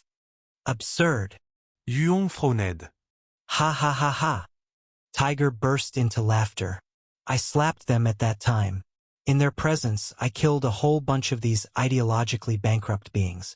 Such fools should all be eradicated. Yu Hong said earnestly. That's the spirit. Boy, you think just like me. Ha ha ha ha. Tiger laughed cheerfully. Suddenly, his laughter stopped abruptly. Too bad we can't get out now. Those fools are probably almost dead. Such beings don't live long. He looked at Yu Hong. Boy, have you encountered such people outside? I don't know. I only traveled to 2 places using the savior ship, Black Ship, and now in this place, I finally managed to completely eliminate all source disasters, and can finally have some stability. Yu Hong shook his head. Eliminate. Hearing this, Tiger's brows suddenly furrowed. How did you eliminate? Tell me. Seeing this, Yu Hong's immense spiritual power suddenly felt something was off. Don't call me boy. Just destroy all the gates of despair where the black disaster enters the world. Wouldn't that be the end? Tiger fell silent, looking at him. His eyes suddenly turned quite strange. Destroyed, he repeated softly. What? Yu Hong looked at his expression, and suddenly, that ominous feeling intensified. You call those entrances the gates of despair? Tiger asked again. Chapter 439. How so? Is there something wrong with my approach? Yu Hong immediately asked in pursuit of an answer. You know, a torrential and surging river, with its water flowing rapidly and swiftly. What happens if you completely block off the very end of the river channel? The old tiger did not answer but instead posed a counter-question. It will disperse to other places. Yuong instantly realised. But what if the river is surrounded by walls on all sides with no way to disperse? The old tiger continued to inquire. Yu Hong thought of something, his expression subtly changing. It seems that you've also thought of it. Yes, such blockage will only bring about greater problems. The old tiger said softly. How long? How long can it hold? Upon hearing this, Yu Hong was actually somewhat convinced. The recently panicked waters had undoubtedly shown the first signs of trouble. This you should ask yourself. I am but a prisoner, nothing more. One last question, Yu Hong asked. What is your honored name, senior? Just call me Fate Master. The old tiger turned his back, no longer making a sound. Yu Hong, seeing this, did not disturb him any further, mounted Agrius, and speedily glided down. Returning to the black ship, he did not linger, silently slipping back to the new world. Asterisk, asterisk, asterisk. In the blink of an eye, a month had passed. There were no further increases in red value in the new world. Following the advice of the Fate Master, the old tiger, Yu Hong didn't completely close all the gates of despair. Instead, he left one gate sealed and stationed people nearby, opening it every few days to kill the emerging monsters. This not only provided training for the troops but also relieved the accumulated pressure of the black disaster. He wasn't sure if this approach was effective, but if the gates of despair remained numerous as they had been before his arrival, what difference would there be from the beginning? So, it was better to try this approach first and then determine the solution afterward. This would be the optimal practice. As for Bai Luot, the stronghold of the Blood Energy Group was found under the pursuit and wanted notice by the Black Light. The Spirit Alliance, along with troops from various countries, carried out a strangling operation against it. The Blood Energy Group released a large number of bioweapons infected with viruses.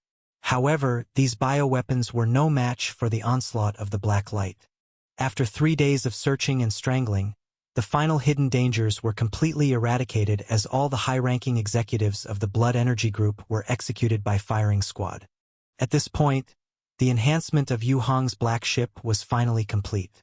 In the secret base, Yu Hong stood inside a large flat area designated for his research, with black fog diffusing around him, a wooden bridge, and the glacial black river slowly beginning to appear in front of him.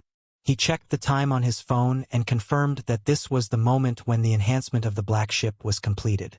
Immediately, he lifted his leg and walked forward, step by step along the wooden bridge, towards the direction of the black ship. He was somewhat worried yet also somewhat expectant. What exactly had the black mark turned the black ship into? Such a lengthy enhancement of 30 days was rarely used by him. So, snap. Suddenly, Yu Hong's steps halted. He stood on the wooden bridge and stared speechlessly at the birthed black ship in front of him. The black ship had now completely transformed into something else. Moored at the edge of the wooden bridge's dock was an enormous vessel, several times larger than the previous black ship, an exaggerated giant. If it were just its size, Yu Hong would not be so speechless. But crucially, this huge vessel's appearance, it was exactly like the mobile headquarters of the Seven Evil Alliance he had encountered in the world of the Taoist sect. While not exactly identical, they were at least 99% similar. Yu Hong's eyesight was now remarkable. He scrutinized the ship carefully from left to right as he came aboard.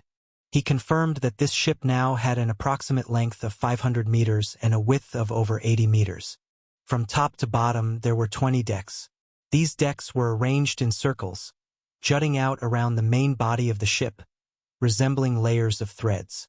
These decks could be used by passengers to come out for air and take walks. The main body of the ship itself consisted of layer upon layer of cabins stacked together, much like a multi-tiered cake, with a total of 40 floors. Each layer was densely packed with rooms, housing far more people than before. He meticulously inspected the ship from top to bottom. The 40-story ship body was indeed very large, and it took a long time to explore, only barely managing to finish with the aid of the internal acceleration. Even functional and entertainment zones were segregated, perfectly suiting Yu Hong's current needs. At last, it looks presentable. But what about the propulsion? With such a large ship, if the propulsion is still the same as before, could it be? He was still concerned. But soon, upon boarding the ship and as the black ship slowly began to move, his worries were also set aside. Clearly, the propulsion structure of the savior ship was far beyond his current understanding. A vessel of such massive size might also have been understood and enhanced by the black mark. Otherwise, the 30 days of enhancement wouldn't possibly have been all dedicated to expanding the ship's space. Soon, in the black ship's main control room, Yu Hong found the instruction manual for this new ship. A pale yellow, square notebook bound in soft deer leather. Opening to the first page of the notebook. The design inspiration for this ship originates from the vehicle of 9 Copper Hermit of the Sky Wish sect, the Wan Yun. On the basis of maximizing capacity to the extent possible, the original power system has been enhanced, switching from absorbing red value radiation as a power source to converting the radiation from black disaster, spirit disaster, and light disaster into basic chemical energy for propulsion. The ship, further strengthened in its radiation and source disaster resistance, now has an outer hull that not only has a special defensive capability against black disaster, but also possesses various degrees of enhanced defense against spirit disaster and light disaster. It is also equipped with a basic defense array. The existing cabins can accommodate 30,000 people, not including other species and biota. The ship's air circulation system, water filtration system, and temperature control system can all adjust their parameters according to the species of the passengers on board. Yu Hong carefully read through the materials. The more he read, the more he realized that although this enhancement lacked the mysterious and special characteristics of the previous ones, the mere physical structure and overall expansion of the enhancement alone were already very cost-effective. From the previous capacity in the low thousands to the present ability to accommodate 5-figure numbers, the efficiency has increased by as much as tenfold. This time, The people from Hope City should be able to move over quickly. Yu Hong felt at ease. Hope City had lost many people to the cold disaster, and aside from those already moved this month, there was still a population of over 100,000 remaining, including an expansion of the Black Light Army to 5,000 members, with 3 additional similar security teams formed. These people could all be relocated in just a few days using the new black ship Wanyun. Not bad. Once the migration from Hope City is complete, I'll dare to venture to the Taoist sect world and check on Quan He's situation, Yu Hong calculated in his heart. In fact, in addition to trying to rescue Quan He had another idea, which was to absorb the power of spirit disaster from the direction of the Taoist sect world. Up to now, he had been relying solely on the power of light disaster, and soon he would be constructing the 6th layer and starting to build the light well. If he doesn't find other powers to balance the light disaster, he was destined to be consumed and merged by the ultimate sun in the later stages. Therefore, absorbing other source disaster energies to balance himself has become a matter of urgency. Of course, that's assuming I can even find my way back. When he left last time, he had spent a long time unable to locate the entrance to the Taoist sect world. This time, with plenty of time on his hands, he could afford to search slowly. If he really couldn't find it, then finding where the spirit disaster was would also do. He didn't need much to start absorbing spirit disaster radiation. He could absorb while searching. Standing in the main control room of the ship, Yu Hong put down the manual notebook in his hand and gazed out through the circular glass windows of the room. This was the foremost part of the ship, and a position to observe the surroundings at any time. Outside the window, the Black River's currents were swift and turbulent, with black mist continuously rising from its surface, and vague silhouettes of people and monsters seeming to appear and disappear within the water and mist. Obviously, such a large ship had caught the attention of the creatures in the Black River. The previous black ship could perhaps barely blend in with the black disaster, but the current black ship was no longer able to remain concealed by the Black River like before. Noticing this, Yu Hong's expression slowly became stern. At this moment, around the exterior of the black ship, several black figures twisted like sludge were climbing up the ship's outer layer towards the hull. They were like seaweed, seagrass, or vines along the body of the ship continuously climbing upward. Yu Hong reached out and pressed lightly on the control panel. Click.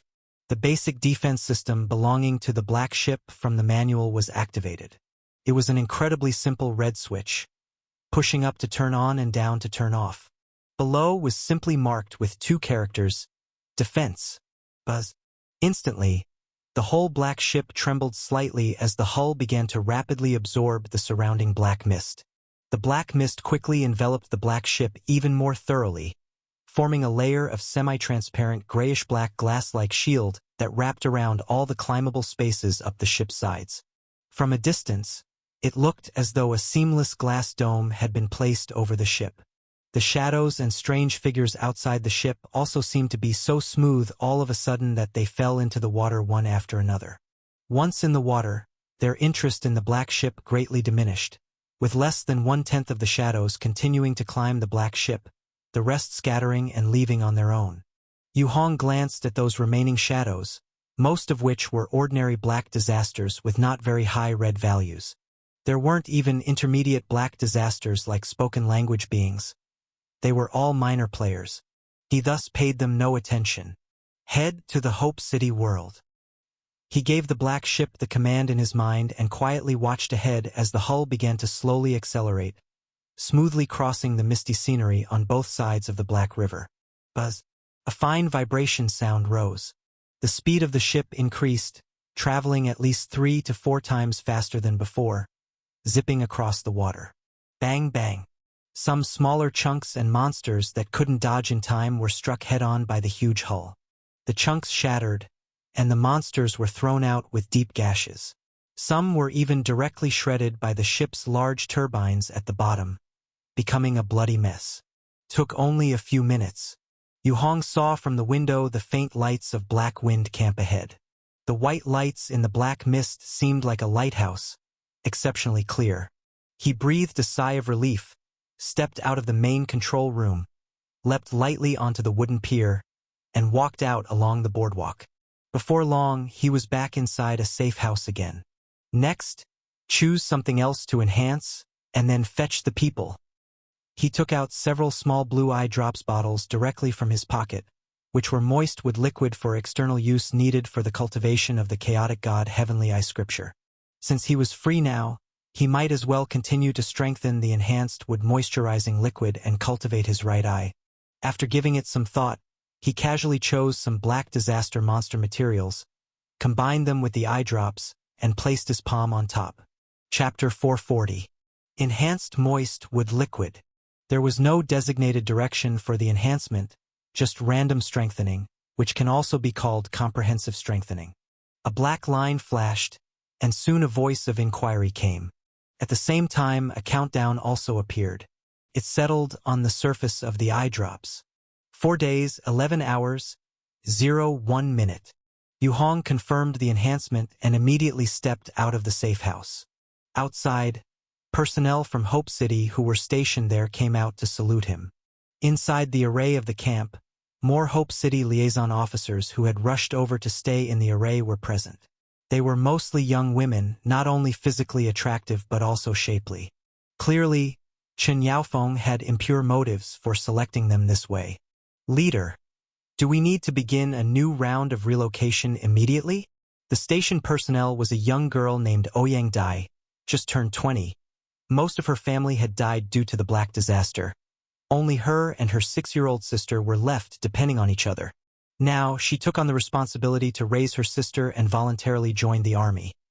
Due to her excellent performance, she had been promoted repeatedly and now served as the liaison officer for the entire Black Wind camp. Most older people in Hope City were nearly extinct. People over 50 were rarely seen. Those who had survived to hold high positions were almost all young adults. The constant cooling from the cold disaster made the air outside completely unbreathable.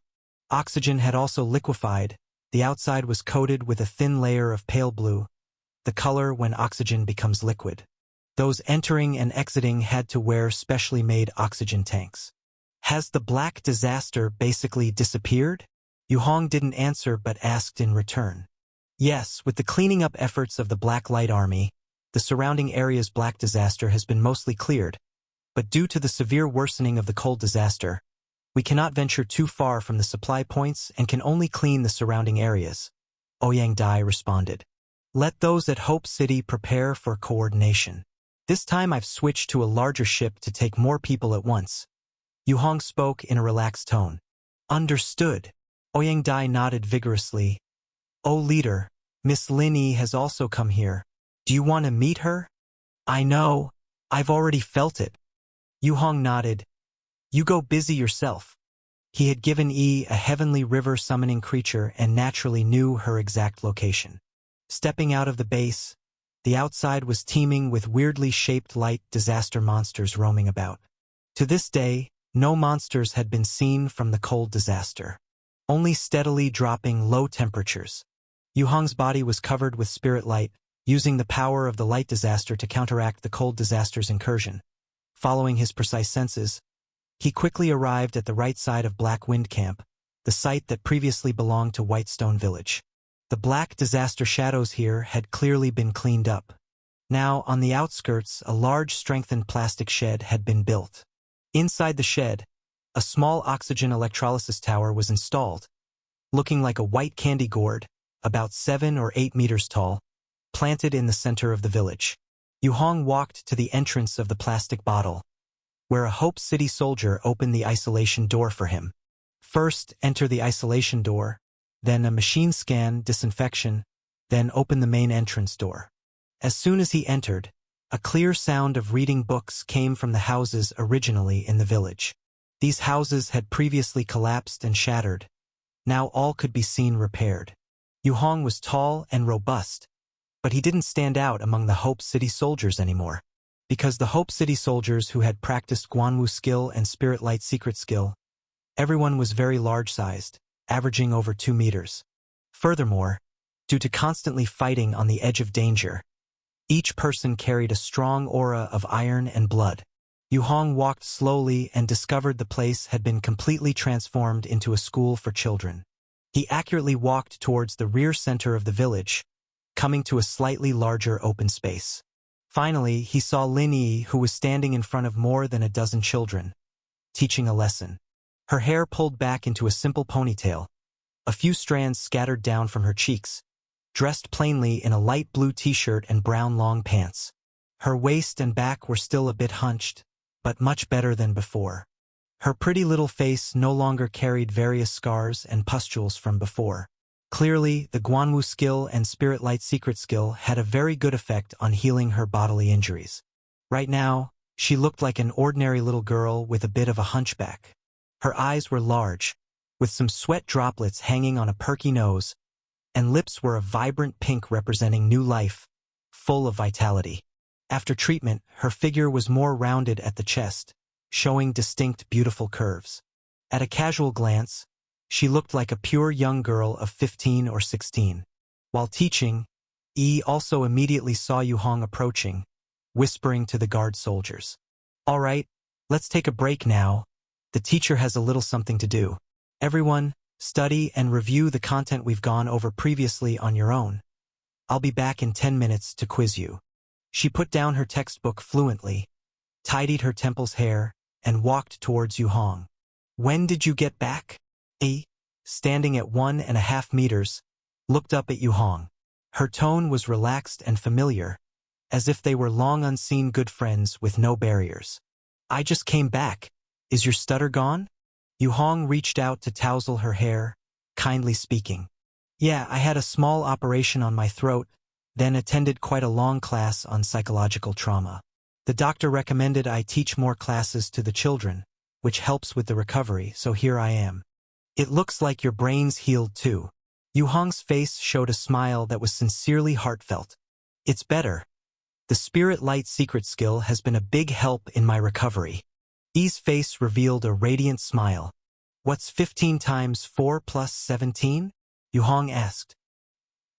The smile on Yi's face gradually faded. She bowed her head, unconsciously fiddling with her fingers as she began to calculate. A minute went by. She still hadn't figured it out. 3 minutes passed. Sweat began to form on her forehead. "Forget it. Stop calculating. Tell me, what have you been teaching the children?"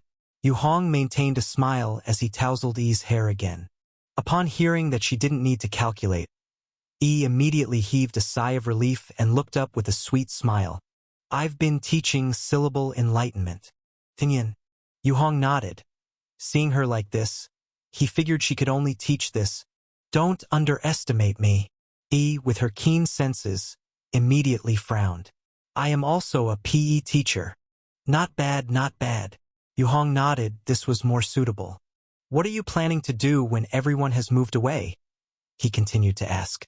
Yi's expression didn't change, obviously. She had considered this question a long time ago. "I'll stay here by myself. It's okay. Just come and visit me when you have time. There are so many houses, so many things, all for me to use. I will definitely be very happy." She revealed a sincere smile. Yu Hong did not respond immediately. Yi's situation was different from the others. She herself was part of the key to close the gate of despair of this world. Specifically, she was actually a container for the monster called Black Disaster. One was Leah and the other was her. The two of them combined were the complete Black Disaster key. So, she couldn't go to the new world because she, the last bit of Black Disaster of this world, had not been completely shut down. Since the final gate of despair could not be shut, it could only be sealed. Only together with Leah, merging back into the original form of the Black Disaster key, and then pushed back through the first gate of despair would Black Disaster completely leave this place, leave this world. But this matter, neither Yu Hong nor Leah's relatives and friends would allow. So things could only be dragged on. "What about Leah?" Yu Hong asked. "She left a long time ago.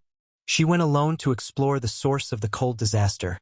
And now there has been no news for over a month," Yi answered.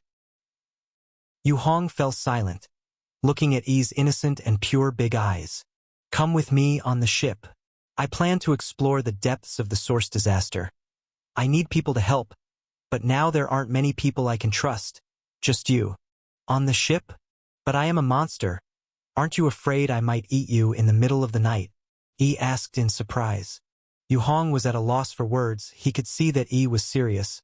She seemed to be teetering between silly and not silly, so her statement just now might really be what she believed. It's okay. I trust you, he said with a smile. That's also true. I feel that you also have many elements of light disaster on you. You are also about to become a monster. Yi suddenly sighed. Yu Hong didn't say much more, just letting Yi think about inviting Leah to come aboard as well. Both of them had similar fates, and boarding the ship with him was perhaps the most appropriate way out. Because according to this trend, this world was destined to be completely eradicated by the cold disaster. After chatting for a while, Yu Hong confirmed Yi's current situation. Her outward appearance was all normal now, and her speech was also clear. But her inner thinking, her logic, still couldn't match that of normal people. Anything slightly complex immediately caused her to freeze. On the surface, she seemed like she was 15 or 16 years old, but actually, her level of intelligence might only be that of a 7 or 8-year-old. Or even lower, after all, in this era, many 7 or 8-year-old children were also very precocious. In the following days, Yu Hong drove the ship to Hope City, and the official large-scale migration began. Over the following several days, the enhanced black ship, renamed as Black Light by Yu Hong, successfully completed the task of transporting all residents of Hope City. And Yu Hong officially took Yi, Zhang Kaiying, Ku Chan, and started the journey of exploring the world of the Taoist sect. A massive amount of supplies were moved onto the Black Light, enough for several people to last for more than a decade with all sorts of canned food, drinking water, clothing, everything needed. Yu Hong handed all affairs to Master Yu Hen, with the Black Light army assisting, and Qing Huang stayed to stabilize the situation. All was settled well after. The Black Light slowly departed the New World, began preparations to explore the depths of the Black Disaster. Asterisk, asterisk, asterisk. Black Wind Base. The array had completely retracted, covering the surface of the secure housing. It was like layers of nets flashing with bright white light. Yu Hong, Ku Chan, Zhang Kaiying, and Yi. The four stood at the door, gazing at the thermal greenhouse space outside that was about to shut down. This is the last place. All supplies have been moved over. Yu Hong sighed. Honestly, giving up everything here really feels a bit strange. The Black Light now belonged to the secure housing. The secure housing from now on might permanently close all entrances and exits here. Going in and out in the future would mainly be through the Black Light. Is there anyone else here? Ku Chan asked, his expression calm. I don't know. I only know we are not here anymore. Maybe there are other Hope Cities, but that's not my responsibility anymore. Yu Hong shook his head.